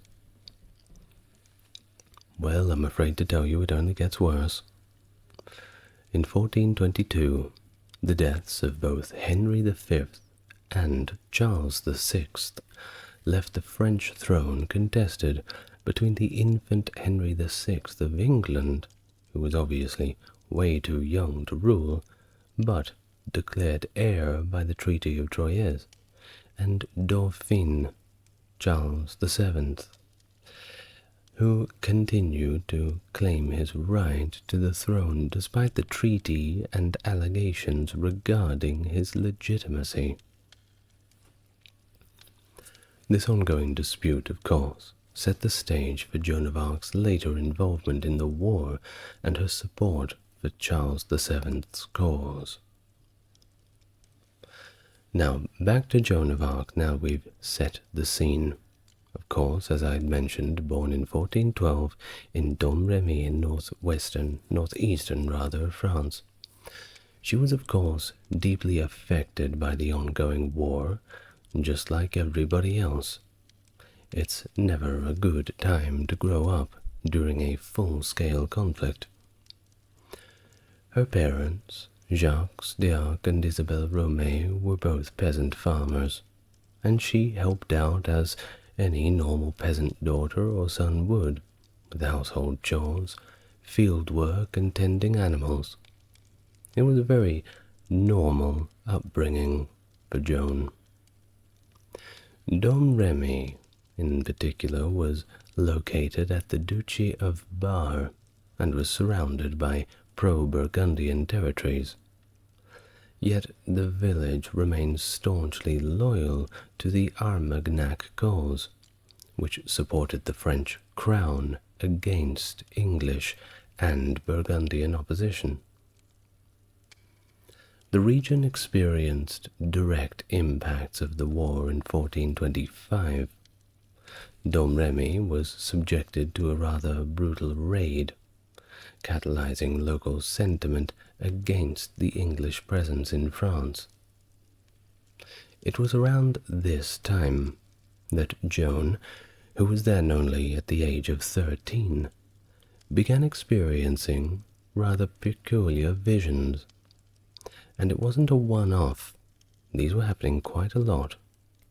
Well, what was she dreaming of? Or rather, what were her visions showing her? By her words, she was visited by figures like Saint Michael, accompanied by angels and other saints, appearing to her and urging her to support the French crown. These visions included Saints Catherine and also Margaret, both revered as defenders of the faithful and models of virtue. Joan's spiritual experiences became widely known and talked about in her village. She became to be a household name, and she gained a reputation for piety and determination. Amidst a backdrop of prophecy and regional folklore, which hinted that a maiden would save France, Joan felt that perhaps it was her time to act. Of course, we must remember that this is pre-Enlightenment France, and people were, especially in the countryside, very superstitious, very traditional, waiting for that promised one to come and save everybody. Generally, this seems to happen quite a lot when you have a protracted conflict, crossing your fingers, waiting for that mighty, sword-wielding hero to show up and sort things out within a matter of minutes. Well, in 1428, after a failed request for an escort to the French court from Captain Robert de Baudricourt of Vaucouleurs, she returned home. However, the visions just kept coming, and the dire state of France drove her to try again. She was getting that escort. Well, by January of 1429, she had another rejection. But she finally managed to win Baudricourt's support, thanks to the backing of local supporters Jean de Metz and Bertrand de Poligny. Oh, by the way, if anybody's listening to my French pronunciation, I do apologize in advance. Now, at this point, the English were tightening their grip on northern France, capturing strategic locations and nearing a complete encirclement of the city of Orleans, which was a pivotal city for the French, and indeed a large population center. The potential fall of Orleans signaled a critical point in the war. Think about it like Stalingrad in the Second World War. It was that important, and winning or losing it determined the fate of the French crown. Joan's insistence that she had a divine mission to support Charles VII, the uncrowned Dauphin, gained urgency. She was finally granted her armed escort to Chinon, the seat of Charles VII, in the February of 1429. To facilitate her journey through hostile territory and to adopt a practical attire for warfare, she donned men's clothing, a pragmatic choice that she maintained for the rest of her life, simply out of practicality. This decision was both symbolic but also strategic, aligning her with her mission's martial nature and providing necessary disguise and protection as she traversed war-torn France, essentially blending in as just another foot soldier, another bobbing head among the rabble. Her arrival at Chinon and subsequent actions would mark the beginning of a remarkable but tragic chapter in the history of the 100 Years' War. When she arrived at the royal court in Chinon, she quickly made a profound impression on Charles, asserting her divine mission to lift the siege of Orleans and ensure his coronation in Reims. Their private conversation reportedly affirmed Charles' legitimacy as a rightful king, a point that resonated deeply with him and influenced his decision to take her seriously. Of course, there was quite a little bit of Charles being told exactly what he wanted to hear. I mean, if somebody showed up and told you that you were the rightful king and I and God and all of the other saints say so, well, it would be somewhat of a flattering experience for sure. Well, despite her immediate impact, the Dauphine's council remained a little bit skeptical of Joan's claims and her mysterious visions. After all, if visions can come from God, well, they could perhaps come from other, less friendly places. Certainly a few eyebrows raise when one says they're being contacted by angels and God and all the rest, even back in those days, and even if it was confirming to their bias. Well, to validate her claims and make a general assessment of her character, it was decided that they would send Joan to Poitiers, where she would undergo a rigorous examination by a panel of expert theologians. Well, when she got there, they subjected her to some pretty rigorous testing, almost like a job interview, except the job was the savior of the entire country.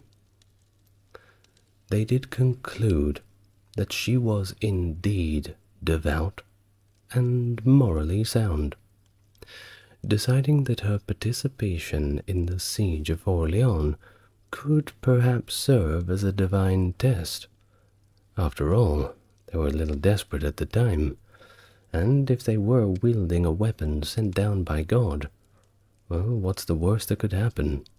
They may as well try. Furthermore, there were less pleasant examinations.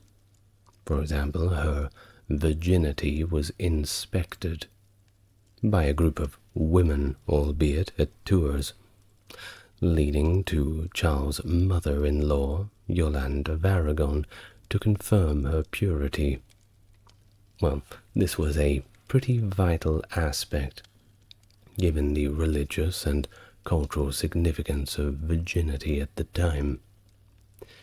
You may be somewhat shocked to know that very recently, I believe they've stopped it now, but the Indonesian military for female applicants also had a test for virginity. Somewhat of a breach of privacy, I believe. Well, feeling reassured by these investigations, Charles arranged for Joan to be outfitted with a set of armor and facilitated the creation of a banner under her own specifications, as well as procuring the reputedly holy sword from Sainte Catherine de Fierbois. Not a bad weapon. These actions not only equipped Joan physically, but also symbolically reinforced her role as a divinely guided warrior, solidifying her identity as Joan the Maiden, kind of like a holy hand grenade sort of thing, a weapon sent from God, wielded by the French. This certainly had a good effect on morale. At the time of Joan's integration into the royal cause, the military situation for Charles and the Armagnacs was dire, but not without hope. Although the English and their Burgundian allies had tightened their grip on northern France, internal disagreements among the enemy and strategic indecisiveness provided a bit of an opportunity.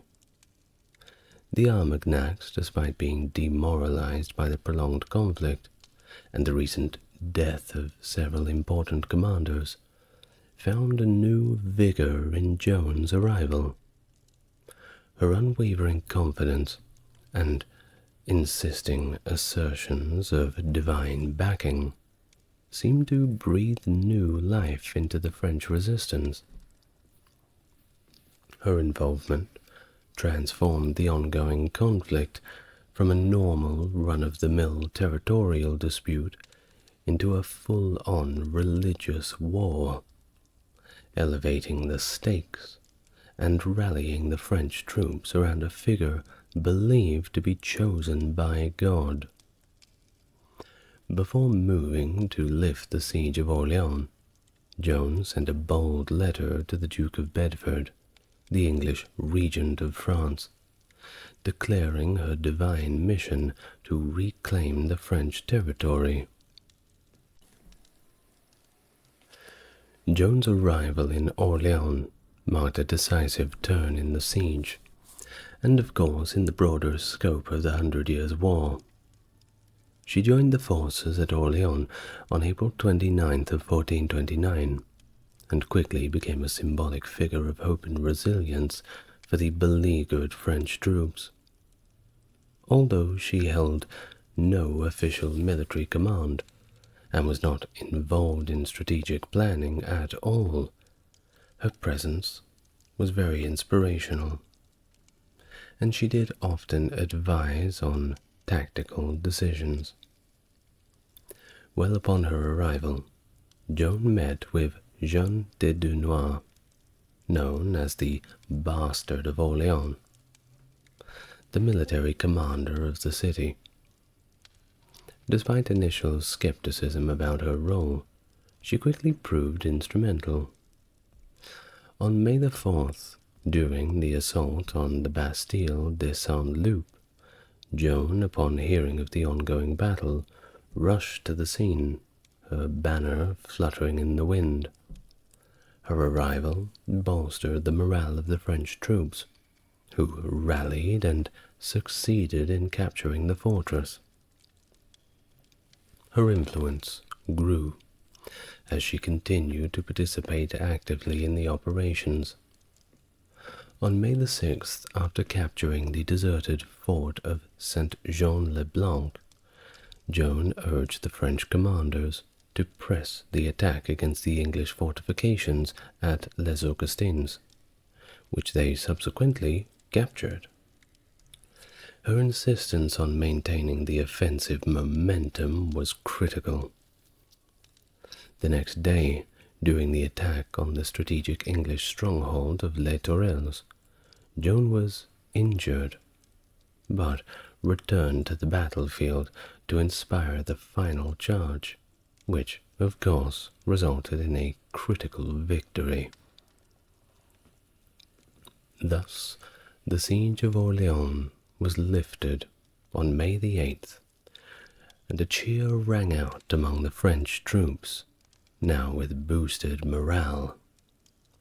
Joan's role in the victory at Orleans fulfilled her promise made at Poitiers that she would show a sign of divine support by lifting the siege.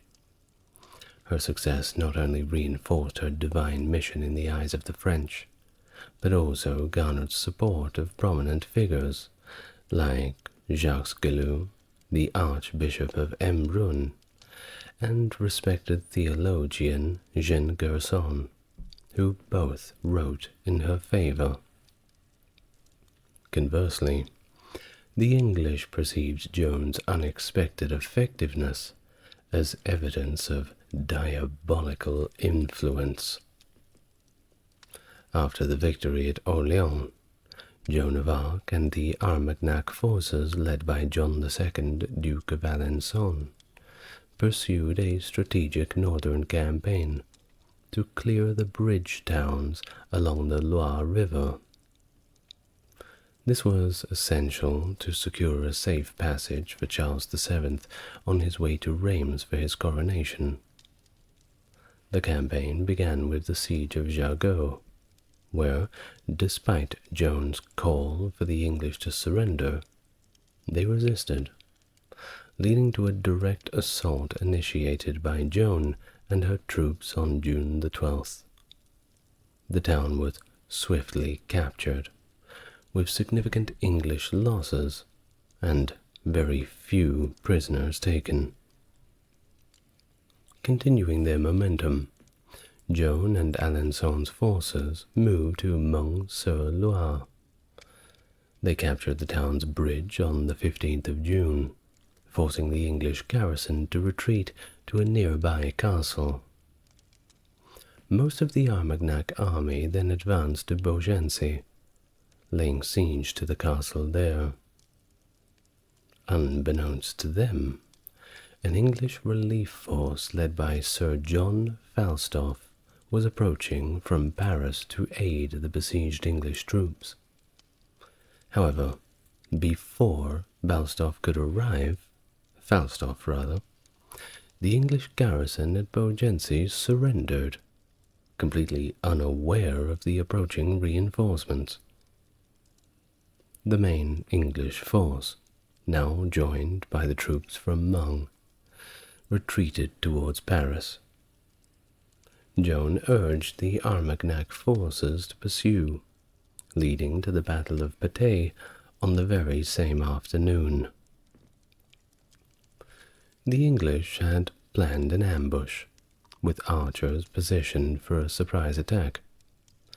However, the Armagnac vanguard detected and disrupted the English positions, leading to a comprehensive rout. The battle was another significant defeat for the English, with many of their leaders captured, and Sir John Falstaff narrowly escaping with a few of his most loyal troops. Joan, who arrived as the battle was concluding, had been instrumental in advocating for the aggressive pursuit that led to this victory.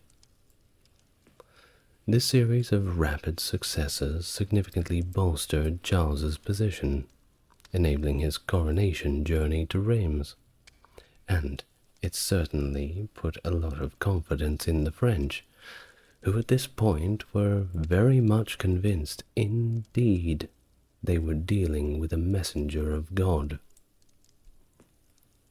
Well, following the decisive victory at Patay, the French forces, influenced by Joan of Arc's insistence, opted to prioritize the coronation of Charles over military engagement where the English held Normandy. On June 29th, the army departed for Jeanne of Reims, encountering minimal resistance during their march. The strategic town of Auxerre yielded after 3 days of negotiations on July the 3rd, and other towns quickly realigned with the Armagnac cause as the army advanced.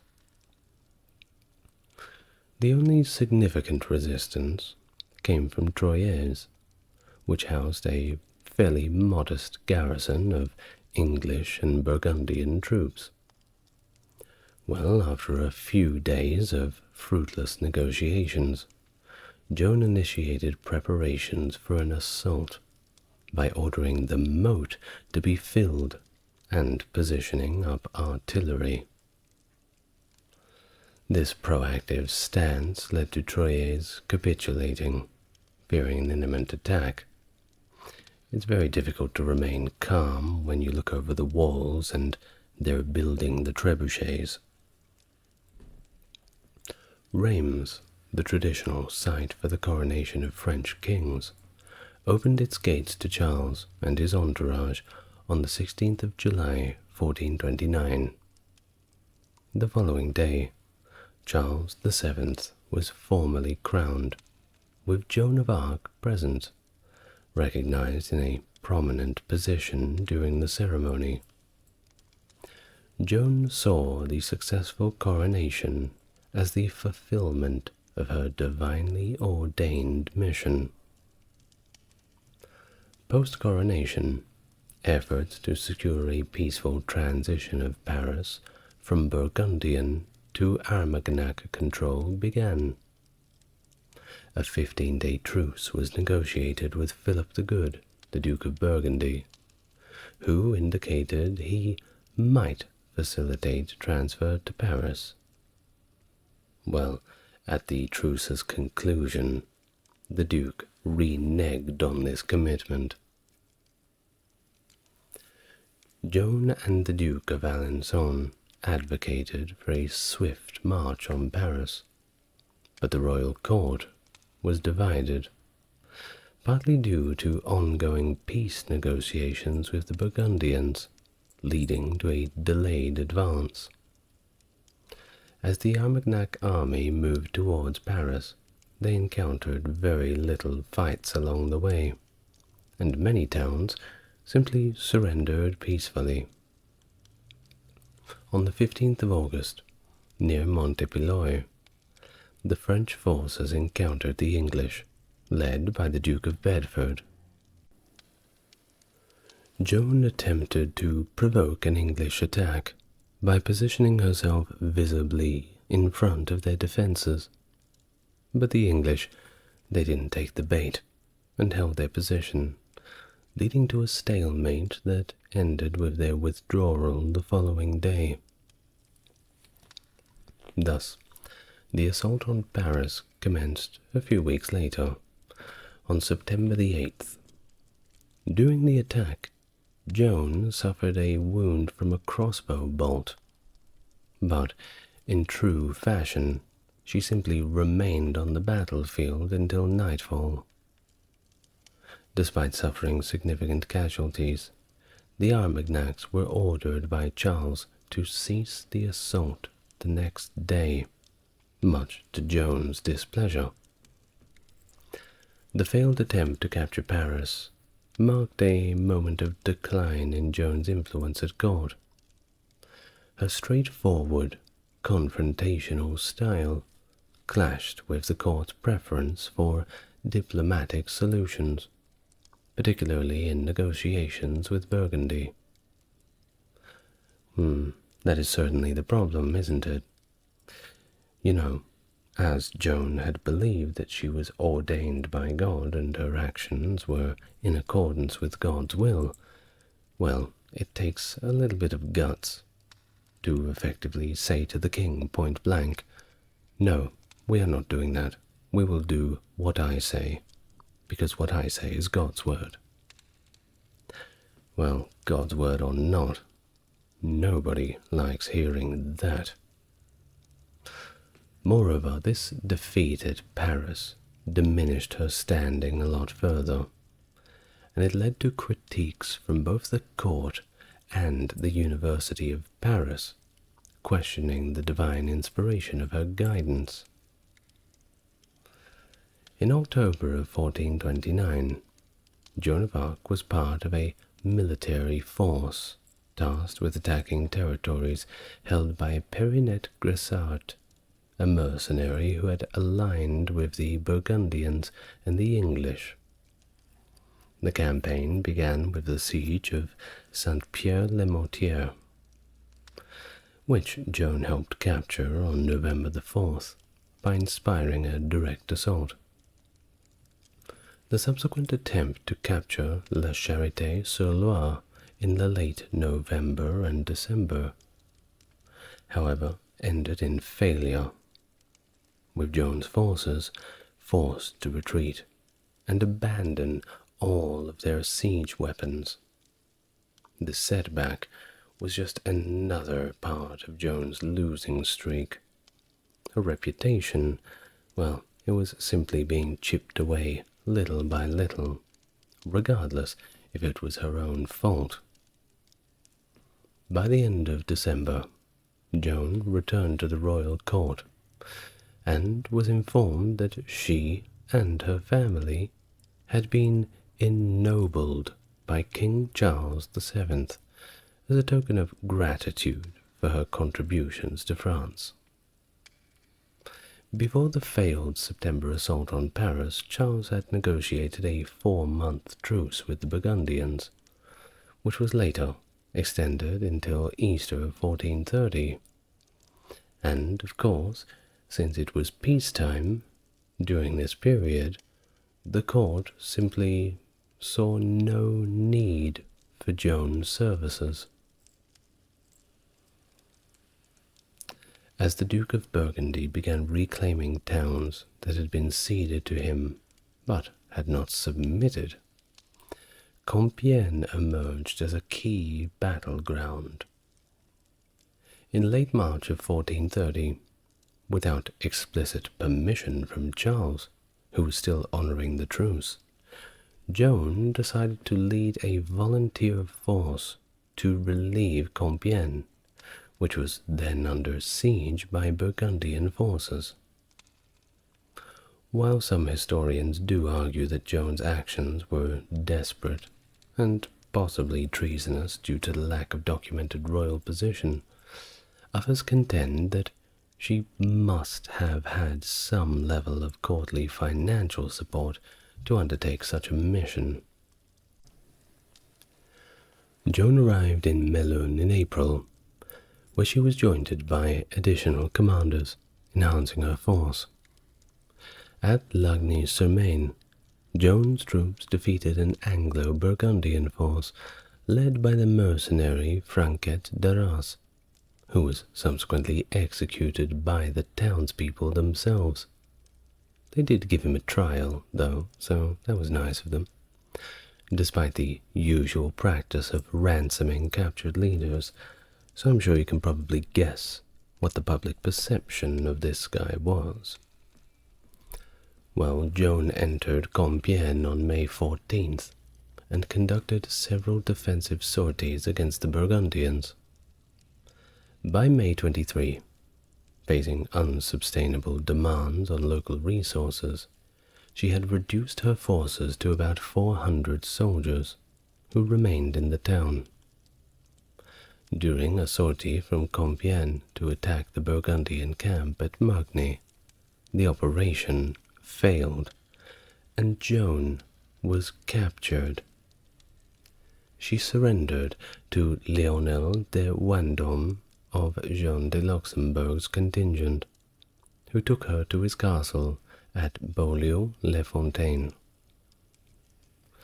Well, after an escape attempt, Joan was moved to Beaurevoir Castle, where she jumped out of the tower window into a dry moat and hurt herself quite badly, but she survived. Perhaps divine intervention. In November, she was transferred to the Burgundian-controlled town of Arras. The English, viewing Joan as a significant military threat, negotiated with the Burgundians to secure her transfer to her custody, culminating in a deal where they paid 10,000 livres to John de Luxembourg. John was then moved to Rouen, the English stronghold in France. Despite the high profile of her capture, there is no evidence that Charles VII made any effort at all to negotiate her release from English custody. Need to choose better friends, I think. Well, Joan of Arc's trial for heresy began on January 9th, 1431 in Rouen, where she faced charges of blasphemy for wearing men's clothing, acting on demonic visions, and claiming direct judgment from God. Now, why was this a problem? Well, there was only one entity that was meant to have been the spokesperson for God, and that was the church. And claiming that you yourself are getting visions from God, well, that is circumventing their authority. And they don't like it when you circumvent their authority. Now, the trial, although conducted by an ecclesiastical court, was heavily influenced by political motives, primarily to delegitimize Joan's divine claims that supported Charles' legitimacy as the King of France.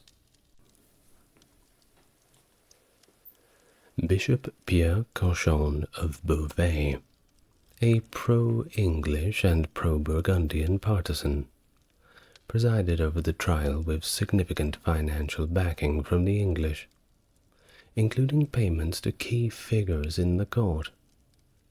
The court was predominantly composed of clergy associated with the University of Paris, many of whom were pro-English and pro-Burgundian. Despite attempts to adhere to inquisitorial procedures, the trial was fraught with legal and procedural irregularities. Joan was held in a secular prison, guarded by English soldiers, instead of being in ecclesiastical custody. She was not provided legal counsel, and the charges were not properly articulated from the beginning. Joan skillfully navigated the complex theological interrogations, however, managing to maintain her composure and prudence in her responses. She famously at one point circumvented a theological trap when asked if she knew if she was in God's grace, a question that was designed to elicit a heretical response. Joan's answer was thusly that if she was not in God's grace, she certainly hoped that God would put her there, and if she was in God's grace, she certainly hoped to remain so. Well, this answer rather impressed the court, reportedly, and of course avoided self-incrimination. A bit of a politician's answer, though. Despite the rigorous interrogation and the threat of torture, which was ultimately not employed due to a majority decision against it by the assessors, Joan initially stood by her convictions. However, under immense pressure, and after being shown the instruments of torture, Joan capitulated. And if you've seen what the torture instruments look like, well, I'm sure you can't blame her. On May 24th, 1431, during a public condemnation ceremony, she agreed to sign an abjuration document, renouncing her claims, agreeing not to wear men's clothing, and promising not to bear arms. This document was read aloud to her, so everyone could hear, and there were many witnesses, and then she signed her name, agreeing to the terms. Now, the signature of this document was meant to save her from execution by burning, as it was a sign of her submission to the Church's authority. However, it didn't quite go that way. This act of submission was a strategic move by her captors to undermine her influence and the divine authority that she claimed to possess. Joan of Arc's final days were marked by a tragic return to the charges of heresy. Publicly renouncing her visions and wearing men's clothes had been part of her abjuration to avoid execution, but the conditions of her imprisonment led her to resume wearing men's attire, which she justified by the need for protection and modesty in the presence of male guards. This act was, however, deemed a relapse into heresy, since it violated the stipulations of her abjuration contract. Talk about setting her up for a fall, huh? Really not fair. Bishop Pierre Cochon, the trial's chief judge, made a visit to Joan's cell on May 28th to confront her about wearing men's clothes again. During this visit, Joan declared that she had resumed wearing male attire for the aforementioned reasons, the practical circumstances of her detention, and she reiterated that if she were moved to a proper ecclesiastical prison and allowed to attend Mass like everybody else who was on heresy charges, she would comply with the court's directives.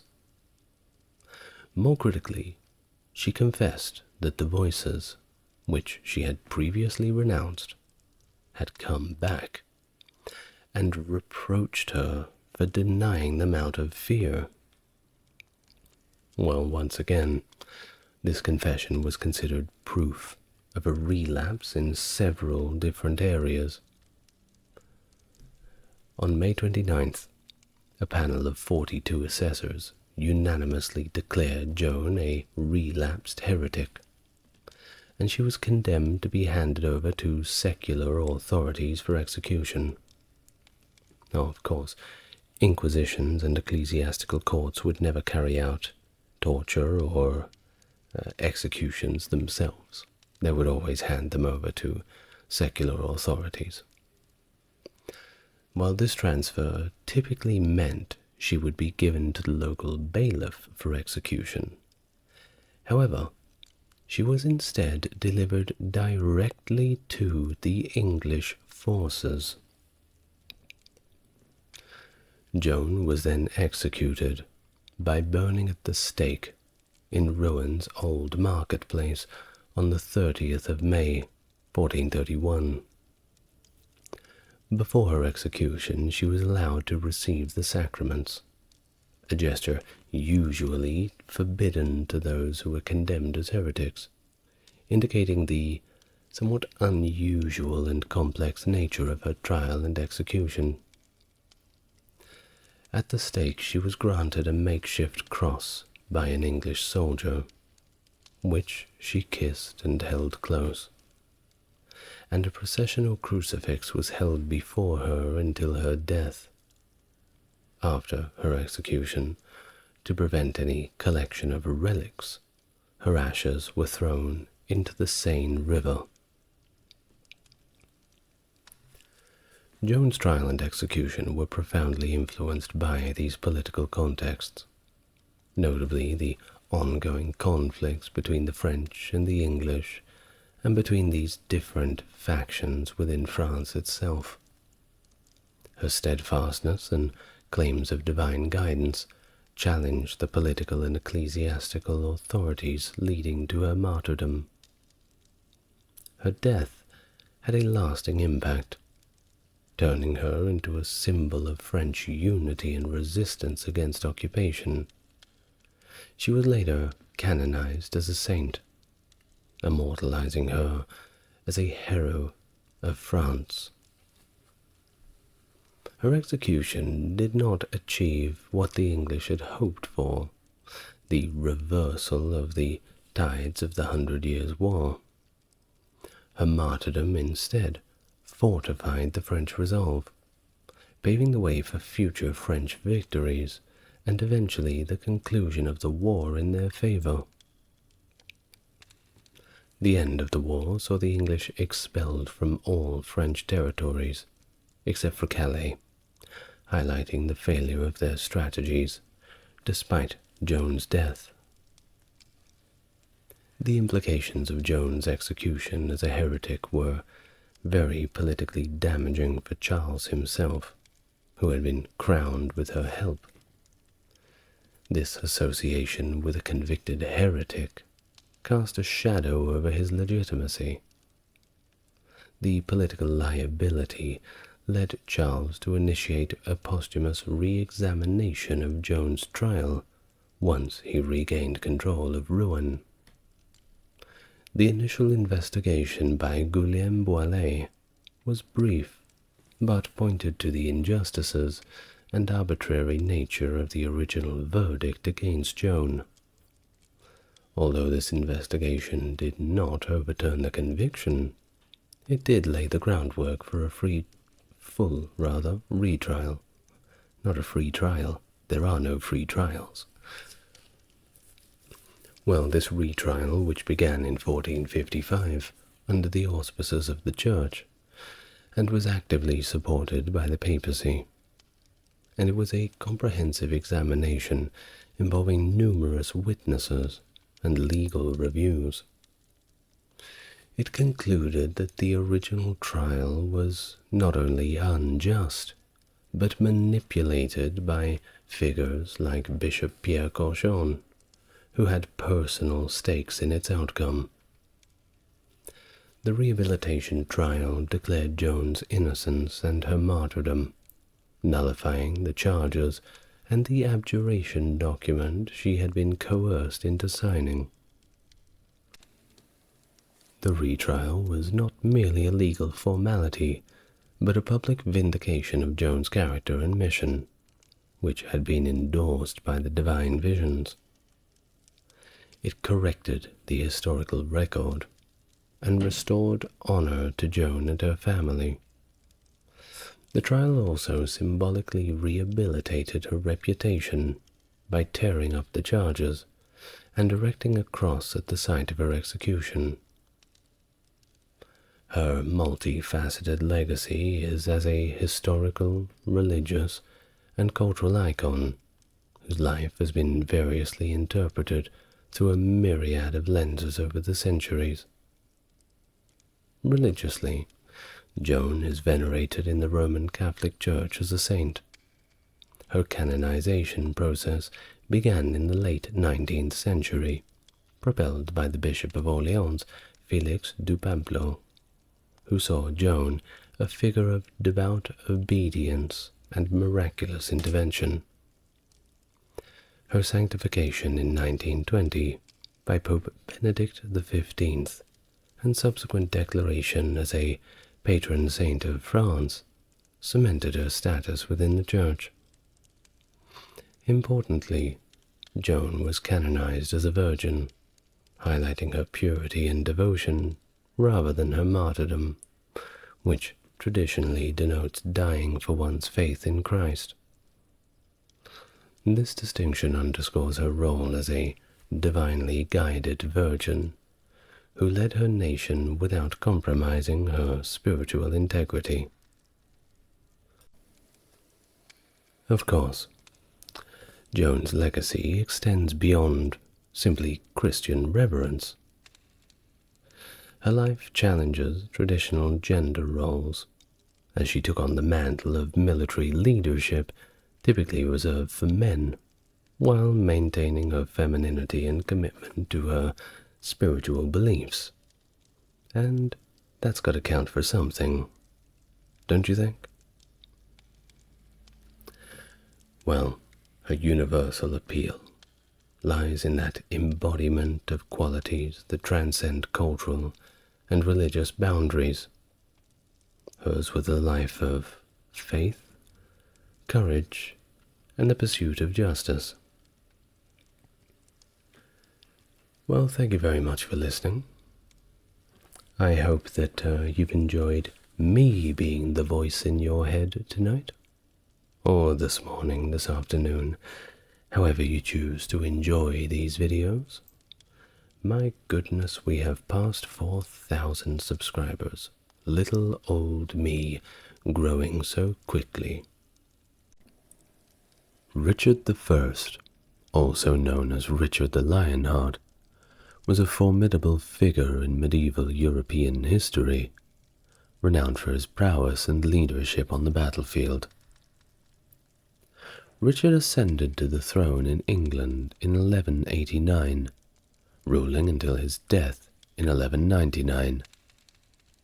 His lineage traced back to Henry II of England and Eleanor of Aquitaine, and though initially an unlikely heir, Richard emerged as a dominant force in European politics. From a young age, Richard exhibited military acumen, taking command of his own army by the age of 16 and quelling rebellions against his father. However, his most notable exploits came during the Third Crusade, where he played a crucial role as a commander of the Christian forces. Hello everyone and welcome to the channel. If you're new here, it's good to see you, and if you're coming back, it's good to see you again. If you'd like to support the channel and everything I do here on YouTube, go and have a look at the Patreon, where all the videos are ad-free. Also, like, subscribe and comment below if you're enjoying this style of content. Now without further ado, let's begin our topic for today's video. Richard the Lionheart.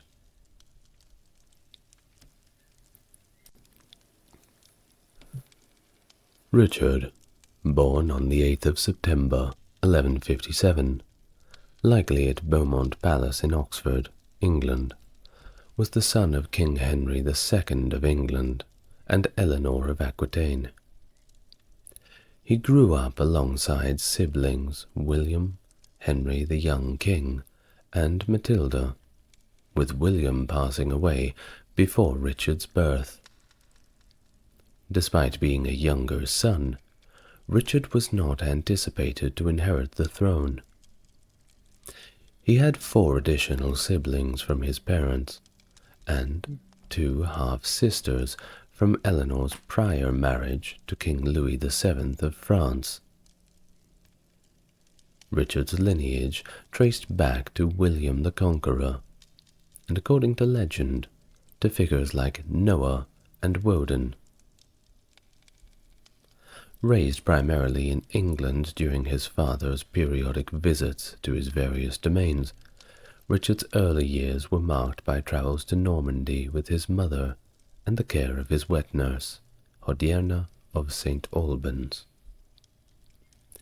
While the extent of his English proficiency remains uncertain, Richard was known for his education, displaying talents in poetry and writing in both Limousin and French.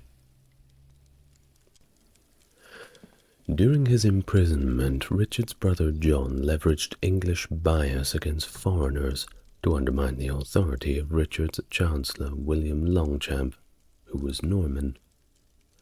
One accusation against Longchamp, made by John's supporter Hugh Nanant, was his purported inability to speak English, highlighting the expectation of English proficiency for those in positions of authority in the late 12th century England.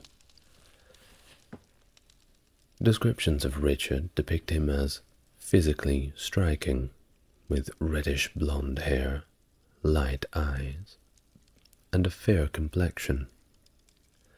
While his exact height is uncertain due to the loss of his remains, some sources claim he stood at 6'5", contrasting starkly with his shorter brother John, who was around 5'5". One account describes Richard as tall, with an elegant build, reddish gold hair, and a long, well-suited limbs, particularly well-suited for wielding a sword. In medieval Europe, marriage alliances were not just matters of personal choice, but crucial diplomatic tools that could shape political landscapes. Richard, born in 1157 to King Henry II of England and Eleanor of Aquitaine, was destined to play a central role in such engagements. Early on, a marriage pact was proposed between Richard and one of the daughters of Raymond Berenguer IV, the Count of Barcelona, in March 1159. However, due to various circumstances, this plan eventually fell through. Meanwhile, Henry, the young king, Richard's elder brother, solidified an alliance by marrying Margaret, daughter of Louis VII of France, in 1160.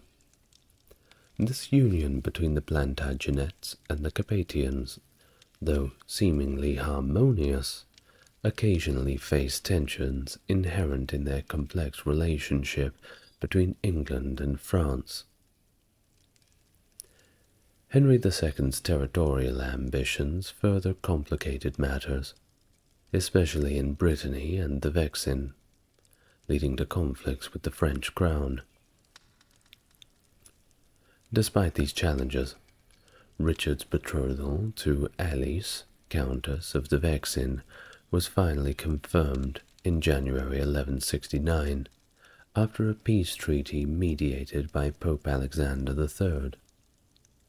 This betrothal marked a significant diplomatic achievement, as it represented an attempt to bridge the rivalry between the English and French monarchies. Henry II, envisioning a division of his vast territories, planned for Richard to inherit Aquitaine and Poitiers from his mother, Eleanor, thereby securing his position as a powerful vassal in southwest of France. Henry II's illness in 1170 prompted the formal implementation of his territorial division plan. Richard, who at this time was only 14 years old, was granted the Duchy of Aquitaine, a momentous step towards his independent rule. Together with his mother, Eleanor, Richard embarked on a tour of Aquitaine in 1171, aiming to assert his authority and win over the local populace.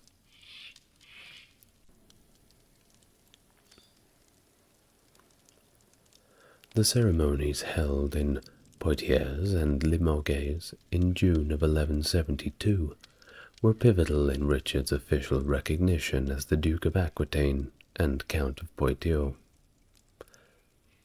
These events marked his transition from a young nobleman to a ruler vested with authority over significant territories.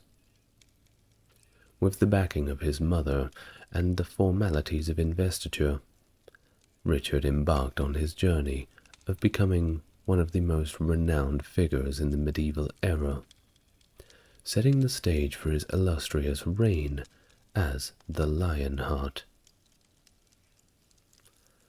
The seeds of rebellion sown within the Plantagenet family bore bitter fruit in the form of Henry the young king's defiance against his father, Henry II. According to Ralph of Coggeshall, the young king sought to assert his independence and stake his claim to the territories promised to him, weary of his father's control over finances and authority. Speculation even arose that Eleanor of Aquitaine, the young king's mother, may have fueled the flames of dissent among her sons, but that is exactly that, speculation. Henry the young king's bold move to seek refuge at the French court under Louis VII signaled the beginning of open defiance. Joined by his brothers Richard and Geoffrey, they formed a formidable coalition against their father, strengthened by Louis's support and the accolade of knighthood bestowed upon Richard.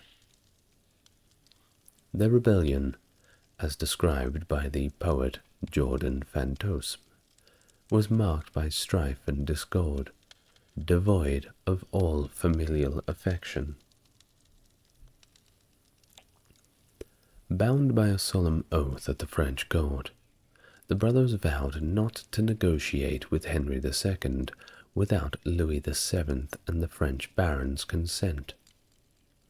Bolstered by promises of land and wealth, the young king garnered support from influential barons, including Philip I, Count of Flanders, and rallied allies in England, igniting rebellions in various regions. Robert de Beaumont, Earl of Leicester, joined forces with other nobles, launching a rebellion in Suffolk that gained momentum by July 1173, with sieges and captures marking their advance. As the rebellion continued to unfold, Richard took charge of the situation in Poitou, rallying local barons to his cause against his father's supporters in Aquitaine. Eleanor's capture left Richard to lead the campaign independently, facing resistance as he sought to consolidate his base of operations. Though met with a good amount of setbacks, Richard's resolve remained firm as he navigated the tumultuous landscape of that familial strife and politics, laying the groundwork for his future as a formidable leader. The rebellion continued to intensify, and Henry II mobilized a formidable army of over 20,000 mercenaries to quell the unrest. Advancing towards Verneuil, he forced Louis VII into retreat and recaptured Dole, asserting control over Brittany. Despite the military presence, Henry III extended an olive branch to his sons, offering peace, but the Council of Louis led to its rejection. In a swift turn of events, Henry's forces seized Saintes by surprise, capturing much of its garrison, while Richard narrowly escaped, seeking refuge in Château de Taillebout. Meanwhile, Henry the young king and the Count of Flanders prepared to support the rebellion in England. However, their plans were thwarted as Henry II swiftly returned with a contingent of soldiers, accompanied by his prisoners, including Eleanor and his sons' wives and fiancées. Yet upon his arrival, Henry discovered that the rebellion had already crumbled, with key figures like William of Scotland and Hugh Bigod already captured. Subsequently, Henry returned to France, lifting the siege of Rouen, where Louis VII and the young king had converged after abandoning their English invasion plans. The ensuing defeat led to the signing of the Treaty of Mont-Louis in the September of 1174. With the truce excluding Richard, he found himself to be isolated and vulnerable. In a dramatic plea for forgiveness, Richard sought reconciliation with his father, reportedly shedding tears and falling at Henry's feet.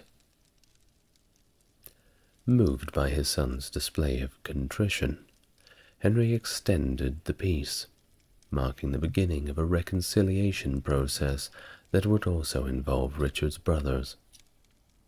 However, the terms offered to the brothers were less favorable than earlier proposals, with Richard granted limited control over castles in Poitou and Aquitaine. Eleanor, held as a captive, remained a political pawn in Henry II's political maneuvers, ensuring Richard's compliance with the terms of reconciliation. Following the resolution of the conflict, efforts to restore order in the rebellious territories commenced. Henry undertook the pacification of Anjou, while Geoffrey focused on Brittany. In January of 1175, Richard was dispatched to Aquitaine to quell dissent among the barons who had rallied to his cause. The Chronicle of Roger Howden provides insight into Richard's activities during this period, detailing his endeavors to restore control over the region. According to Howden, Richard's directives included the restoration of most rebel-held castles to their pre-war condition, albeit within a tight deadline, with some structures rather slated for destruction. The task proved to be arduous, given the proliferation of stone castles and the extensive fortification that was undertaken by the barons. One notable engagement during Richard's campaign was the 2-month siege of Castillon-sur-Agen. Despite the fortress's formidable reputation, Richard's determined leadership and siege engines eventually compelled the defenders to surrender. It was during this campaign that Richard earned the epithet the Lion, or the Lionheart, for his courageous and indomitable demeanor. References to Richard as our Lion appear as early as 1187, while the moniker Lionheart is first documented in Ambroise l'Histoire de la Guerre Sainte, and once again, sorry about my French pronunciation, in 1191, during the campaign in Acre, later in the Crusades era. Also, you might hear the French expression Coeur de Lion. Richard de Coeur de Lion just means Richard the Lionheart, but I'll try and keep it in English as much as I can. Now, amidst these military exploits, tensions simmered within the royal family. Henry II, weary of empowering his sons with resources that could be ultimately turned against him, reportedly appropriated Alice of France, that's Richard's betrothed, as his own mistress. This maneuver complicated Richard's prospects at marrying Alice, as the union would be deemed illicit by the church. Despite pressure to renounce the betrothal, Richard hesitated, as Alice's dowry, which included the strategic Vexin region, held significant political value. Moreover, Alice's familial ties to King Philip II of France posed further complications, as he was a key ally whose goodwill Henry II sought to maintain. Following his failed rebellion against his father, Richard turned his attention to quelling internal revolts within Aquitaine, particularly in Gascony, where his increasingly harsh rule actually managed to incite a major uprising in 1179. The rebels seeking to depose Richard enlisted the aid of his brothers, Henry and Geoffrey. However, the tide turned in the spring of 1179 at the Charente Valley, where the formidable fortress of Taillebourg stood. Richard employed a strategic approach, decimating the surrounding lands to cut off reinforcements and retreat options for the fortress's defenders. Despite its formidable defenses, Richard's forces prevailed, compelling the garrison to sally out and engaging them in battle before seizing the castle in a swift 2-day assault. This resounding victory at Taillebourg quelled further rebellion, as many barons pledged allegiance to Richard. In subsequent years, tensions between Richard and his father kept escalating, with Henry II demanding Richard's homage to Henry the young king, which Richard adamantly refused. The situation reached a boiling point in 1183, when Henry the young king, along with Geoffrey of Brittany, invaded Aquitaine to subdue Richard. However, Richard successfully repelled the invasion, with his barons rallying to his cause. The conflict intensified with the execution of prisoners, and only paused briefly with the young king's death in the June of 1183 rather, leaving Richard as the eldest surviving son and also the heir to the English throne. Yet the rift between Richard and Henry had persisted, exacerbated by Henry's demand for Richard to relinquish Aquitaine. Richard's steadfast refusal prompted Henry II to release Queen Eleanor from captivity and dispatch her to Aquitaine, tasking her with asserting control over Richard's lands. In 1187, Richard sought to bolster his position by forging an alliance with Philip II, the young King of France and son of Eleanor's former husband, Louis VII. Roger of Howden's chronicle depicts Richard's audacious move to secure his castles in Poitou and defy his father's authority, effectively setting the stage for further confrontations between the father and son. Howden's focus on the political dynamics between Richard and Philip sheds light on their strategic alliance, which was instrumental in shaping the events leading to Richard's ascension. In response to the escalating tensions with his father and the looming threat posed by Henry's forces, Richard took decisive action by joining Philip in taking the cross at Tours, indicating their commitment to the Crusades.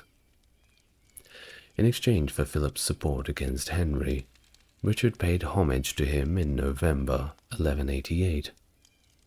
Their combined forces achieved a significant victory over Henry's army at Balance on the 4th of July 1189, prompting Henry to acknowledge Richard as his heir apparent.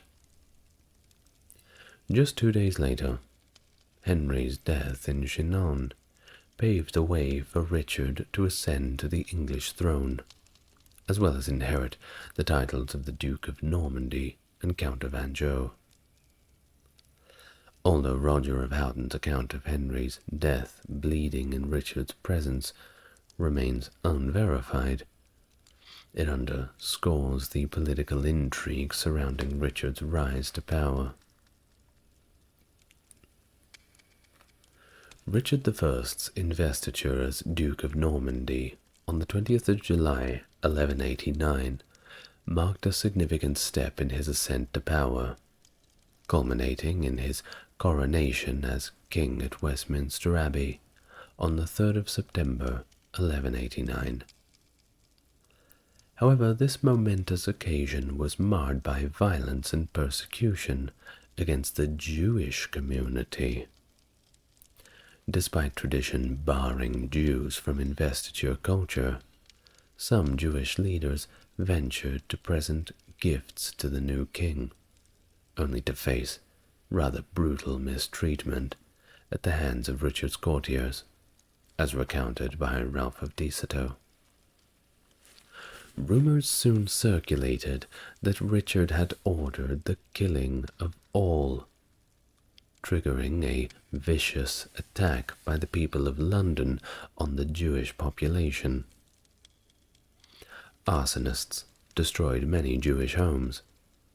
Several Jews were forcibly converted, and there were also many tragedies of casualties in the mix of all of this. Roger of Howden attributes the violence to jealousy and bigotry among the citizens, with Richard punishing the perpetrators and even allowing forcibly converted Jew to return to Judaism. However, Baldwin of Ford, Archbishop of Canterbury, expressed dismay at the unfolding events, highlighting the precarious situation faced by Richard as he prepared to depart on crusade. Recognizing the potential destabilization of his realm, Richard ordered the execution of those responsible for the most egregious acts, including rioters who inadvertently harmed Christian homes. Despite issuing a royal writ to protect the Jews, further violence erupted in March, culminating in a massacre at York. These events underscore the pretty terrible situation during Richard's early reign, which was categorized by religious tensions and challenges to royal authority. In 1187, Richard committed fully to the Third Crusade as Count of Poitou. Following his father and Philip II's lead after the fall of Jerusalem to Saladin in 1188. Fearing territorial usurpation during their absence, Richard and Philip agreed to embark on the crusade together. Richard, seeking redemption for his past deeds, raised funds for his crusader army by depleting his father's treasury, imposing taxes, and granting positions and privileges for exorbitant fees. Notably, he freed William I of Scotland from his oath of subservience in exchange for a hefty sum. Finalizing agreements on the continent, he appointed various officials to oversee his domains and left regions to manage affairs in his absence. Troubadours like Bertrand de Born criticized Richard's delay in departing for the crusade. Meanwhile, Richard's brother John began scheming against William Longchamp, one of the appointed regents. In pursuit of funds, Richard was reputed to have made a rather interesting remark. Apparently he had quipped, "I would have sold London if I could have found a buyer." In September 1190, Richard and Philip arrived in Sicily, where they encountered political turmoil following the death of King William II. Tancred had seized power, imprisoning Richard's sister, Queen Joan, and withholding her inheritance. Richard demanded her release and restitution, which was granted, partially. However, the unrest continued to persist, leading to a revolt in Messina in October of the same year. Richard intervened, capturing the city and establishing it as his base, leading to a good amount of friction with Philip. After prolonged negotiations, a treaty was signed in March 1191, securing compensation for Joan and confirming Arthur of Brittany as Richard's heir. Despite the initial tensions, Richard and Philip made a full reconciliation, with Richard ending his betrothal to Philip's sister Alice. Before departing for the Holy Land, Richard met with Joachim of Fiore, who shared a prophecy from the Book of Revelation with him. The prophecy was rather motivating, and sent Richard along his way. In April 1191, Richard embarked from Messina for Acre with 17,000 troops. But he didn't get far. A storm scattered his fleet. His sister, Joan, and fiancé, Berengaria of Navarre, along with other ships, was stranded on Cyprus, which at the time was ruled by Isaac Komnenos. Upon arriving in Lemessos in the 1st of May, Richard demanded their release, but Isaac refused. Richard's forces then took Lemnos, and various Holy Land princes, including Guy of Lusignan, pledged support in exchange for backing Guy against Conrad of Montferrat. Local magnates then began to desert Isaac, who initially sought peace, but later attempted escape. By June 1st, Richard's troops, led by Guy de Lusignan, conquered the island fully. Isaac surrendered, and Richard named governors, eventually selling Cyprus to the Templars' master, Robert de Sable, before departing for Acre on the 5th of June. The swift capture of Cyprus secured a vital maritime route to the Holy Land and bolstered Richard's reputation and coffers, while the island maintained a Christian stronghold until the Ottoman conquest of 1570. Before departing Cyprus for the Crusade, Richard married Berengaria, daughter of King Sancho VI of Navarre, whom he had grown close to at the Navarrese tournament. The lavish wedding took place on the 12th of May, 1191, in Lemisso's chapel of St. George, attended by Richard's sister Joan. Despite being betrothed to Alice, Richard pursued the match to secure Navarre as a fief and align with Eleanor's interests, as Navarre bordered Aquitaine. Richard and Berengaria briefly joined the crusade together, before returning separately.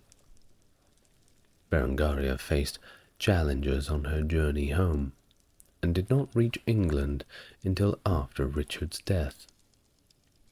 Although Richard expressed some remorse for his past behavior after his release from German captivity, he and Berengaria remained estranged, and their marriage remained childless.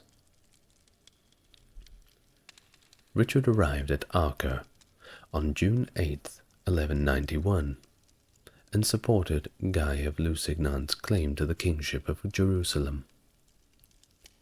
Despite Guy's wife Sibylla's death during the previous year's siege of Acre, Conrad of Montferrat, Sibylla's half-sister, Isabella's second husband, contested Guy's claim and was backed by Philip of France and Leopold V, Duke of Austria. Richard also allied with Humphrey IV of Toron, Isabella's first husband. Despite suffering from a serious illness similar to scurvy, Richard aided in the capture of Acre. He quarreled with Leopold over the disposition of Isaac Komnenos and raised banners, resulting in Leopold's departure from the crusade, followed by Philip's departure due to health issues and disputes with Richard. Richard kept Muslim prisoners as hostages, but feared being trapped in Acre, so he ordered their execution. He then defeated Saladin's forces at the Battle of Arsuf and advanced towards Jerusalem, reaching Beit Nuba before deciding to retreat due to bad weather and other strategic concerns. Negotiations with Saladin were unsuccessful. Then Richard refortified Ascalon in early 1192. Following an election, Richard reluctantly accepted Conrad of Montferrat as king of Jerusalem and sold Cyprus to his protégé, Guy. However, Conrad was assassinated by the assassins before his coronation. Richard's nephew, Henry II of Champagne, then married Conrad's widow, Isabella, who at this time was pregnant with Conrad's child. Although the murder remained unsolved, many suspected Richard's involvement. In the June of 1192, the Crusader army approached Jerusalem, but it was divided on strategy, Richard and the majority advocated for attacking Egypt to weaken Saladin, while Hugh III, Duke of Burgundy, insisted on a direct assault on Jerusalem.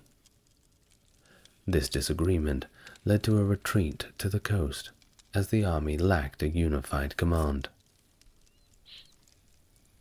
Minor skirmishes followed, including a notable victory for the Crusaders at the Battle of Jaffa, where Richard's martial prowess was praised by contemporary Muslim sources. However, both sides recognized the growing difficulties of their position. Richard faced plots from Philip and his own brother John, while Saladin's army suffered from low morale due to repeated defeats. Despite attempts to strengthen his bargaining position, such as an unsuccessful invasion of Egypt, Richard realized he needed to return home. He reached a settlement with Saladin on September 2nd, 1192, agreeing to destroy Ascalon's fortifications and initiating a 3-year truce. Ill with Arnaldia, Richard departed for England on October 9th, 1192. Bad weather during Richard's voyage compelled him to dock at Corfu, then part of the Byzantine Empire under Isaac II Angelos. However, Angelos was not too impressed with Richard. He objected to his annexation of Cyprus, which had previously been Byzantine territory. Disguised as a Knight Templar, Richard sailed from Corfu with 4 attendants, but their ship was wrecked near Aquileia. This forced Richard and his companions to embark on a dangerous overland journey throughout Central Europe. Subsequently, near Vienna, Richard was captured just before Christmas 1192 by Leopold of Austria, who accused him of arranging the murder of Conrad de Montferrat, and resented Richard's actions at Acre, particularly the tearing down of Leopold's standard. Richard was then held prisoner at Dürnstein Castle, under the care of Leopold's ministerialis, Hadmar of Coenring. News of Richard's captivity reached England, where the regents were initially uncertain of his whereabouts. Meanwhile, Richard composed Genus en Prie.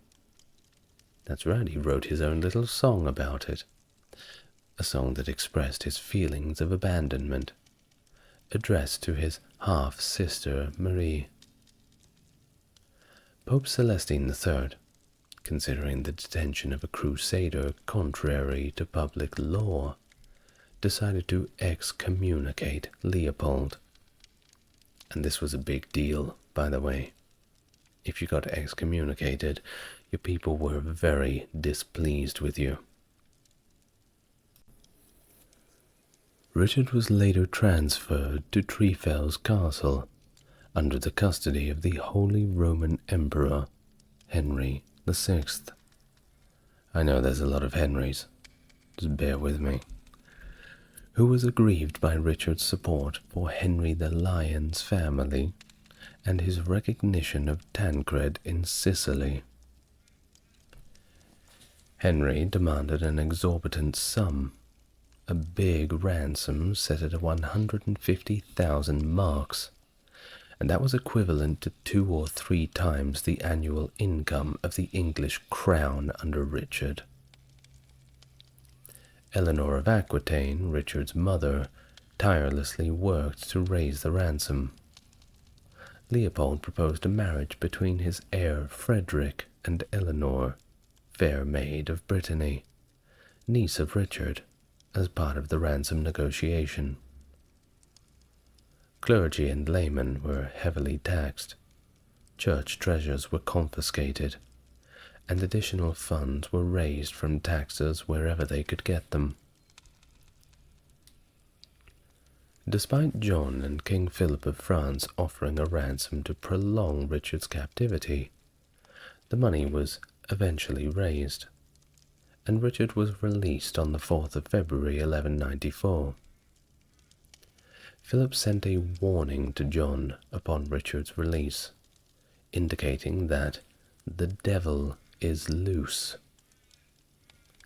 Additionally, pressure from the Pope compelled Frederick to abandon the marriage plan with Eleanor after Leopold's sudden death. Now, during Richard's absence, his brother John had rebelled with the support of Philip II of France, who successfully conquered Normandy, among other territories, during Richard's imprisonment. However, upon Richard's return, he forgave John and reaffirmed him as his heir instead of their new nephew Arthur. To nullify the shame of his captivity, Richard underwent a second coronation ceremony at Winchester on 11th of March, 1194. After this, he immediately initiated the reconquest of Normandy, focusing on building a new stronghold to defend the duchy and serve as a base for his campaign. Despite the terms of the Treaty of Louviers prohibiting fortifications, Richard embarked on the construction of the formidable Château Gaillard. The Archbishop of Rouen, initially reluctant to sell the necessary land, eventually acquiesced after Richard seized the property amid opposition from the church. Construction of Château Gaillard, although costly, proceeded swiftly under Richard's personal supervision. Its innovative design and efficient construction made it one of the finest castles in Europe. Richard made the chateau his favored residence, evident in official documents bearing its name. Determined to resist Philip's expansionist ambitions, Richard formed alliances and waged war against him. Despite Philip's military successes, Richard secured victories at battles like Fret de Val in 1194 and Gisors in 1198, where he adopted the motto, "God and my right," which later became the motto of the British monarchy. In March 1199, Richard found himself in Limousin, quelling a revolt led by Viscount Aymar V of Limoges. Despite it being Lent, Richard mercilessly ravaged the Viscount's land in a campaign marked by fire and sword. He then turned his attention to the insignificant castle of Chalus-Chabrol, which some chroniclers suggest was due to rumors of a hidden treasure trove of Roman gold. On the 6th of March, 1199, tragedy struck as Richard was struck in the shoulder by a crossbow bolt during the siege. The wound quickly turned gangrenous, sealing Richard's fate. There was nothing they could do about it. Desiring to confront his assailant, Richard learned that the crossbowman was a youth seeking revenge for Richard's prior action against his family. Remarkably, Richard forgave the boy and granted him freedom, showing a final act of mercy before his death on the 6th of April, 1199, in the presence of his mother. Richard's death marked the end of an era, earning him the posthumous epithet, the Lion by the Ant. His remains were then divided, with his heart interred in Rouen, his entrails in Chalos, and the rest of his body laid to rest beside his father in Fontevraud Abbey. In 2012, analysis of Richard's embalmed heart revealed symbolic substances, including frankincense. In the years following his death, Bishop Henry Sandford claimed to have witnessed Richard's ascent to heaven in a vision, suggesting his purification in purgatory.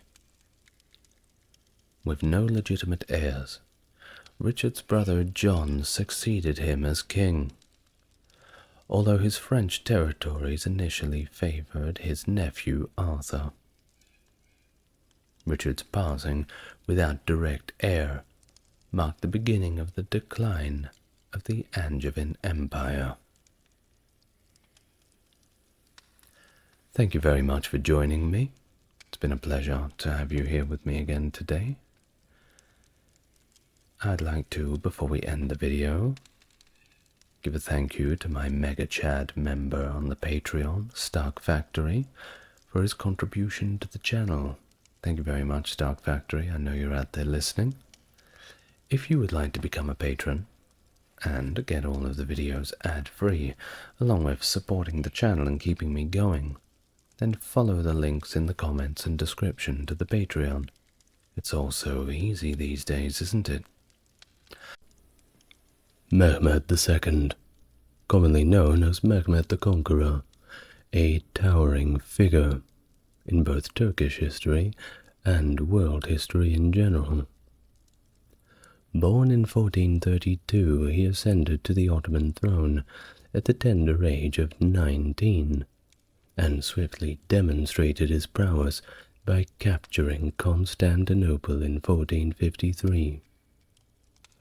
This conquest not only established Mehmed as a preeminent leader of his era, but also transformed the Ottoman Empire into a formidable transcontinental power. But beyond his military successes, he was a patron of the arts and an advocate for science and education, fostering a period of cultural flourishing that integrated diverse traditions and knowledge from across the continents.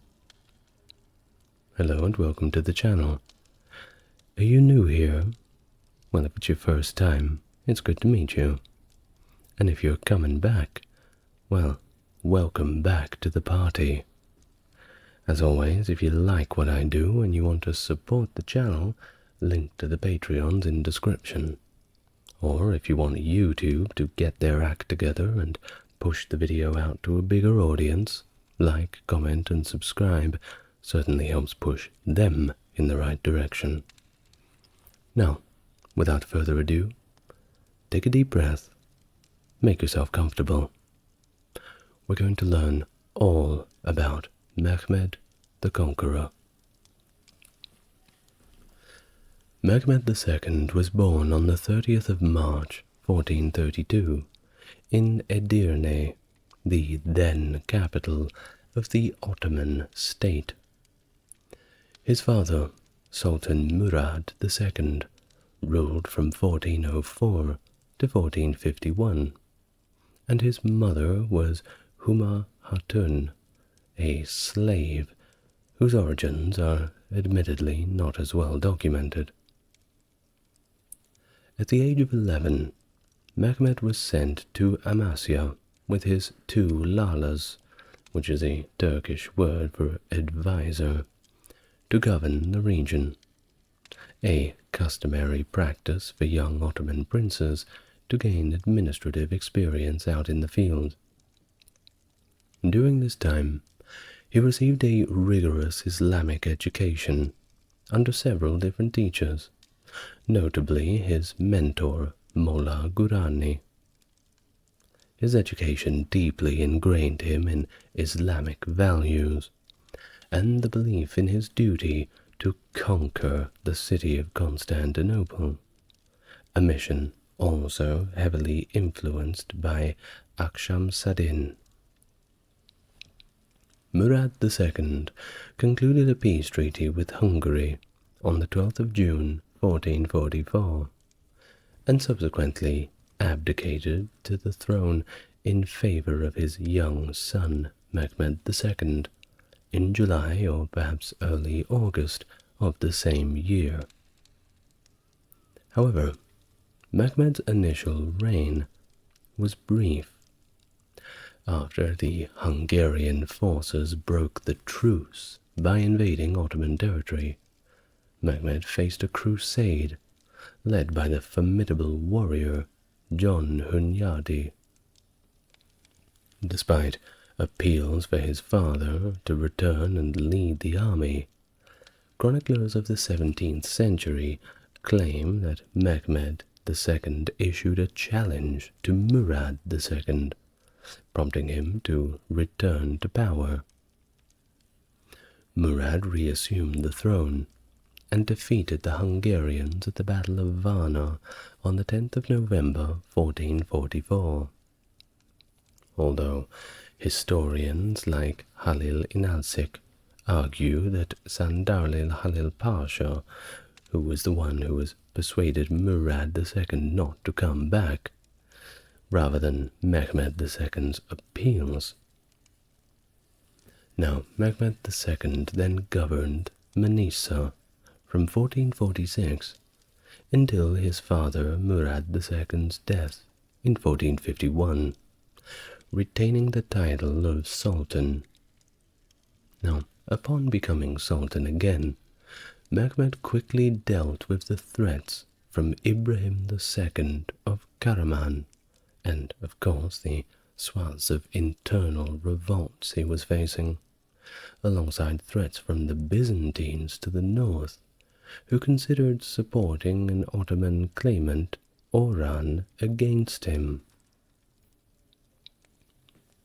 He reascended to the Ottoman throne in 1451, and focused intensely on strengthening the Ottoman navy and preparing for an assault on Constantinople. He enhanced his navy control by completing the construction of the Rumeli Hisari fortress on the European side of the Bosphorus, complementing the existing Anadolu Hisari fortress built by his great-grandfather Bayezid I on the Asian side. This strategic positioning allowed him to exert full control over the strait, and he certainly did just that, in the way of imposing tolls on passing ships, certainly not a bad way to make money in peacetime. There was a Venetian ship that failed to stop. That was until it was destroyed with a single cannon shot, resulting in the beheading of all survivors, except for the captain, who was impaled as a gruesome warning to others. Certainly the Ottomans showing their kindness towards prisoners of war. While during his campaign, Mehmed's spiritual guide, Aksham Sadin, yes, the one aforementioned, discovered the tomb of Abu Ayyub al-Ansari, a companion of Muhammad who died during an earlier siege of Constantinople. Mehmed constructed the Ayub Sultan Mosque at this site to signify the conquest's religious significance and his role as a Ghazi. Now, jumping forward a little bit, to perhaps the most pivotal year in not just Ottoman history, but European history, Christian history, perhaps even world history, very arguable. But we jump to 1453, when Mehmed initiated the siege of Constantinople, with an army estimated between 80 to 200,000 soldiers, equipped with over 70 large artillery pieces, and a navy comprising of 320 vessels, primarily transports and supply ships.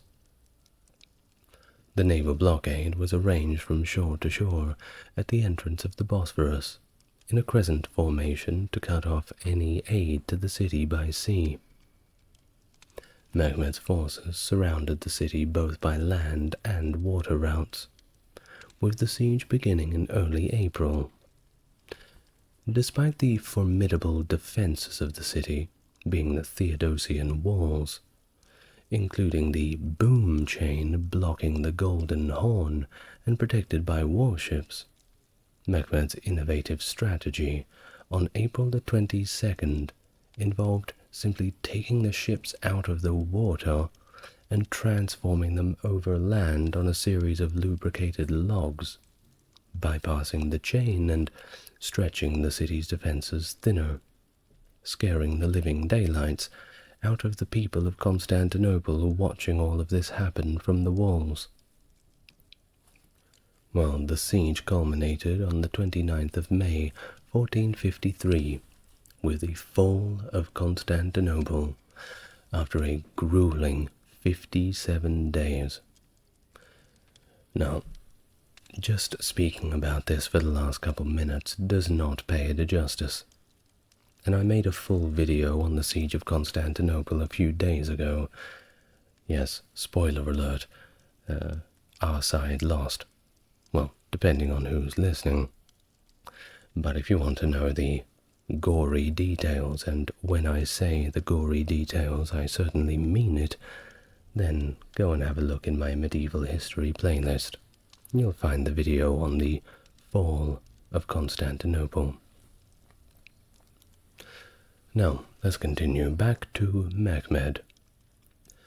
Mehmed moved the Ottoman capital from Adrianople to Constantinople, marking a significant shift in the empire's focus. Upon entering the conquered city, Mehmed allegedly quoted the Persian poet Sa'di, reflecting on the transient nature of empires. And of course, ever since, the city of Constantinople is now known as Istanbul. Go to Turkey, you'll see it. It's been 570 years. Now, following this victory, Mehmed declared himself Caesar of the Roman Empire, a title based on his control over Constantinople, traditionally considered the heart of the Roman Empire since 330 AD. Of course, Rome at the time was too busy being sacked by Visigoths and Vandals and all manner of barbarians, so the capital was generally a little bit safer away from all of that.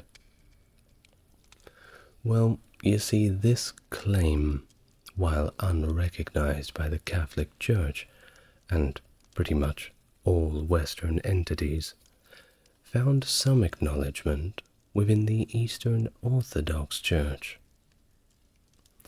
Mehmed solidified this by appointing Gennadius Scholarius, a critic of the West, as the ecumenical patriarch of Constantinople, who in return recognized Mehmed's rule, granting him a semblance of religious legitimacy.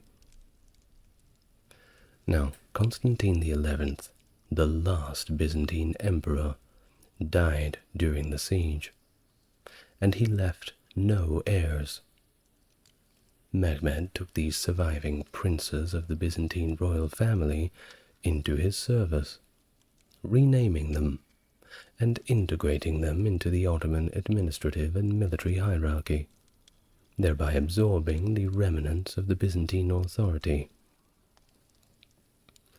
Mehmed's conquests continued, however, with the subjugation of the Despotate of Morea and the much smaller Empire of Trebizond, effectively extinguishing the final vestiges of Byzantine rule and expanding Ottoman dominion.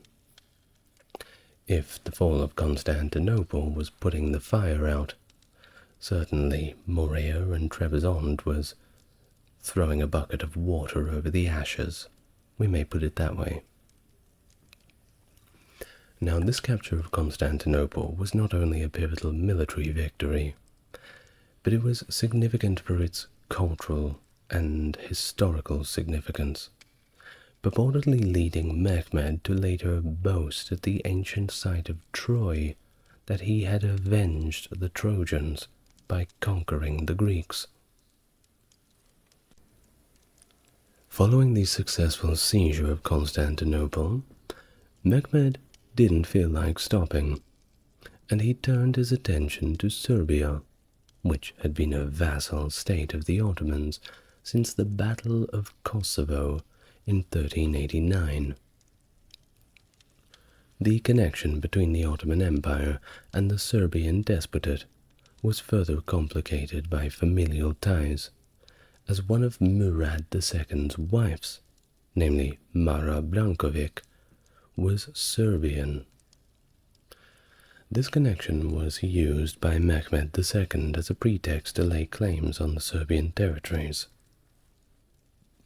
By 1454, after Durad Brankovic, the ruler of Serbia, formed an alliance with Hungary and was inconsistent with his tribute payments, that's a big no-no, Mehmed saw an opportunity, a casus belli, to assert Ottoman power.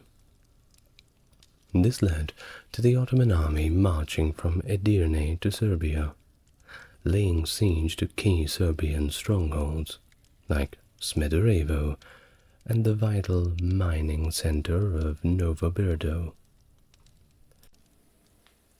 The conflict then escalated to a significant battle at Belgrade in 1456, where John Hunyadi led the defense during the siege. Despite the Ottomans' initial gains, the siege was ultimately unsuccessful, and peace prevailed until the fall of Belgrade in 1521 under Suleiman the Magnificent. What a name! Now, after the siege, the Serbian ruler Durad Brankovic briefly regained control over parts of Serbia. But after his death in 1456, the region quickly succumbed to internal strife and Ottoman influence. Mehmed's ambitions also extended to the Morea, the southern part of Greece, which bordered the southern Ottoman Balkans. The region was under control of the brothers Demetrios and Thomas Palaiologos, siblings of the last Byzantine emperor. The instability in Morea and the failure of the Palaiologos brothers to fulfill their obligations led to an Albanian-Greek revolt, which they attempted to suppress with the help of Ottoman forces.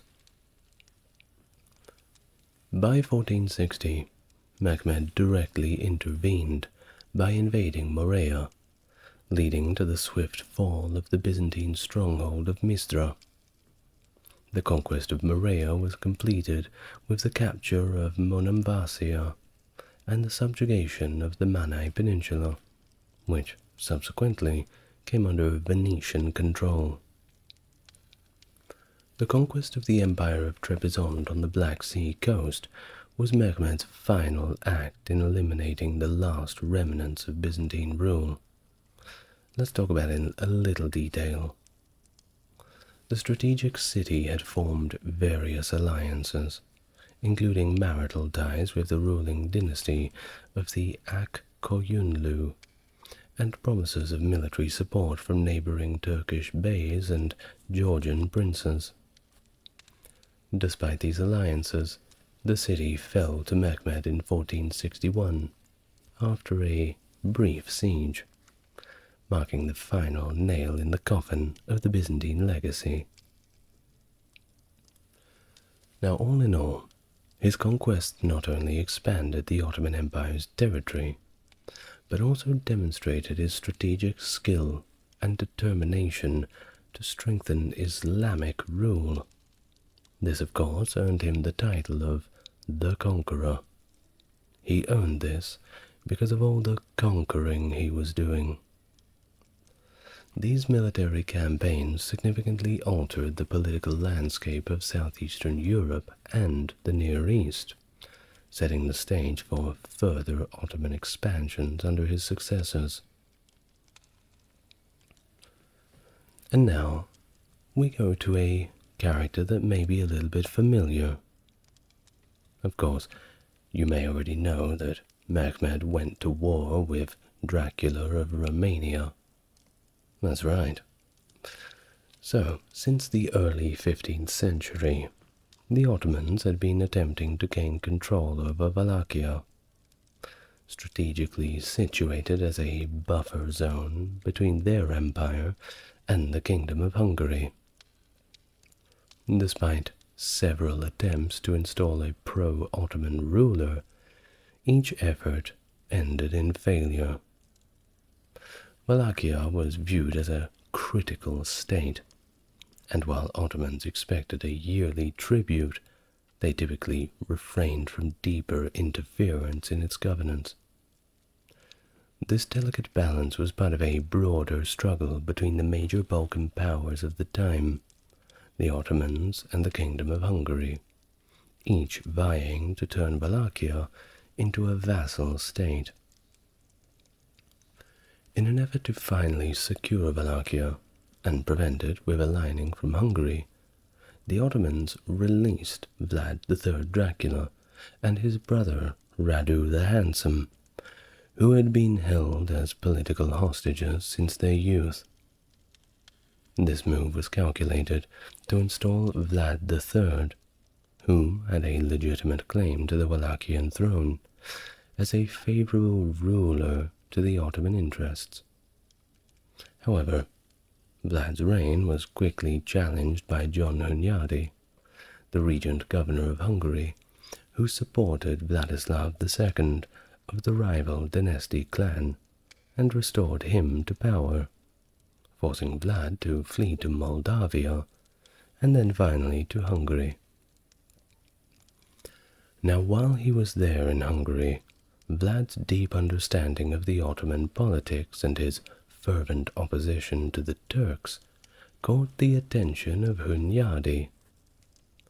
Attempts were made to utilize Vlad's expertise against the Ottomans, but personal differences and, politics complicated these interactions. The year 1456 marked a turning point when the Ottomans laid siege to Belgrade, a critical frontier fortress. Hunyadi initiated a counterattack, and Vlad took his opportunity to reclaim his leadership in Wallachia by overthrowing Vladislav II. This maneuver was a clear indication of Vlad's determination to regain and maintain power, completely independent of external influences. Now, in 1459, some 3 years later, escalating tensions led Sultan Mehmed II to demand from Vlad III tributes, and he wanted back pay, specifically 10,000 ducats and 500 military recruits. Vlad not only refused the demands, but also executed the Ottoman envoys in a brutal display. Now, reportedly, they had sent a few envoys to tell Vlad to hand over the money and the recruits, to which he asked them, "Why are you wearing your hats inside? Be polite and take them off." Now, when they remarked that "this is a part of our religious dress, we do not take them off," he made sure that they would never have to take them off again by simply nailing the turbans to their heads and sending them on their way. That's right. Certainly knows how to assert his defiance against the Ottoman dominion. The conflict intensified when Mehmed dispatched Hamza Pasha to negotiate or potentially assassinate Vlad. However, Vlad anticipated these maneuvers and orchestrated an ambush that resulted in the massacre of the Ottoman contingent, and of course the invention of the kebab with the impalement of Hamza Pasha. By the winter of 1462, Vlad III's aggressive campaigns against the Ottomans reached a peak. He launched a scorched earth raid across the Danube into Bulgarian territories, employing guerrilla tactics and even disguising himself as an Ottoman to infiltrate the enemy camps. His brutal tactics were vividly described in his correspondence, claiming the lives of nearly 24,000 Turks and Bulgarians. Now Mehmed, redirecting his efforts from a siege in Corinth, launched a retaliatory invasion into Wallachia. Despite significant suffering and losses in a surprise night raid led by Vlad, which aimed to assassinate the Sultan himself, Mehmed's forces did eventually prevail. Vlad's staunch resistance, while militarily significant, failed to garner sustained local support, particularly from the boyars and his ally Stephen III of Moldavia, who ultimately turned against him. This internal dissent within Wallachia facilitated Mehmed's reinstatement of Radu as the ruler of Wallachia, effectively ending Vlad III's reign. Of course, if you want to know more about Vlad Tepes Dracula, you need only look on I think it's in the biography section, and you should find a full video on him. Anyway, following these tumultuous events, Vlad III took refuge in Hungary, but his fortunes waned, and he was soon imprisoned by Matthias Corvinus, based on the dubious charges of treason. This period marked the end of his direct influence, although his legacy as a fierce and implacable leader against the Ottomans endured in folklore and history. No doubt everybody has heard of him more than they've heard of Mehmed, at least in my parts of the world. Now, during the mid-15th century, following the death of Lazar Brankovic in 1458, a succession crisis triggered a civil war among his heirs. The internal strife provided an opportunity for the Ottoman Empire, which had long seen Serbia as a strategic asset, to solidify control over the region. The power vacuum and ensuing conflict culminated in the Ottoman conquest of Serbia in 1459–60. The next regional target was Bosnia, where Stefan Tomasevic ascended to the throne in July of 1461, following the death of his father, Stefan Tomas. Facing the Ottoman threat, Tomasevic sought alliances with Hungary and appealed to Pope Pius II for military support, anticipating the Ottoman invasion. The Ottoman advance into Bosnia was thusly swift, with Mehmed leading the forces that overran the kingdom by 1463. The capture of key strongholds like the royal city of Babovac and the subsequent fall of other fortresses marked the definitive Ottoman control over Bosnia. Tomasevic was captured and executed, and the region was absorbed as the westernmost province of the Ottoman Empire. Tensions escalated in the region when an Albanian slave fled from the Ottoman commander of Athens to the Venetian fortress of Coron, converting to Christianity and taking a significant amount of treasure. This incident in 1462 led to a series of military confrontations. Ottoman forces, commanded by Turhanoglu Omer Bey, nearly captured the Venetian stronghold of Lepanto. In retaliation, the Venetians, under the leadership of the Captain General of the Sea, Alvis Loredan, fortified their own positions in Moravia, sparking further clashes with Ottoman forces. The conflict intensified as the Venetians attempted to secure their positions in Greece and Morea.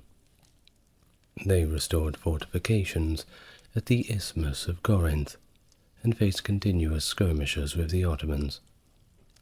Despite initial success, Venetian forces suffered a series of setbacks, culminating in a significant defeat at Acre Corinth, which forced them to retreat.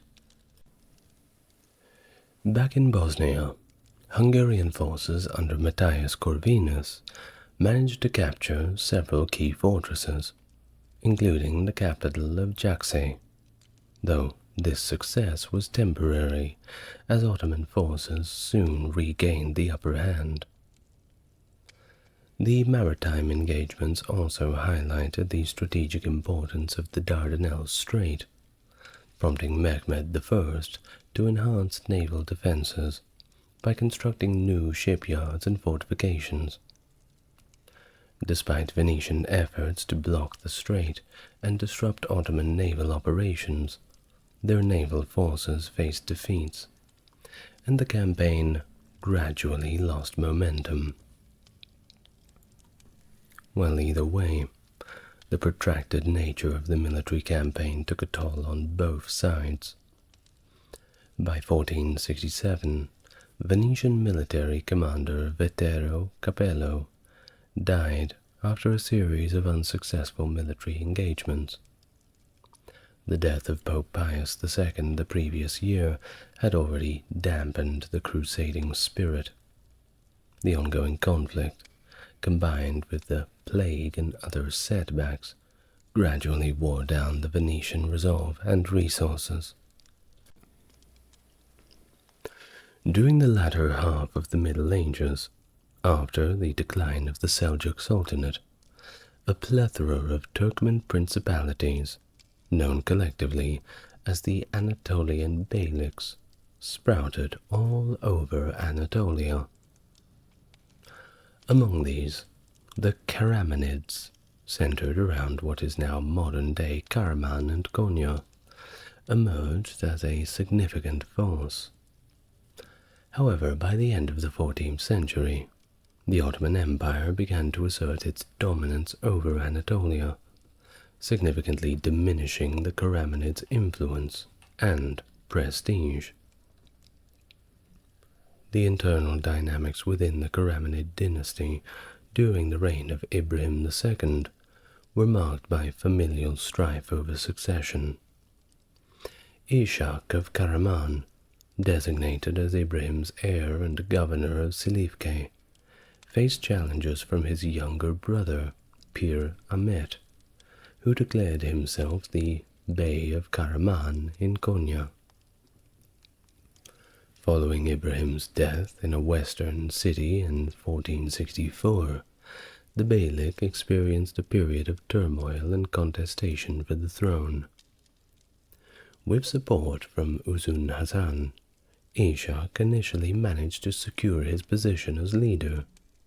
However, his reign was short-lived, as Pir Ahmet, seeking assistance from Sultan Mehmed II, promised territories to the Ottomans that Ishak had refused to relinquish.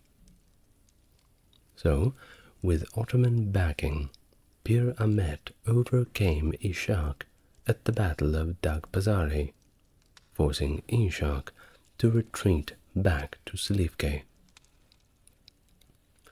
Pir Ahmet's victory, though initially aligning him with Ottoman interests, soon led to regret as he tried to reclaim his ceded territories during an Ottoman Western campaign. His efforts, however, were in vain, as Sultan Mehmed swiftly recaptured Karaman and Konya in 1466, with Pir Ahmet narrowly escaping, managing to run away to the east. Subsequent Ottoman consolidation in the region was largely facilitated by Gedik Ahmet Pasha, who captured the coastal areas of the Karamanid realm. This conflict extended when Pir Ahmed and his brother Qasim sought refuge with Uzun Hasan, leading to further regional instability. In 1472, Uzun Hasan's forces, the Akoyunlu, disrupted Anatolia, setting the stage for the significant Battle of Otlukbeli in 1473, where Sultan Mehmed decisively defeated Uzun Hasan, curtailing Akoyunlu influence. Despite all the temporary successes, including a brief recapture of Karaman with Akoyunlu aid, Pir Ahmed's fortunes dwindled following the Ottoman victory near Beysahir. His plight worsened upon learning that his family had been moved to Istanbul, leading to his eventual retreat to Akoyunlu territory, where he received a fief in Bayburt and died in 1474. The unification of the Anatolian beyliks under a single rule was initially achieved by Sultan Bayezid I over 50 years before Mehmed II's reign. However, this unification dissolved after the Battle of Ankara in 1402. Mehmed later took it upon himself to restore and expand Ottoman dominion over these Turkish states, setting the stage for future expansions, even into Europe. Now, his eastern policies were also heavily influenced by the Ak-Koyunlu under Uzun Hasan, who had established strong connections with Christian entities, like that Empire of Trebizond, and of course the trading power of the Republic of Venice. They even formed alliances with the Karamanids. Viewing the Ak-Koyunlu as a potential threat, he'd already dealt with them, and his engagements in eastern Anatolia were crucial for securing Ottoman interests and reducing the influence of the Turkoman tribal federations allied against him. In 1456, Peter III Aron, marking a shift in Moldavian politics, agreed to an Ottoman demand to pay an annual tribute of 2,000 gold ducats, thus becoming the first Moldavian ruler to formally accept Turkish terms and acknowledging a level of suzerainty. This move by Peter III aimed to secure Moldavia's southern borders from potential incursions. Well, following Peter III, his successor, Stephen the Great, took a starkly different approach. That being, he outright rejected anything Ottoman. This defiance marked the beginning of an era characterized by fierce conflicts, as the Ottomans did not appreciate his harsh denial of anything to do with them, and they wanted their money. Stephen aimed to extend his influence over Wallachia and supported his preferred candidates for the Wallachian throne, which fueled ongoing conflicts involving various Wallachian rulers and their backers from Hungary, the Ottomans, and Moldavia itself. The tussle led to an Ottoman punitive expedition under Hadim Pasha in 1475, aimed at curbing Stephen's interventions. This resulted in the Battle of Vaslui, where Stephen inflicted a crushing defeat on the Ottoman forces. Hailed as one of the most significant forces of Christian armies against Islam, with Ottoman casualties reportedly exceeding 40,000, according to Venetian and Polish sources. Mara Brankovic, the widow of Murad II, reportedly told a Venetian envoy that this was the worst defeat the Ottomans had ever suffered.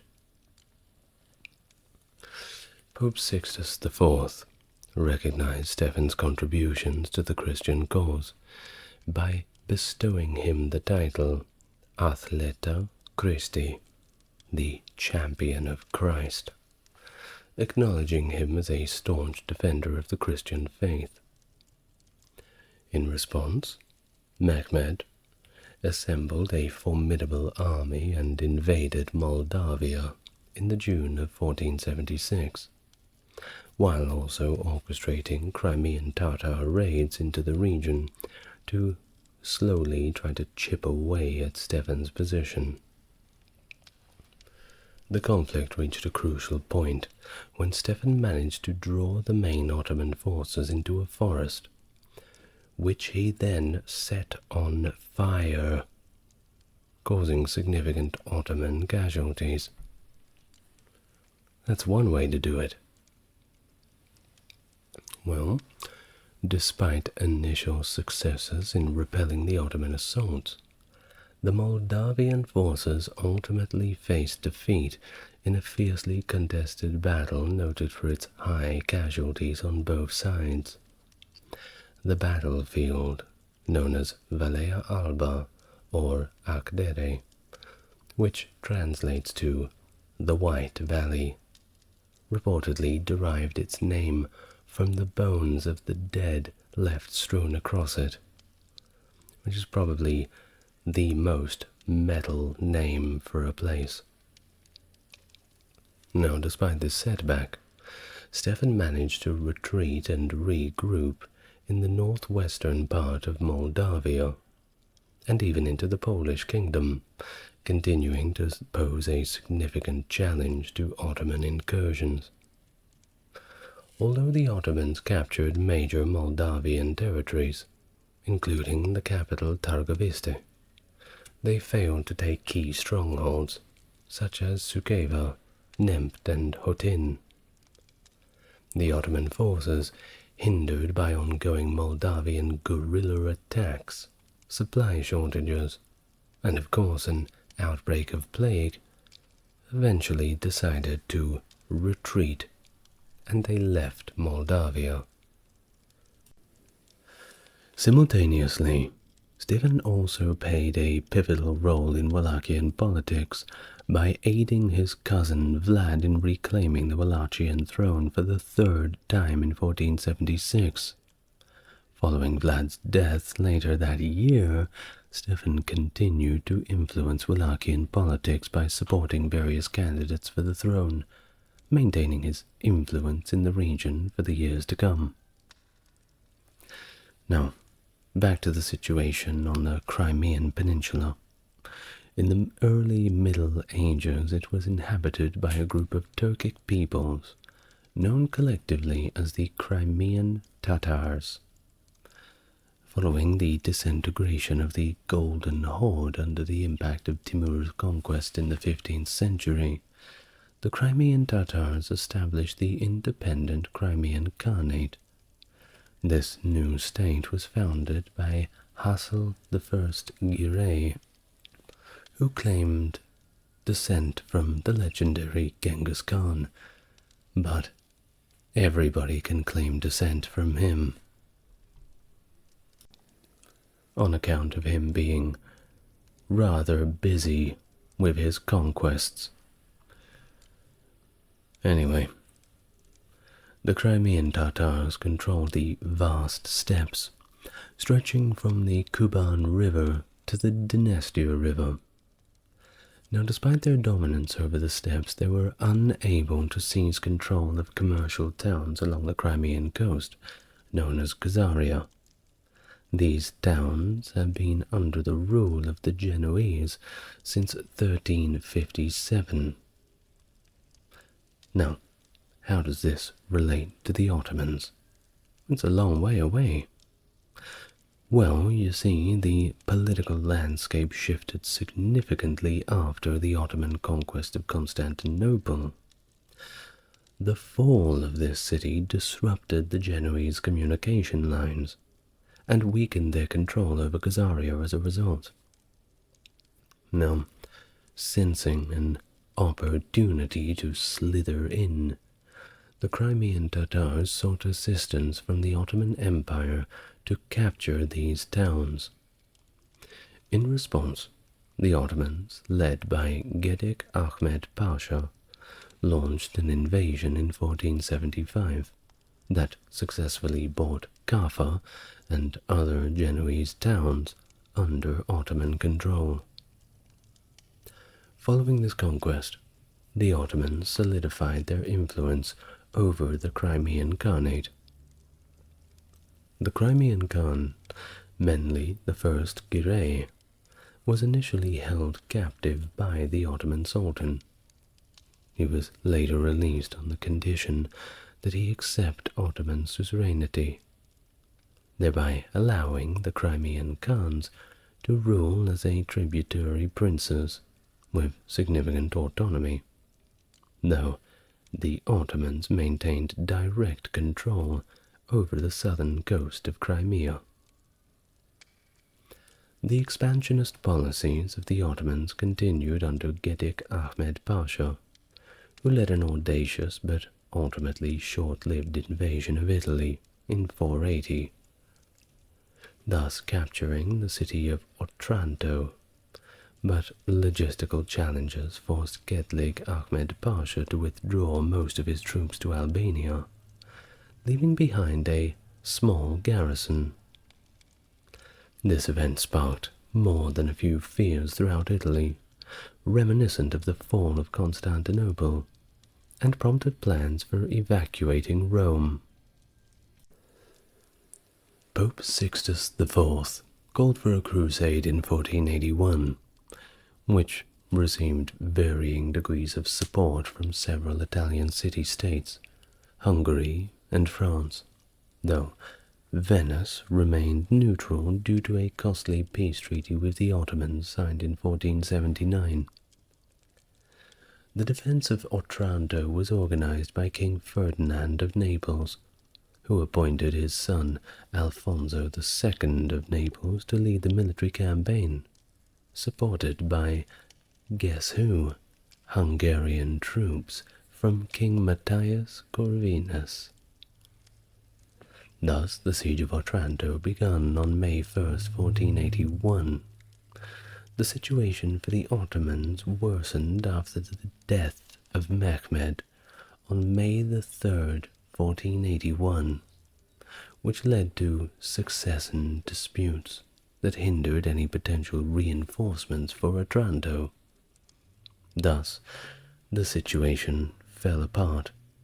This whole thing was Mehmed's idea, and with Mehmed gone, well, what are we meant to do? Thus, the siege only lasted 2 days until he died. Talk about good luck for the Italians. They didn't even have to kill Mehmed, he just died on his own volition. Brilliant. Not for the Turks, but for the Italians. You know what I mean. Well, the Turkish garrison ultimately negotiated a withdrawal, allowing Otranto to be recaptured by papal forces later that year. So, very, very lucky.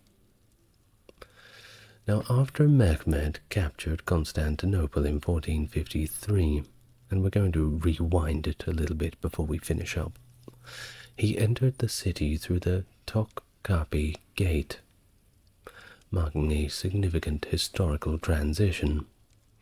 I'm sure you've seen the famous painting of him entering the city. Yes, that was the Topkapi Gate. One of his first actions was to go directly to the Hagia Sophia, which he then converted from an Orthodox cathedral into a mosque, signifying the Islamic rule over the city. You will notice that there are the 4 large towers with the minarets those were additions added on by the Ottomans. We never used to have them. Now, he facilitated this transformation by ordering an imam to recite the Muslim creed there, setting a clear religious imprint on his new conquest. He focused intensively on revitalizing Constantinople, initiating extensive building projects aimed at restoring the city's defenses and boosting its population. His efforts included the repair of the city walls, construction of a new citadel, a sophisticated hospital, cultural complexes, and facilities for the janissaries. And of course, they couldn't go without a fancy new gun foundry in Galata, and also a new palace, because why not? To repopulate the city and restore its economic and social life, Mehmed encouraged the return of Greek and Genoese residents who had fled by guaranteeing their safety and returning their properties. To further enhance the city's demographic structure, Mehmed issued a decree mandating resettlement of diverse populations from across his empire, including Muslims, Christians, and Jews. He implemented the millet system, which organized communities into religiously defined millets, giving each group a degree of administrative autonomy under their religious heads. This system allowed for religious coexistence and administrative efficiency within the empire. Well, with all these changes, by 1478, Constantinople was pretty different. Its transformation was evident, with a significant number of households, shops, and a vibrant population composed of Muslims, Christians, and Jews. His policies had transformed Constantinople from a predominantly Christian city into a cosmopolitan Islamic capital, with the Muslims, of course, forming the majority. Now, the long-term impact of his policies was profound, shaping Istanbul's social and demographic character well into the future. Even by the mid-16th century, the Greek population in the city had largely been replaced, indicating a significant demographic shift. Though, throughout Mehmed's reign and beyond, the city experienced various challenges, including plagues and social shifts, but his foundational policies established Istanbul as a crucial imperial capital. Esteeming figures like Achilles and Alexander the Great, Mehmed was known for his scholarly pursuits and could converse knowledgeably about the Christian religion. Fluent in multiple languages including Turkish, Serbian, Arabic, Persian, Greek, and Latin, his reign marked a significant period of cultural and scholarly flourishing in the Ottoman Empire. He also frequently convened discussions with the ulama, that's the learned Muslim teachers, to deliberate on theological matters, reflecting his engagement with intellectual debates. Under his rule, disciplines such as mathematics, astronomy, and theology reached brand new heights, albeit within the Ottoman context. His court also attracted humanists and intellectuals, like Siracchio di Pizzicoli of Ancona and Benedetto Dei of Florence, and also Michael Critobulus of Imbros, who described Mehmed as a Philhellene because of his respect and efforts to preserve Greek antiquities, including the Parthenon. Well, aside from his intellectual interests, Mehmed was also a poet who wrote under the pseudonym Avni, contributing to the rich tradition of Diwan poetry. Well, controversially, there is some historical account that suggests that Mehmed had a certain predilection for young men, sparing some from execution and adding them to his personal little collection if they caught his eye. This is not proven, but there are some historical accounts that do suggest it. Perhaps next time you meet a Turkish person, you can ask them, or perhaps it's best just not to mention it at all.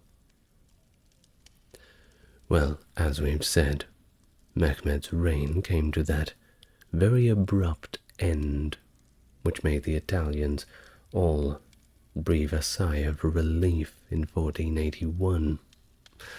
And at this time he was preparing for new campaigns, possibly aiming to conquer Rhodes, go down to more parts in southern Italy and even Egypt to claim the caliphate. Well, he didn't get the chance, because he fell ill and died at the age of 49 in Maltepe, Istanbul, under circumstances that some suspect involved poisoning, potentially orchestrated by his son and successor Bayezid. His death, of course, was met with celebrations in Europe, where he was often viewed as a formidable and fearsome ruler. Mehmed significantly expanded the Ottoman Empire, incorporating Constantinople, various Anatolian territories, and much of the Balkans. And yes, his legal reforms predate those of Charlemagne the Magnificent, contributing to the image of an autocratic yet transformative sultan. Today, his legacy persists in various forms, including the Fatih Sultan Mehmet Bridge in Istanbul, and his depictions on Turkish currency. Yeah, he's on the notes. His rule remains a pivotal chapter in the history of both the Ottoman Empire and the broader region, but to us from the Anglosphere, if indeed you are like me, an Anglosphere person of European descent or indeed European heritage, then I suppose he may seem like a villain of the story. Regardless of all the legal reforms, regardless of how many languages and his little collection of young men reportedly, he will always be the one who broke down the walls of Constantinople and left us in this horrible mess that we find ourselves in. But, as they say, bless the mess. Well, thank you very much for listening to this rather long and extensive view on Mehmed II. And thank you for being patient as I went off topic talking about the Italian campaigns for so long, but indeed they are relevant in terms of the general context of the world after the fall of Constantinople, and how that kicked off the Ottomans in the early days. I suppose the biography of Mehmed II is essentially the short history of those first formative years of the wider Ottoman Empire. Augustine of Hippo, also known as Saint Augustine, a theologian and philosopher who lived from 354 to 430 AD, pivotal in shaping Christian doctrine, and one of the most influential figures in the development of Western Christianity and philosophy. Born in present-day Algeria, he spent many years living a secular lifestyle and exploring various philosophies before finally converting to Christianity at the age of 31 under the influence of Ambrose, the Bishop of Milan. His extensive writings, including Confessions and The City of God, deeply explore themes of divine grace, free will, and original sin, laying foundational theological concepts for both Roman Catholic and Protestant traditions. And today, we will learn all about him and them. Welcome to the channel.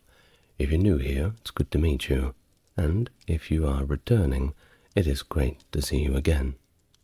As always, if you'd like to support the channel, links to the Patreon are in the description. Otherwise, let YouTube know that you like the video by clicking the like button and subscribing if you feel inclined to do so. That way, YouTube will push it out to a bigger audience, and that helps everybody. Now, let's get on to our topic for today.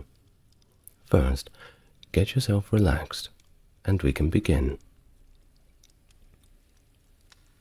Now, initially, we will go through his life, give a biography, and then we'll talk a little about his philosophy and beliefs. Born in 354 AD in Thagaste, a town in Roman North Africa, around modern-day Souk Arras in Algeria, Augustine grew up in a culturally diverse environment that reflected both his Berber heritage and the prevailing Roman cultural norms. Berbers are a North African people, by the way. You can still find them, especially in Egypt around Alexandria. Well, despite his indigenous roots, his family embraced Roman citizenship and Roman language, reflecting a common practice among Berber elites of his time. His parents, Monica and Patricius, came from different religious backgrounds, with Monica being a devout Christian and Patricius a pagan who converted to Christianity on his deathbed. This mixture of cultural and religious influences shaped Augustine's early life and thinking. And, of course, it's always interesting to see two parents with different world views. Augustine's education began in the small city of Maduras, where he was first exposed to Latin literature, pagan beliefs and practices. His formative years were marked by incidents such as the theft of fruit from a neighbor's garden, which he later recounted in his seminal work Confessions.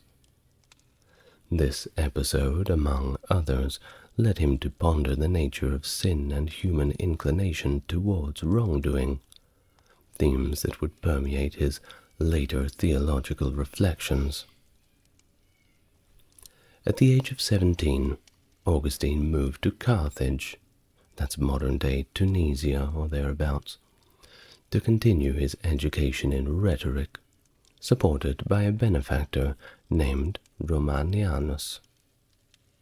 It was here that his life took a hedonistic turn, as it usually does in the big city, influenced of course by the cosmopolitan and morally lax atmosphere.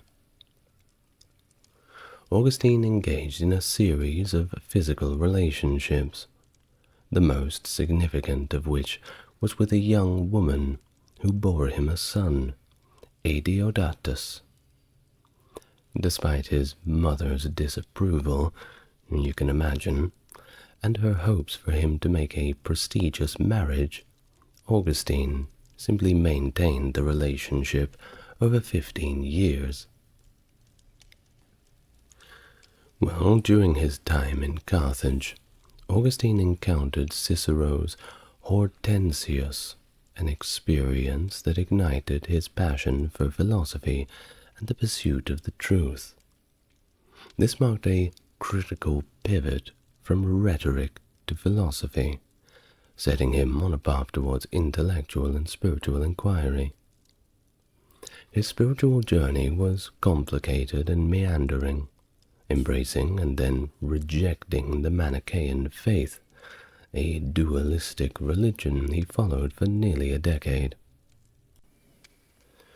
Augustine's return to the Christian faith was gradual and influenced by various personal experiences and philosophical inquiries.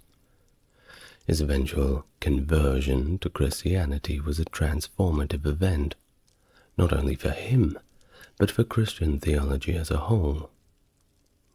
He returned to North Africa, where he was ordained a priest in 391, and 4 years later became the bishop of Hippo Regius, a position he held until his death in 430. Throughout his career, he wrote extensively, grappling with theological, philosophical, and moral questions. His written works, including City of God and Confessions, remain central texts of the Christian theology and Western philosophy as a whole. His thoughts on the nature of evil, the role of grace, and the relationship between the Church and the secular world have influenced centuries of religious and philosophical thought. Now, in Confessions, Augustine offers a deeply personal narrative of his spiritual journey, providing insights into his struggle with sin and his quest for truth. There is a reason why the title is as it is, Confessions indeed. His reflections on memory, will, and the presence of God are profound contributions to both theology but also philosophy. Thus, Augustine's life and works underscore his enduring significance as a bridge between the classical world and the new Christian doctrine. His journey through various philosophical and religious beliefs, alongside his career advancements and personal relationships, profoundly shaped his intellectual development. After teaching in Tagaste and Carthage, Augustine moved to Rome, seeking a more serious audience. Disappointed by the Roman students, he secured a prestigious position as a professor of rhetoric in Milan through his Manichaean connections. In Milan, Augustine encountered a vibrant intellectual atmosphere and a turning point in his religious quest. His mother, Monica, followed him to Milan and continued her efforts to influence his religious convictions. Remember, his mother was the Christian one, his father was the pagan one. Thus, Augustine's engagement with Manichaean beliefs waned somewhat as he became increasingly disillusioned, particularly after meeting the Manichaean bishop, Faustus of Mileve, whom he engaged with a debate. Of course, he was excited to meet a bishop in a very high position. However, he was somewhat disappointed when the bishop, Faustus, failed to provide satisfactory answers to his philosophical questions. The profound impact of Ambrose, the Bishop of Milan, was instrumental in Augustine's gradual turn towards Christianity. Ambrose's elegance in preaching and personal warmth drew Augustine closer to the Christian doctrine. The intellectual rigor of Ambrose's homilies challenged Augustine's skepticism about Christian intellectuality, and his pastoral care and the intellectual climate of his church provided Augustine with a new perspective on the Christian faith, as one that was indeed quite compatible with philosophical inquiry, even if this philosophical inquiry was from a base of the old world and somewhat antiquated beliefs from paganism. While during these years in Milan, Augustine's personal life was also tumultuous. After being pressured by his mother, he agreed to an arranged marriage, which led to the painful separation from his concubine, with whom he had shared the long-standing intimate relationship, and of course the illegitimate child. This period of emotional distress contributed to Augustine's profound reflections on love, lust, and sin, famously encapsulated in his plea for chastity in his Confessions. Grant me chastity and continence, but not yet. Despite his initial plans to marry, Augustine's growing engagement with Christian asceticism and his deepening relationship with Ambrose led him to reconsider. Influenced by his friend Alypius and the philosophical lifestyle they pursued at Cassiciacum, a villa outside Milan, Augustine began to see celibacy as a preferable path in pursuit of wisdom. This intellectual retreat became a formative period, culminating in his baptism by Ambrose during the Easter of the year 387. It was with this event that Augustine was all in. It marked his full conversion to Christianity and set the stage for his subsequent role as a leading bishop and theologian. In his Confessions, Augustine offers a deeply personal narrative, interweaving his autobiographical story with theological and philosophical meditations. It's kind of like a diary / biography / bit of a ramble. You should read it though. Well, this particular moment of his conversion is a crucial turning point, and it's also richly symbolic, as it comes at a time of his intellectual and spiritual struggles. Augustine describes his intense personal crisis, characterized by a profound internal conflict over his lifestyle and beliefs. The incident with the child's voice saying, "Take up and read," signifies a divine intervention for Augustine, a moment of grace that leads him to scripture passage in Romans, which challenges him to transform his life. Now, this experience went thusly, as he recalls in his book. When having withdrawn in his garden, he hears a voice of the infant saying those aforementioned words, "Take up and read, take up and read."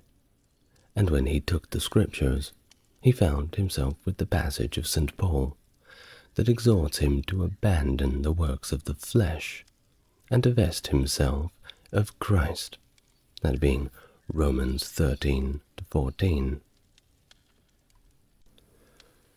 This passage specifically addresses the moral upheavals he had been struggling with, notably his issues with sensual pleasures and ambition. The Apostle Paul's words, urging believers to live in a way that is spiritually awake and also morally sober, made a deep impact on Augustine, speaking directly to his own turbulent experiences and his general yearning for a more meaningful existence. The impact of this moment is so profound.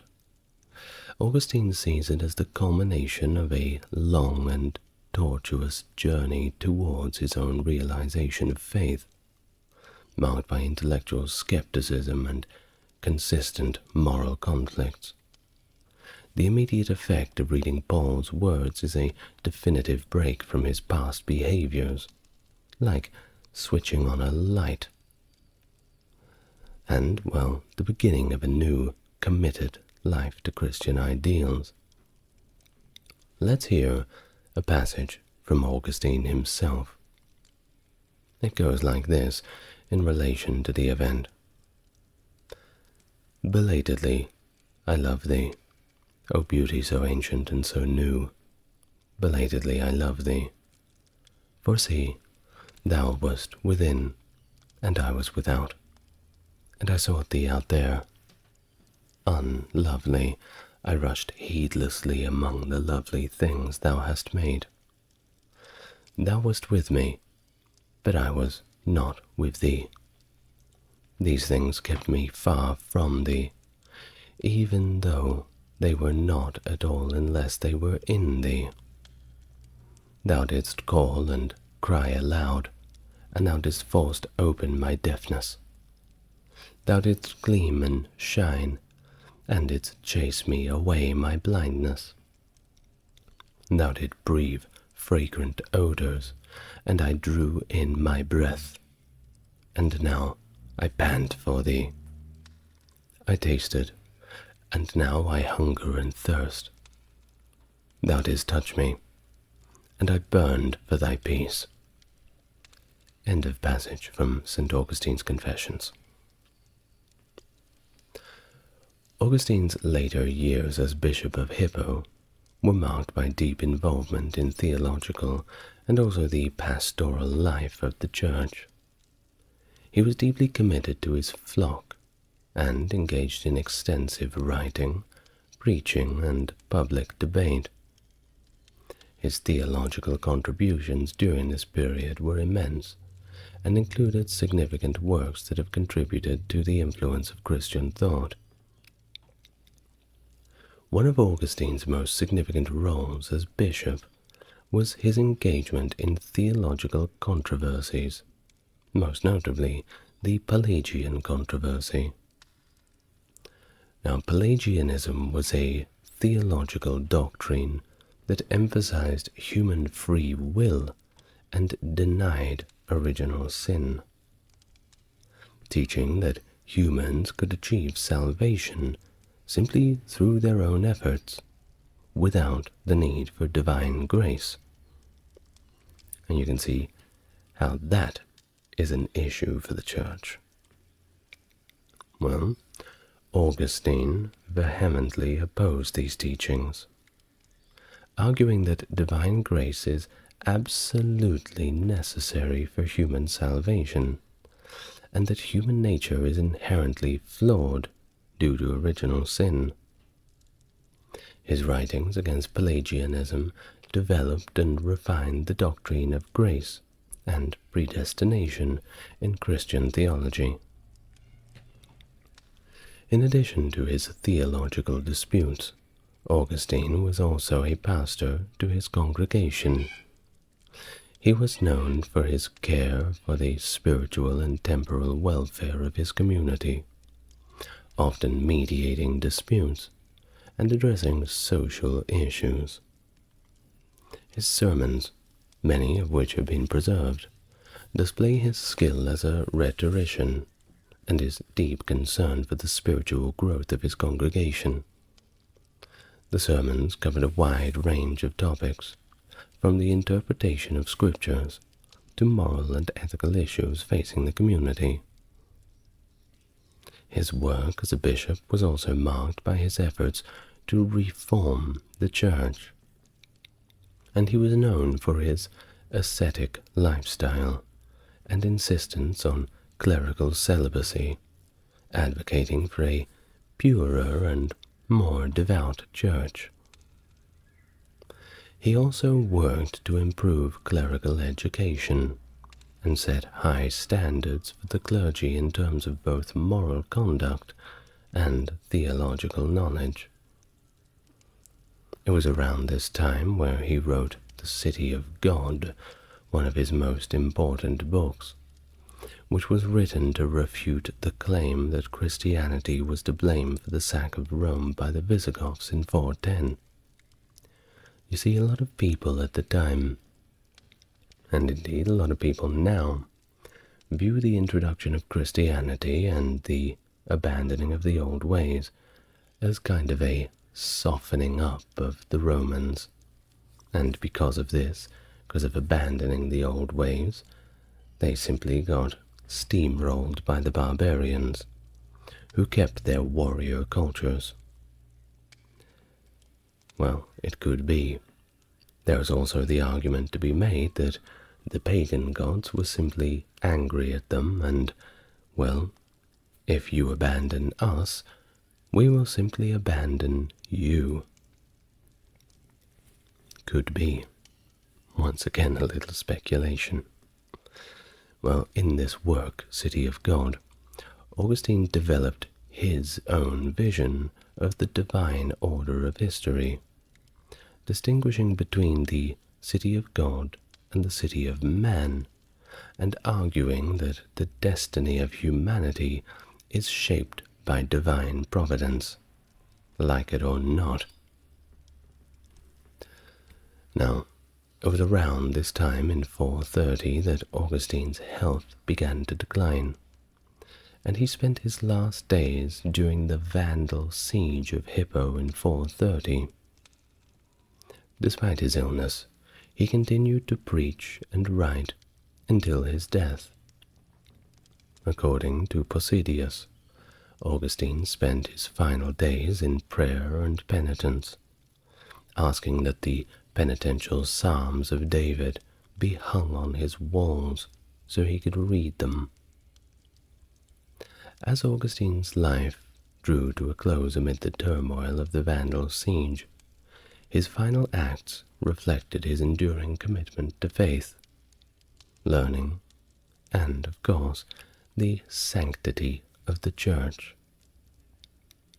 The Vandals, despite their destructive campaign across Roman Africa, paradoxically preserved Augustine's legacy by sparing the cathedral and its library where his writings were stored, ensuring that his theological and philosophical insights would endure beyond the wreckage of Hippo. Indeed, if it went a little bit differently at that siege, as the Vandals were known for getting a little out of control. There is a reason why the modern word vandal is synonymous with what it is. Well, perhaps I would not even be making this video if one vandal had decided just to throw a burning torch into the cathedral. Perhaps we'd have nothing to talk about. Well, the circumstances of Augustine's death amidst the siege and his own illness underscored the profound impact of his life's work.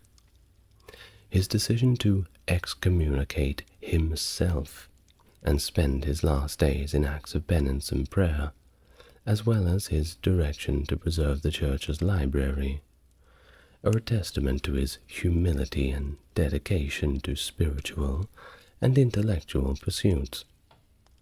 The actions during his final days were emblematic of his lifelong dedication to both the intellectual rigor of theology and the compassionate practice of Christian doctrine. Either way, his death marked the end of an era of Christian thought. He'd been a pivotal figure in the development of Western Christianity and Christian philosophy, influencing not just religious but also secular thought in the West. The aftermath of Augustine's death saw the rapid decline of Hippo and the broader region under Vandal control. Yet, of course, his legacy endured. His canonization and recognition as a doctor of the Church in the late 13th century by Pope Boniface VIII were a testament to his enduring impact of his work. His status as patron saint of brewers, printers, theologians, and numerous cities and dioceses show his widespread influence in diverse ways, in which his life and work have been remembered and revered across different cultures and epochs. Today, Augustine's feast day serves not only as a liturgical commemoration, but also a celebration of his contributions. Right, so let's get a little bit more into his philosophies and theologies and everything else. Get into a bit of detail, shall we? We'll start with Christian anthropology. Now, what is that? Well, anthropology being, of course, the study of the human, the anthropos. And, of course, Christian anthropology being the study of the human as it relates to God. So Augustine was one of the first Christian ancient Latin authors with a very clear vision of this theological anthropology. He saw the human being as a perfect unity of soul and body. In his later treatise On Care to be Had for the Dead, he exhorted respect for the body on the grounds it belonged to the very nature of the human person. Augustine's favorite figure to describe body-soul unity is marriage, i.e., caro tua connuings tua, your body is your wife. Well, initially the two elements were in perfect harmony. After the fall of humanity, they are now experiencing dramatic combat with one another. They are two categorically different things. The body is a three-dimensional object composed of the four elements, whereas the soul, well, that doesn't have any spatial dimensions. It's a kind of substance, participating in reason, and something that is fit for ruling over the body. Augustine was not preoccupied, as Plato and later on Descartes were, in detailed efforts to explain the metaphysics of the soul-body union. It sufficed for him to admit that they are metaphysically distinct, i.e., to be human is to be composite of soul and body, with the soul being the superior of the two. The latter statement is grounded in his hierarchical classification of things into those that merely exist, those that exist and those that exist, live, and have intelligence for reason. Like other church fathers, such as Tertullian, Clement of Alexandria, and Athenagoras, Augustine vigorously condemned the practice of induced abortion, and although he disapproved of abortion during early stages of pregnancy, he made a distinction between early and later abortions. He acknowledged the distinction between formed and unformed fetuses, mentioned in the Septuagint translation of Exodus 21, which incorrectly translates the word harm from the original Hebrew text as form in the Koine Greek of the Septuagint.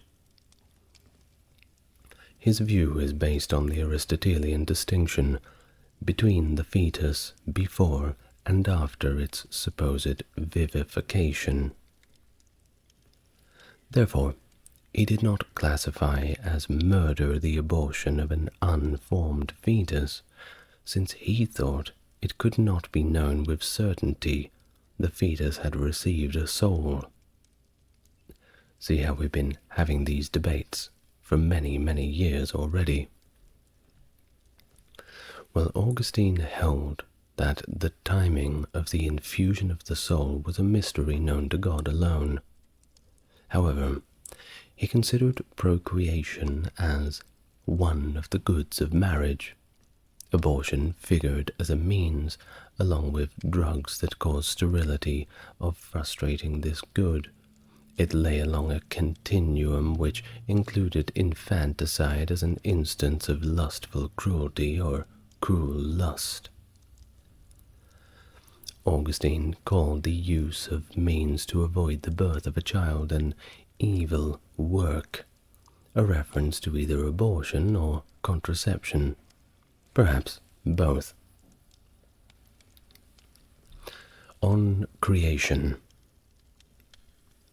In the City of God, Augustine rejected both the contemporary ideas of ages, such as those of certain Greeks and Egyptians, that differed from the Church's sacred writings.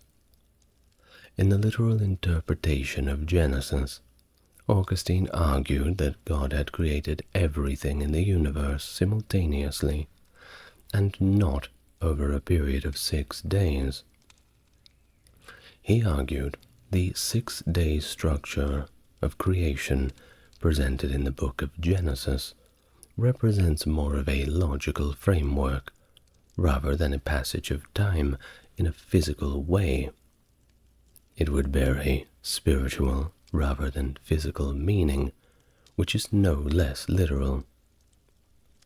One reason for this interpretation is the passage in Sirach 18:1, Crevit omnia simul, that being, he created all things at once. Well, Augustine took this as proof that the days of Genesis 1 had to be taken in a non-literal way.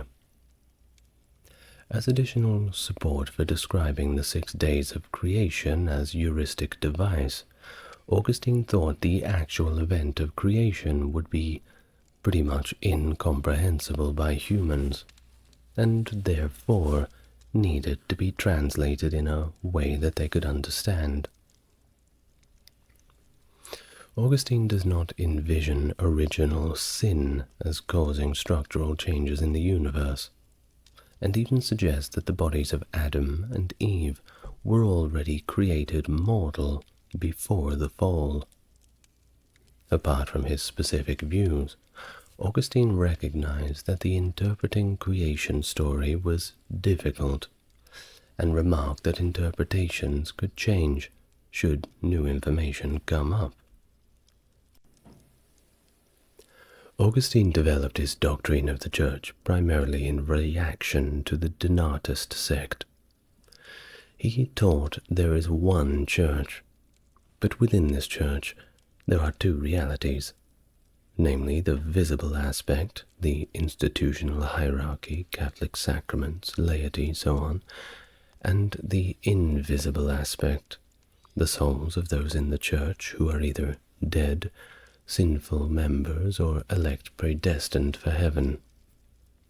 The former is the institutional body established by Christ on earth, who proclaims salvation and administers the sacraments, while the latter is the invisible body of the elect, made up of genuine believers from all ages, who are known only to God. The Church, which is visible and societal, will be made up of wheat and tares, that is, the good people and the wicked people, as per Matthew 13:30, until the end of time. This concept countered on the Donatist claim that only those in a state of grace were the true or pure Church on earth, and that priests and bishops who were not in a state of grace had no authority or ability to confer the sacraments. Augustine's ecclesiology was more fully developed by the time he wrote City of God. There he convenes all of the Church as heavenly city or kingdom, ruled by love, which will ultimately triumph over all earthly empires, which are self-indulgent and ruled by pride. Augustine followed Cyprian in teaching that bishops and priests of the Church are the successors of the apostles, and their authority in the Church is God-given. The concept of Church invisible was advocated by Augustine as part of his refutation of the Donatist sect, though he, as other Church fathers before him, saw the invisible Church and the visible Church as one and the same thing, unlike the later Protestant reformers who did not identify the Catholic Church as the true Church. He was strongly influenced by the Platonist belief that true reality is invisible, and that if the visible reflects the invisible, it does so only partially and imperfectly. See the theory of forms. Others question whether Augustine really held to some form of an invisible true concept of the Church at all. Now on to eschatology quickly.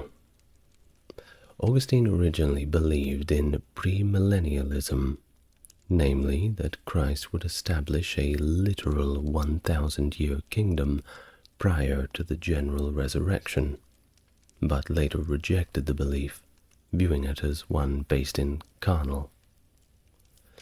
During the medieval period, the Catholic Church built its entire system of eschatology on Augustinian amillennialism, where Christ rules the earth spiritually through his triumphant church.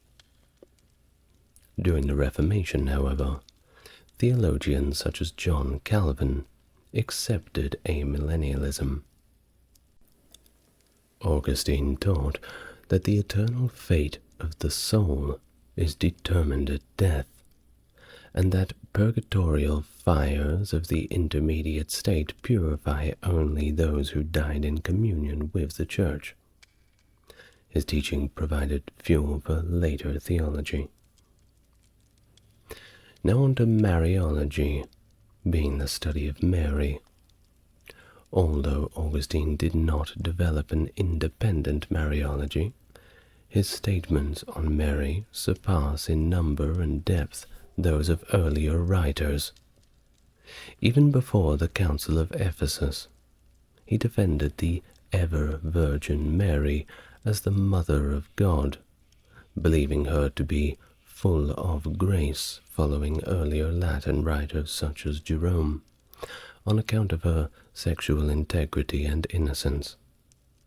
Likewise, he affirmed that the Virgin Mary, conceived as a virgin, gave birth as a virgin, and stayed virgin forever. Natural knowledge and biblical interpretation. Augustine took the view that if a literal interpretation contradicts science and humans' God-given reason, then the biblical text should be interpreted metaphorically. While each passage of Scripture has a literal sense, this literal sense does not always mean the Scriptures are mere history. At times they are rather an extended metaphor. Augustine theorized that Adam and Eve's original sin stemmed from either foolishness provided by pride and disobedience, or simply from pride alone. They defied God's command not to eat from the tree of knowledge of good and evil, which Augustine interpreted as a symbol of the divinely ordained order of creation. He believed their act was driven by self-centeredness, which disregarded the hierarchical structure of the universe established by God. According to Augustine, the deceptive influence of the devil planted the root of evil, the radix mali, into their senses, leading to their downfall. This original sin marred human nature with concupiscence or lust, impairing human intelligence, will, and desires, including, of course, physical desire. He described concupiscence as a detrimental quality, a lack of goodness, or a kind of spiritual wound. In his debates with Pelagius and his followers, Celestius and Julian of Eclanum, who were influenced by Rufinus of Syria, a follower of Theodore of Mopsusiesta, Augustine argued against their belief that human nature retained its moral integrity after the fall. They asserted that human beings always retain the ability to choose good actions, analogous to having the capacity to see with one's own eyes. The Pelagians also denied that human desires and affections were corrupted by the fall, attributing immorality solely to misuse of the will. Conversely, Augustine highlighted the evident struggle between the flesh and the spirit in humans, viewing it as a consequence of original sin and as a divine punishment for Adam and Eve's disobedience. His views were shaped by his 9-year affiliation as a hearer with the Manichaeans, who believed that carnal knowledge was the original sin. However, his personal quest to understand the nature of evil began earlier.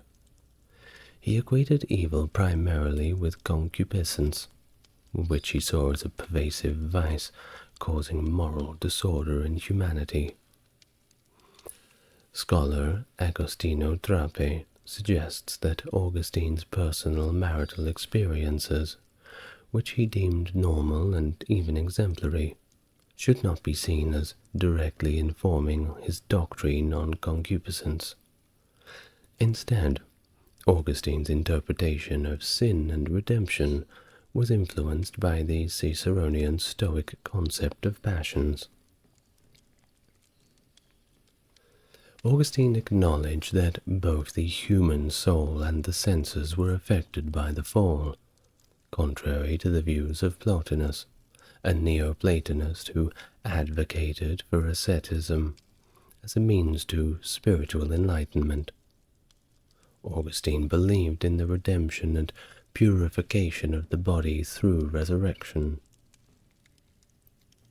Some scholars interpret Augustine's emphasis on continence and his renunciation of his own sensual nature, as described in his Confessions, as an indication of his broader views on human sexuality.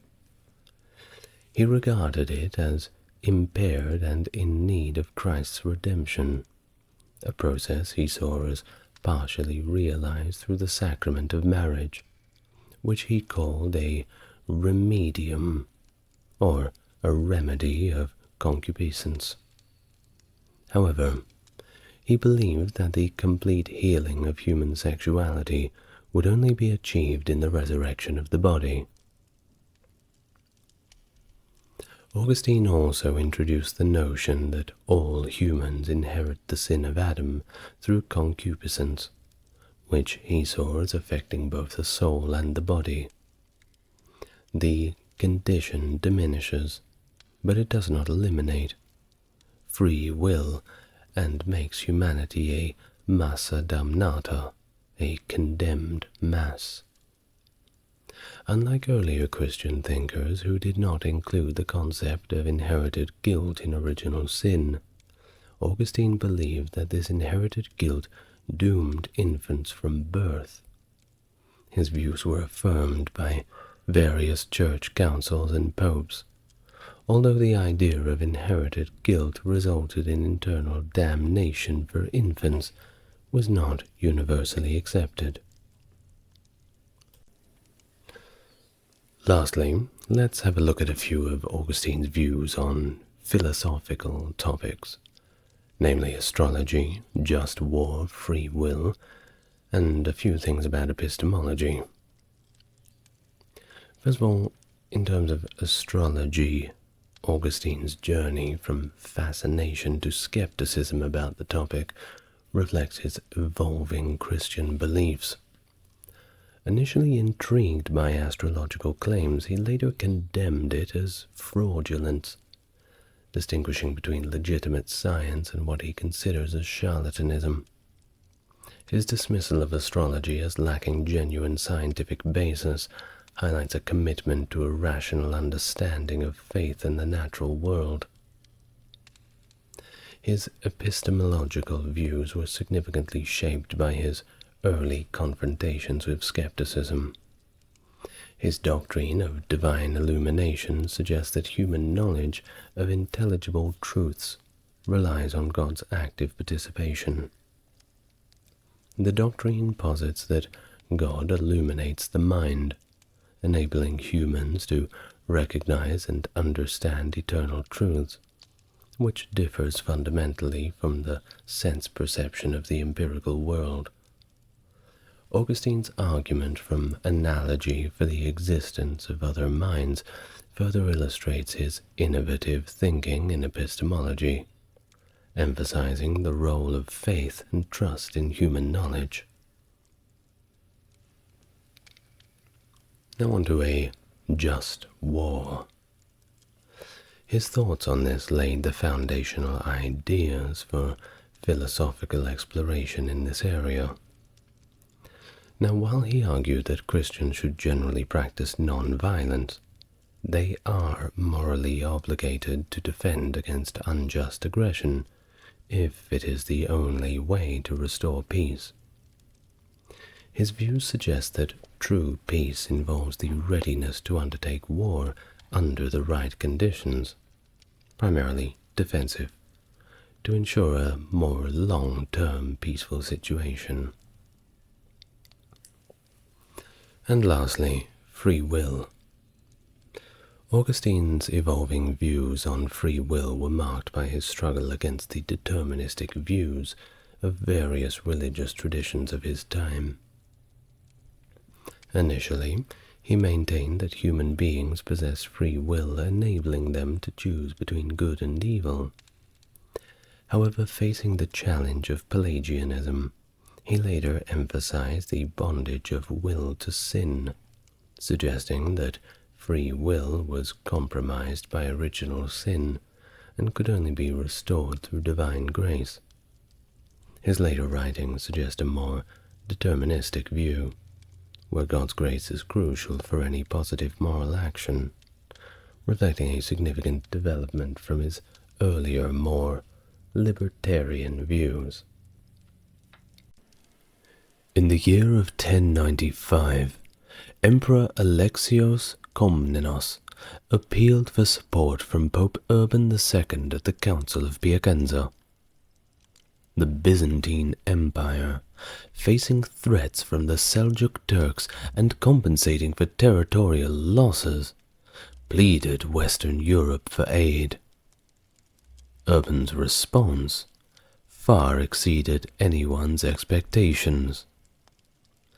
At the Council of Clermont, Pope Urban called for the First Crusade, advocating a doctrine of Christian holy war, bellum sacrum, based on Old Testament precedents. This call ignited unprecedented enthusiasm in Catholic Europe, leading tens of thousands to take up the cross and march far away from home, joining the crusade. Hello everyone, welcome to the channel.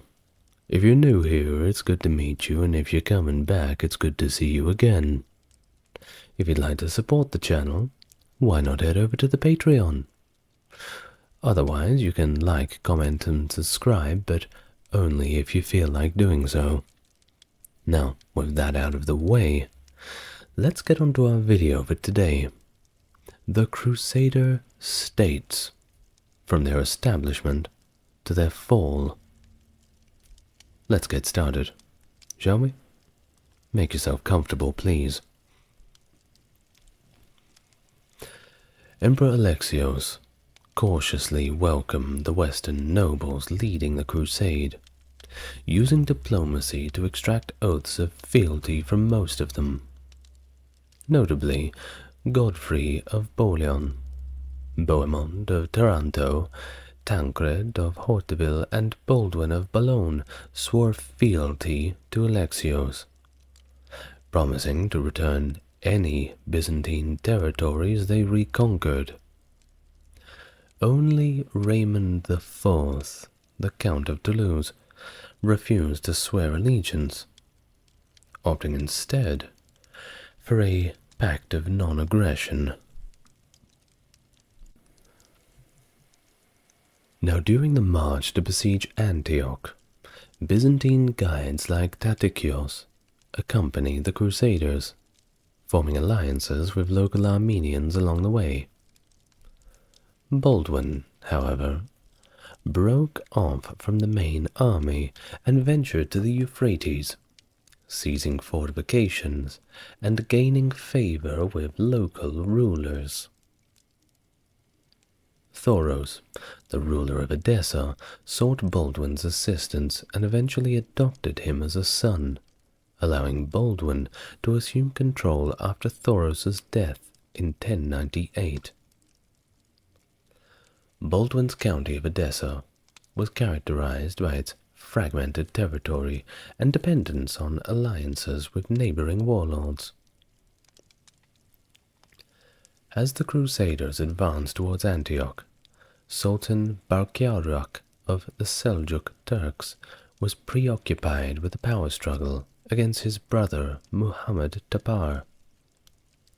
Sensing an opportunity, Bohemond of Taranto persuaded the other leaders that Antioch should belong to him if he could capture it, especially since Emperor Alexios Komnenos did not assert his claim to the city. When Alexios withdrew his support, citing advice from deserters, Bohemond took advantage of a renegade Armenian tower to gain entry into Antioch in June of 1098. He was let in by a commander sympathetic to their cause. The Crusaders, after capturing the city, decided to return it to Alexios, as they had sworn to do. But when they discovered Alexios's withdrawal, Bohemond claimed Antioch for himself, leading to a dispute among the Crusader leaders. This dispute caused a delay in the Crusaders' march, with Raymond of Toulouse engaging in small expeditions while Bohemond consolidated his rule in Antioch. Pressure from the poorer Franks led Godfrey of Bouillon and Robert II, the Count of Flanders, to reluctantly join the unsuccessful siege of Arca. Alexios requested a delay in the Crusaders' march to Jerusalem to allow Byzantine assistance, further deepening the already deep divisions among the Crusader leaders. Don't be too quick to think that this was just for the sake of Christendom and taking back the Holy Lands. No, there was plenty of politics and plenty of selfish desires at play, just like anybody else. Now, despite the internal, perhaps also eternal conflicts, the Crusaders eventually marched along the Mediterranean coast down to Jerusalem. They captured the city on July 15, 1099, after a relatively short siege. The conquest resulted in the massacre of thousands of Muslims and Jews, with any survivors sold into slavery. Although proposals to govern Jerusalem as an ecclesiastical state were rejected, Raymond refused the royal title, allowing Godfrey to become the first ruler of Jerusalem, adopting the title in Latin Advocatus Sancti Sepulchri, the defender of the Holy Sepulchre. Now, the establishment of the Crusader states. These were lands held by Crusader armies that they would operate out of in the Levant, being Jerusalem, Antioch, and several other smaller ones, did not significantly alter the political landscape of the Levant. Frankish rulers replaced local warlords in the cities, but large-scale colonization, well, that simply did not occur. And the traditional organization of settlements and property in the countryside remained virtually unchanged. Now, what about the Muslim leaders? Well, they were either forced into exile or simply massacred, with very little resistance from the native population. Despite the conquest, treaties and armistices between Christians and Muslims were recognized as valid according to Western Christianity's canon law, and negotiations with Muslim leaders were facilitated by mutual understanding between Frankish knights and Turkic warlords. However, the fervor of crusading began to wane in the following decades, with only smaller groups of armed pilgrims taking the journey to the Holy Land. Now, the complex politics of the Levant during the early years of the Crusader states was marked, of course, by shifting alliances, strategic ambitions, and ongoing conflicts among both Muslim and Christian factions, inside and out. The feud between the Fatimids and the Seljuks presented a significant obstacle for Muslim unity, allowing the Crusaders to exploit divisions among their adversaries. Despite being outnumbered, and greatly outnumbered, the Franks were able to form temporary alliances with the neighboring Armenian, Arab, and Turkic groups, leveraging these relationships to strengthen their positions. Each Crusader state had its own strategic objective during its nascent years. Jerusalem sought secure access to the Mediterranean, essential for trade and communication. Antioch aimed to expand its influence into Cilicia and along the upper Orontes River, while Edessa sought control over the upper Euphrates Valley, strategically positioned for both defense and expansion. Tugetin of Damascus, the most powerful Syrian Muslim ruler, pursued a rather pragmatic approach towards dealing with the Franks. His treaties, establishing shared rule or condominiums between Damascus and Jerusalem in contested territories, set precedents for diplomatic arrangements with other Muslim leaders. In the August of 1099, Godfrey of Bouillon scored a crucial victory against the Fatimid vizier al-Afdal Shahanshah at Ascalon. The arrival of Daimbert of Pisa, the papal legate, with naval support, further bolstered the Franks' position.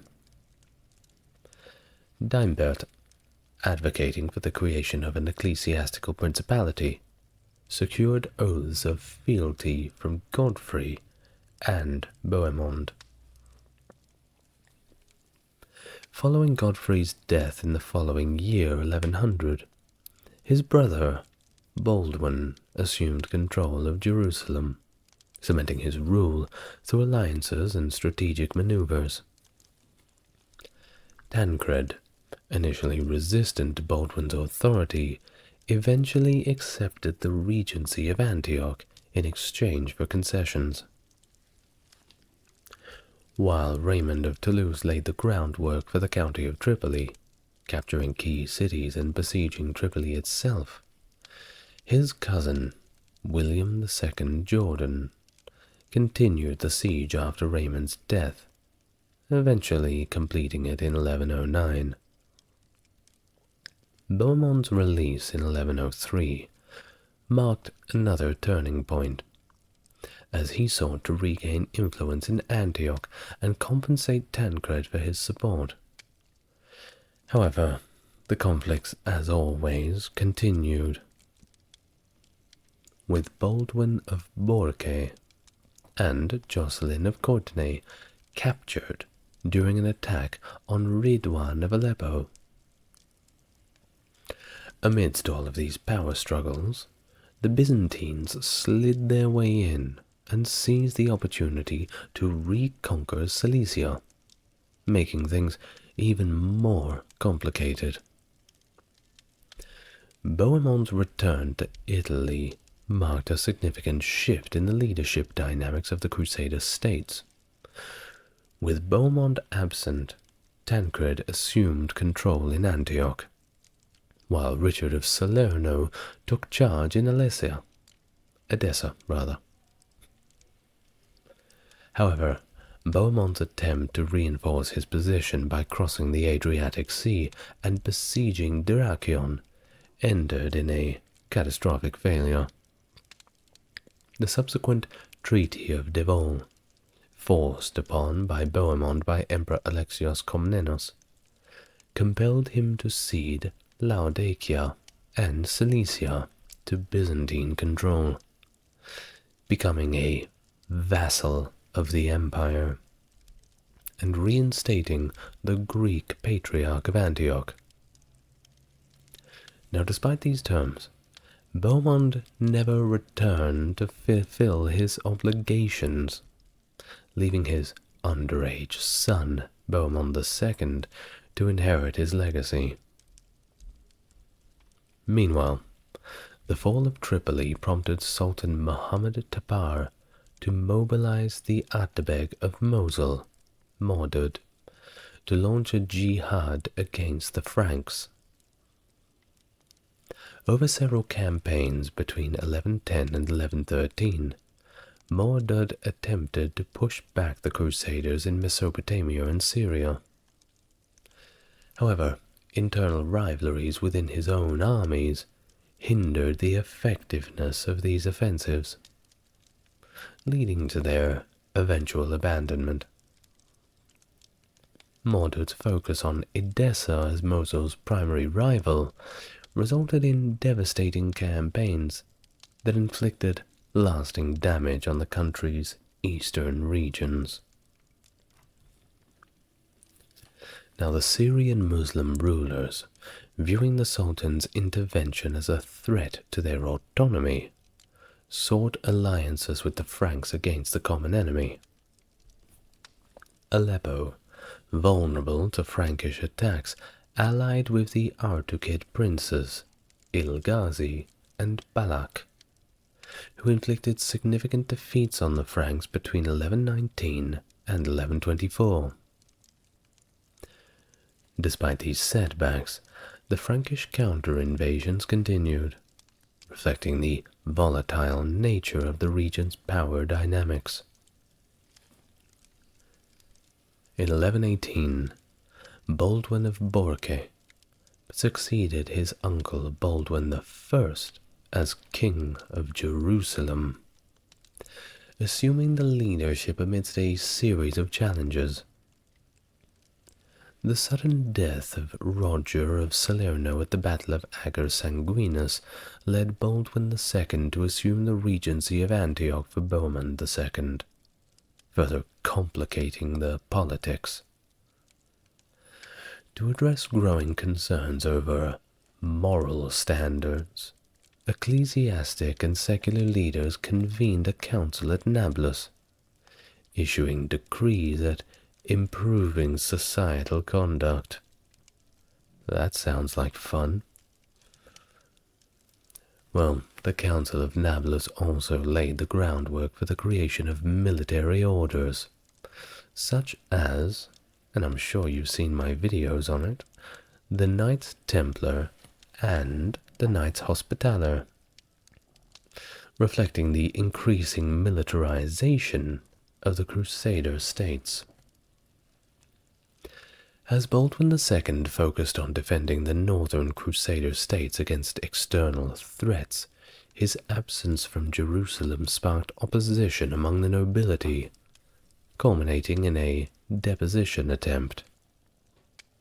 Emphasis on the attempt. They did not get very far. Baldwin's strategic marriages, including that of his daughter Melisende to Fulk of Anjou, aimed to strengthen alliances and secure the kingdom's future.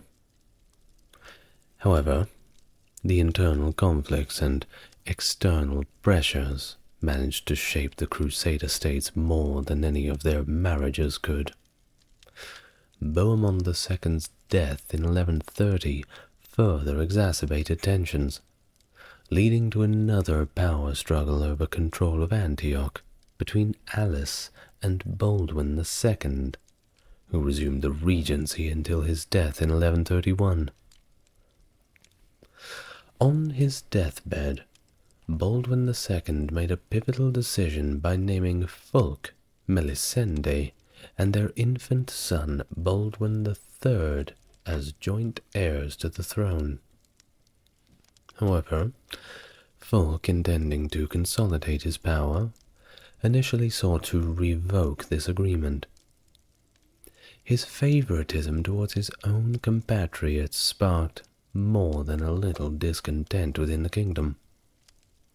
In 1134 he faced a revolt led by Hugh II of Jaffa, a relative of Melisende, which he managed to suppress but was ultimately compelled to accept the shared inheritance. Now, it wasn't easy outside of that either. Antioch also faced external threats, as Leo, a Cilician Armenian ruler, capitalized on the city's weakened state and seized the Cilician plain. Despite these challenges, Fulk continued to assert his authority, thwarting numerous attempts by Alice to assume the regency in Antioch. In 1133, Fulk proposed a marriage alliance between Constance, Bohemond II's daughter and heir, and Raymond of Poitiers, a son of William IX of Aquitaine. Raymond's eventual arrival in Antioch 3 years later marked a significant development, as he married Constance and embarked on campaigns to reconquer parts of Cilicia from the Armenians. However, the situation escalated some years later in 1137, when Pons of Tripoli was killed in a battle against the Damascines, and the Zengi decided to invade Tripoli, which just made things a lot worse. Despite Fulk's intervention, Zengi's forces captured Raymond II, that was Pons' successor, and besieged Fulk himself at Montferrand.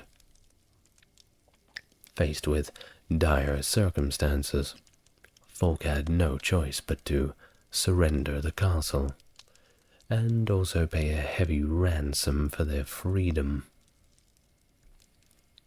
Meanwhile, Emperor Alexios' son and successor, John II Komnenos, asserted Byzantine claims to Cilicia and Antioch, compelling Raymond of Poitiers to give homage and agree to surrender Antioch under certain conditions. Despite joint efforts by the Byzantines and Franks to besiege Aleppo and Shaizar, they were unable to capture these strategic towns. The fall of Edessa in late 1144 shocked Western opinion and prompted a massive military response, culminating in the arrival of Louis VII of France and Conrad III of Germany in Acre 4 years later in 1148.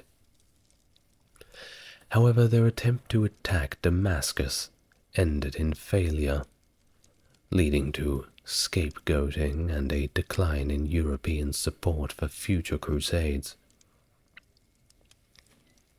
Subsequent events saw Raymond of Poitiers killed at Inab in 1149, while Jocelyn was captured and also tortured before dying.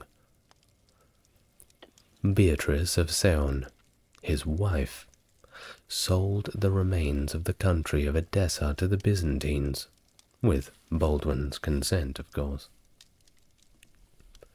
Baldwin, who was eager to rule, alone forced Melissende's retirement in 1152, while Constance remarried to Reynald of Chatillon in 1153.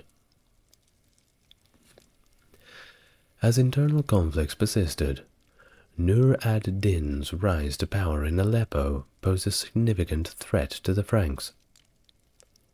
The strategic marriage alliance between Baldwin and Manuel's niece, Theodora, marked a shift towards Byzantine influence in the region, further complicating the politics of the Crusader states, already complicated enough.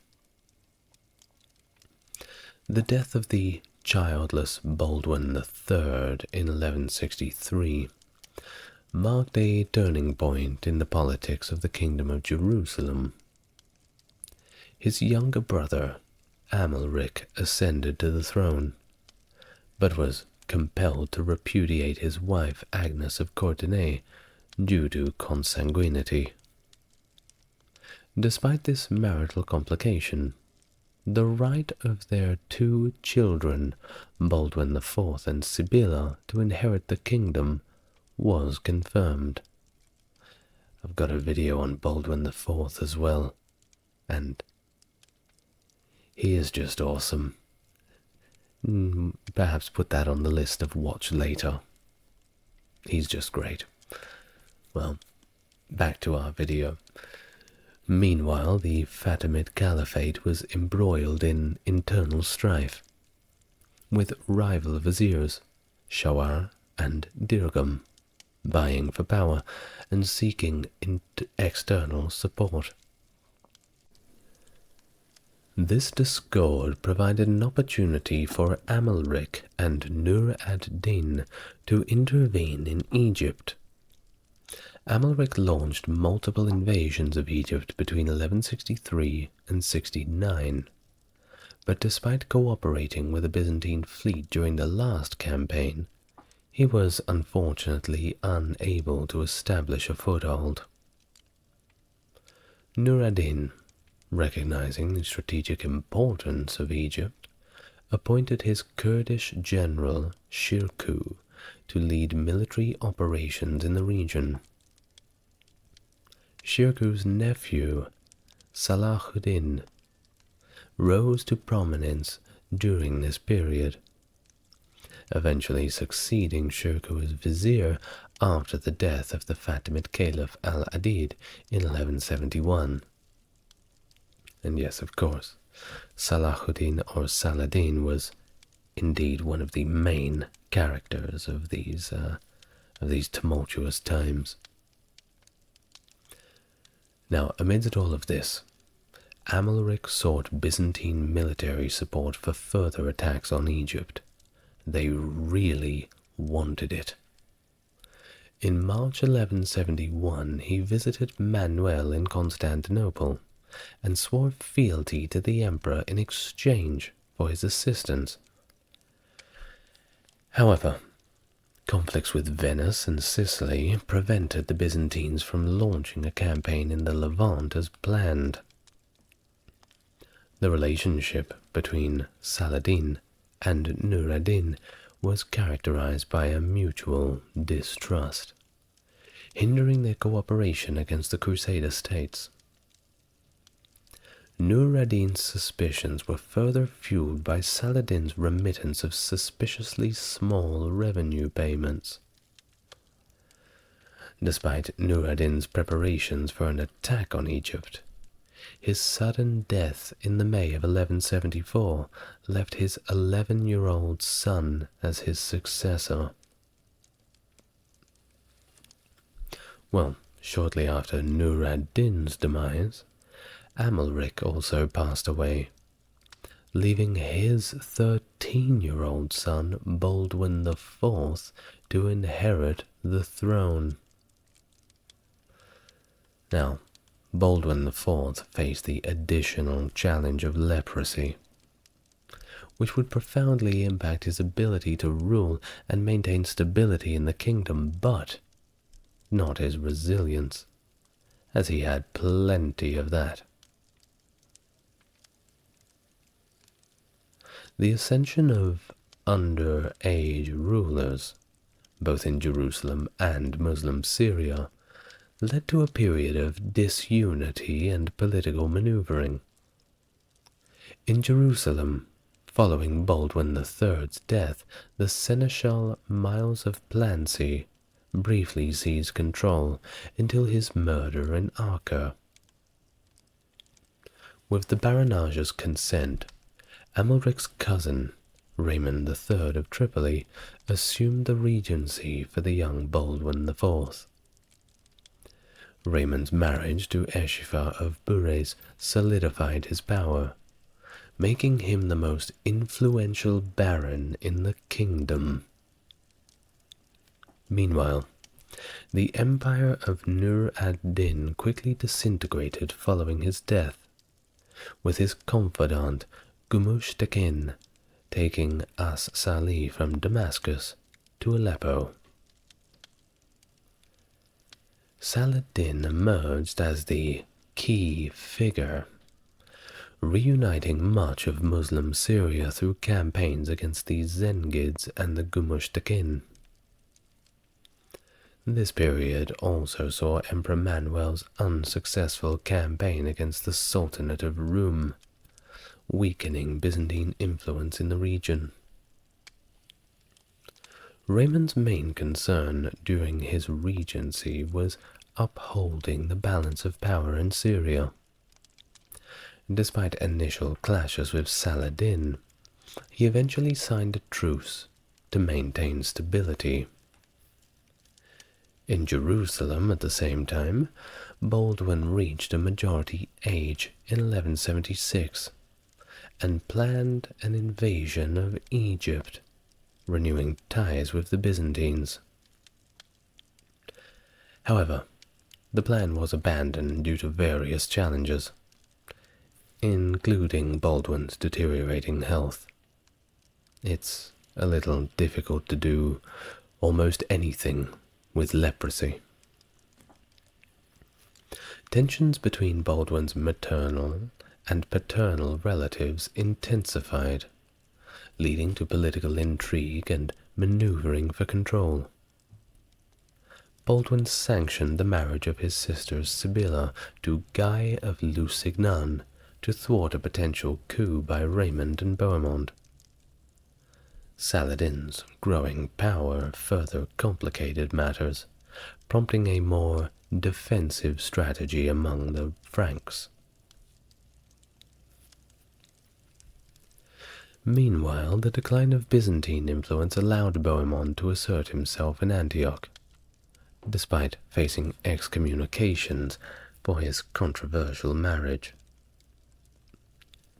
Saladin's truce with Bohemond was followed by preparations for an invasion of Jerusalem, where Guy assumed command of the defense. Baldwin's dismissal of Guy and his appointment of a young co-ruler underscored the kingdom's internal divisions. As Baldwin's health deteriorated further, the issue of succession became a pressing one. With no consensus on who the next ruler would be, the matter would ultimately be decided by European powers. Meanwhile, Bohemond's actions in Antioch added to the region's instability. Things were heating up. Saladin's strategic finesse and military might posed an existential threat to all of the Crusader states, prompting frantic attempts at defense and diplomacy within Jerusalem and its allies. The power vacuum following Baldwin V's death made things even worse, and it allowed Sibylla's faction to assert dominance over Jerusalem, Acre, and Beirut. Despite much opposition, Sibylla and Guy of Lusignan were crowned, exacerbating tensions among the fractured nobility, especially since Guy of Lusignan had a reputation of making a bit of a mess of things. Well, in the face of Saladin's encroaching forces, the Franks struggled to unify under a coherent military strategy. Reynald's advocacy for offensive action clashed with Raymond's call for prudence, highlighting the disarray within the leadership. Nevertheless, Guy marshaled a substantial army to challenge Saladin's siege of Tiberias, hoping to reverse the tide of the conflict. Well, the tide was not reversed, especially when the Battle of Hattin rolled around, a pivotal confrontation in the July of 1187, which proved disastrous for the Crusaders. Saladin's forces completely overwhelmed the Frankish army, capturing numerous leaders, including Reynald, and leading to the subsequent fall of Jerusalem in October. Now, the city's surrender marked a profound setback for the Crusaders, with tens of thousands of inhabitants either fleeing to neighboring strongholds or having a career change and becoming a slave. Now, even amidst all this chaos, figures like Conrad of Montferrat emerged as stalwart defenders, holding out against Saladin's advances in Tyre. In Tripoli, the ascension of Bohemond's son underscored this shifting dynamic within the Crusader leadership. The dire situation in Holy Land galvanized Europe, prompting Pope Gregory VIII to call for a new crusade. However, Saladin's military prowess forced him to temporarily divert his attention, allowing at least some respite for the besieged cities of Tyre and Antioch. Nevertheless, Saladin was quite the talker. His skillful negotiations secured significant territorial concessions from Bohemond. The Crusaders found their holdings in the region even more eroded. Well, as the Crusaders grappled with their internal divisions and the external threats, the fall of Antioch and other key territories highlighted the formidable challenge they faced in preserving their presence in the Holy Land. Saladin's adept navigation of diplomacy and warfare continued to reshape the geopolitical landscape of the Levant, leaving the Crusaders on increasingly precarious footing. Following the attempt to enter Tyre, the failed attempt to enter Tyre, and the subsequent token move on Acre, Guy of Lusignan, Aymery, and Gerard de Riedfort, along with their contingent of knights, found themselves in a rather difficult spot. Nevertheless, their actions managed to surprise Saladin, and temporarily halted his advances. Temporarily, at least.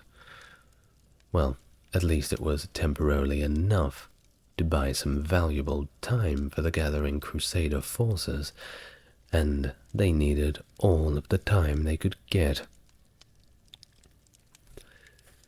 In 1189, 3 major Crusader armies set out for the Holy Land. Frederick Barbarossa's crusade, though, met an abrupt end with his untimely death in Anatolia, leaving only the remnants of his army to reach Outremer. Oh, Outremer, that's overseas. They used to refer to the Levant like that. Outremer, overseas. Meanwhile, Philip II of France and Richard I of England, that's Richard the Lionheart, by the way, landed safely at Acre, with Richard's conquest of Cyprus along the way adding to their military prowess. The internal conflicts within the Crusader ranks only continued to simmer, especially with the deaths of Sibylla and her daughters, reigniting the power struggle between Guy and Conrad. Conrad's controversial marriage to Isabella further exacerbated tensions, fueling gossip and undermining the already fragile unity among the Crusaders. Well, despite all of this, the Crusaders managed to eke out a significant victory with the capture of Acre after a prolonged siege. However, Philip's departure for Europe and Richard's military successes at Arsuf, Jaffa, Ascalon, and Darnum left Guy feeling somewhat marginalized, with Richard reluctantly accepting Conrad's kingship and granting Guy control of Cyprus. However, Conrad's assassination in Tyre once again saw the politics go through a reshuffle, leading to Isabella's marriage to Henry, the Count of Champagne, within less than a week. Now, it wasn't much better for Richard, because his health had begun to deteriorate at this point, and the Crusaders faced the daunting prospect of marching on Jerusalem.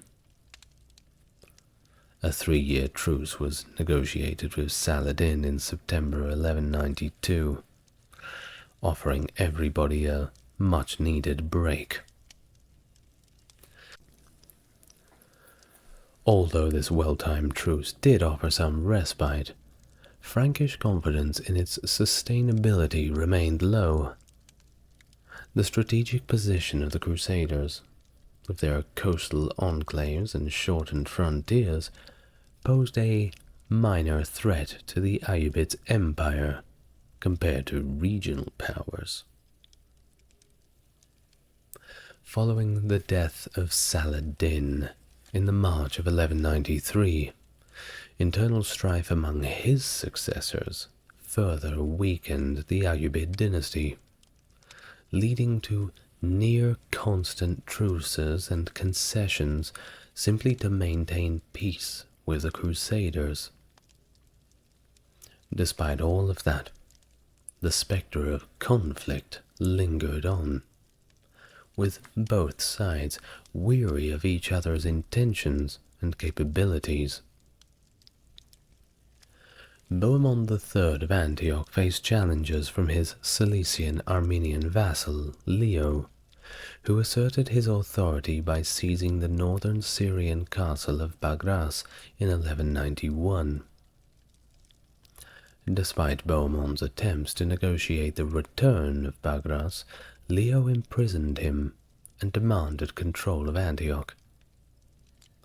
This ensuing power struggle led to Bohemond's release upon relinquishing his claims on Cilicia, and arranging the marriage of his son, Raymond, to Alice, the daughter and heir of Leo.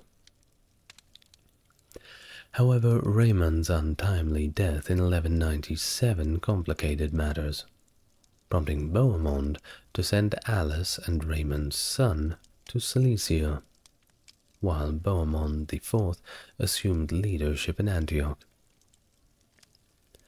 Meanwhile, the Franks recognized the strategic importance of Egypt in their quest to regain control of the Holy Land. Plans for a fourth crusade aimed at Egypt were thwarted when the Crusaders diverted to Constantinople, resulting in its sack. The deaths of Aymery and Isabella in 1205 saw Maria of Montferrat's ascent to power, with John of Ibelin serving as regent until Maria's marriage to John of Brienne in 1210. The conflict between Antioch and Tripoli further escalated as Leo and Raymond Roupen exerted pressure on Antioch, culminating in the latter's brief installation as prince before Beaumont regained control with local support in 1219. The personal union between Antioch and Tripoli endured, albeit both states gradually disintegrated into smaller city-states eventually. In the broader context, the Crusaders embarked on a campaign in Egypt in 1219, capturing Damietta, but ultimately facing defeat and surrender.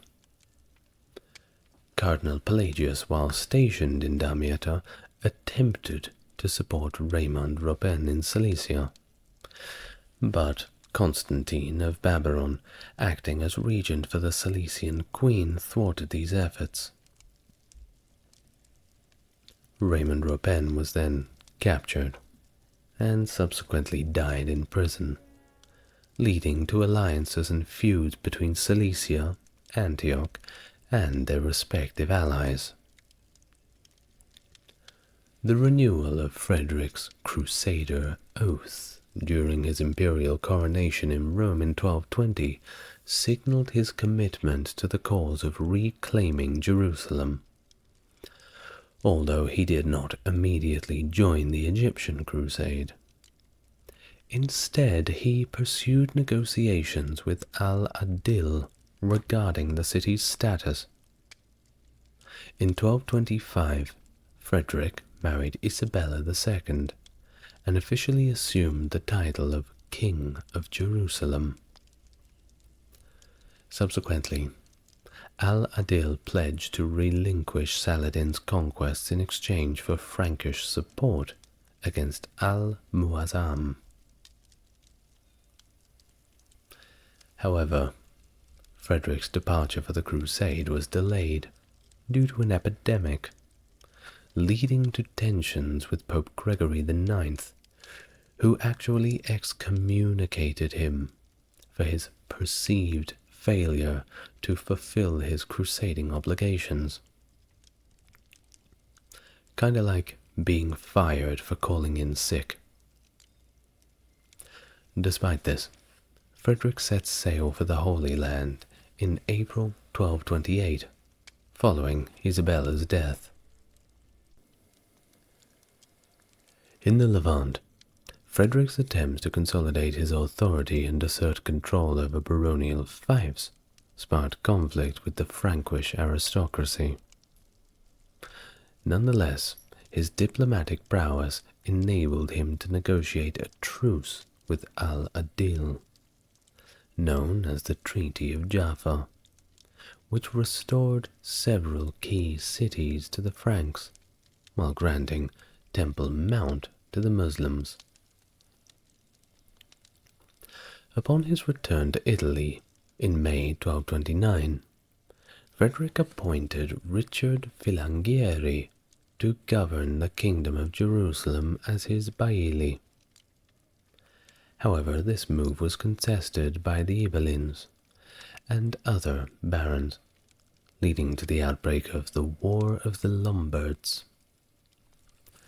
Despite initial gains by Filangieri, the Ibelins retained control of Acre and established a commune to safeguard their interests. In response to the impending expiration of the truce, Pope Gregory IX called for a new crusade, prompting wealthy French and English nobles to lead separate military campaigns to the Holy Land between 1239 and 1241. Employing Frederick's tactics of forceful diplomacy, these crusaders managed to restore most of the land west of the Jordan River to the Franks through treaties with local Muslim leaders. In 1243, Conrad reached the age of majority, but his failure to visit the Outremer prompted the Jerusalemite barons to elect his mother's maternal aunt, Alice of Champagne, as regent. The capture of Tyre in the same year marked the end of Frederick's authority in the kingdom, and further underscored the shifting dynamics that were occurring in the Crusader states. Furthermore, the westward expansion of the Mongol Empire into the Middle East began with the conquest of the Khwarezmian Empire in Central Asia in 1227. Following their defeat, part of the Khwarezmian army sought refuge in eastern Anatolia, offering their services as mercenaries to the neighboring rulers. Despite Western Christians viewing the Mongols as potential allies against the Muslims, due to some Mongol tribes' adherence to Nestorian Christianity, the Mongols demanded unconditional submission from both Christians and Muslims, emphasizing their Great Khan's divine right to universal rule. As Salih Ayub, the ruler of Egypt, hired the Khwarezmians and bolstered his military with new Mamluk troops, causing concern for his uncle As-Salih Ismail, the emir of Damascus. In response, Ismail secured the alliance of Franks by promising to restore territories previously conquered by Saladin. However, in the July of 1244, the Khwarezmians sacked Jerusalem, catching the Franks completely off guard. Despite efforts to repel the invaders, the Frankish and Damascene coalition suffered a significant defeat at the Battle of La Fourbière in the October of 1244, leading to the loss of much of the Crusaders' mainland territory. Subsequent events saw Louis IX of France launching a failed crusade against Egypt in 1249, only to be captured near Damietta along with the remnants of his army. Meanwhile, internal conflicts among rival candidates for the regency and commercial disputes between Venetian and Genoese factions triggered a new civil war in 1256, known as the War of Saint Sabas, which engulfed Tripoli and Antioch in chaos. 2 years later, in 1258, the Ilkhan Hulagu sacked Baghdad. This ended the Abbasid Caliphate, and 2 years later, Hethum I of Cilicia and Bohemond VI joined forces with the Mongols in the sack of Aleppo and the conquest of northern Syria. The Mongols then emancipated Christians from dhimmi status, leading to cooperation between local Christians and the conquerors. However, the Mamluks of Egypt emerged as a formidable adversary, culminating in the Battle of Ain Jalut, where they decisively defeated the Mongols. Under the leadership of Baibars, the Mamluks revitalized Saladin's empire, uniting Egypt and Syria, and launching successive attacks on the Crusader states. Despite occasional alliances between individual Frankish barons and the Mongols, the Crusader states gradually succumbed to Mamluk assaults. The fall of Acre in 1291 marked the end of the Crusader presence in the Levant, as the Mamluks systematically dismantled remaining Frankish strongholds and expelled their inhabitants, effectively bringing an end to the era of the Crusades in the region for good. Thank you very much for listening. We have reached the end of today's video. I hope you had fun. I hope you relaxed and learned something. I know I certainly did. I'd like to thank my Mega Chat tier patron, Stark Factory, for his contribution to the channel. And I'd like to thank you for listening so far. And dare I be so bold to assume that if you have done so, that you've liked and subscribed to the channel. Well, I think that I will see you in the next video after we've all had a nice little rest, don't you think? Good night, everyone. Be good to each other.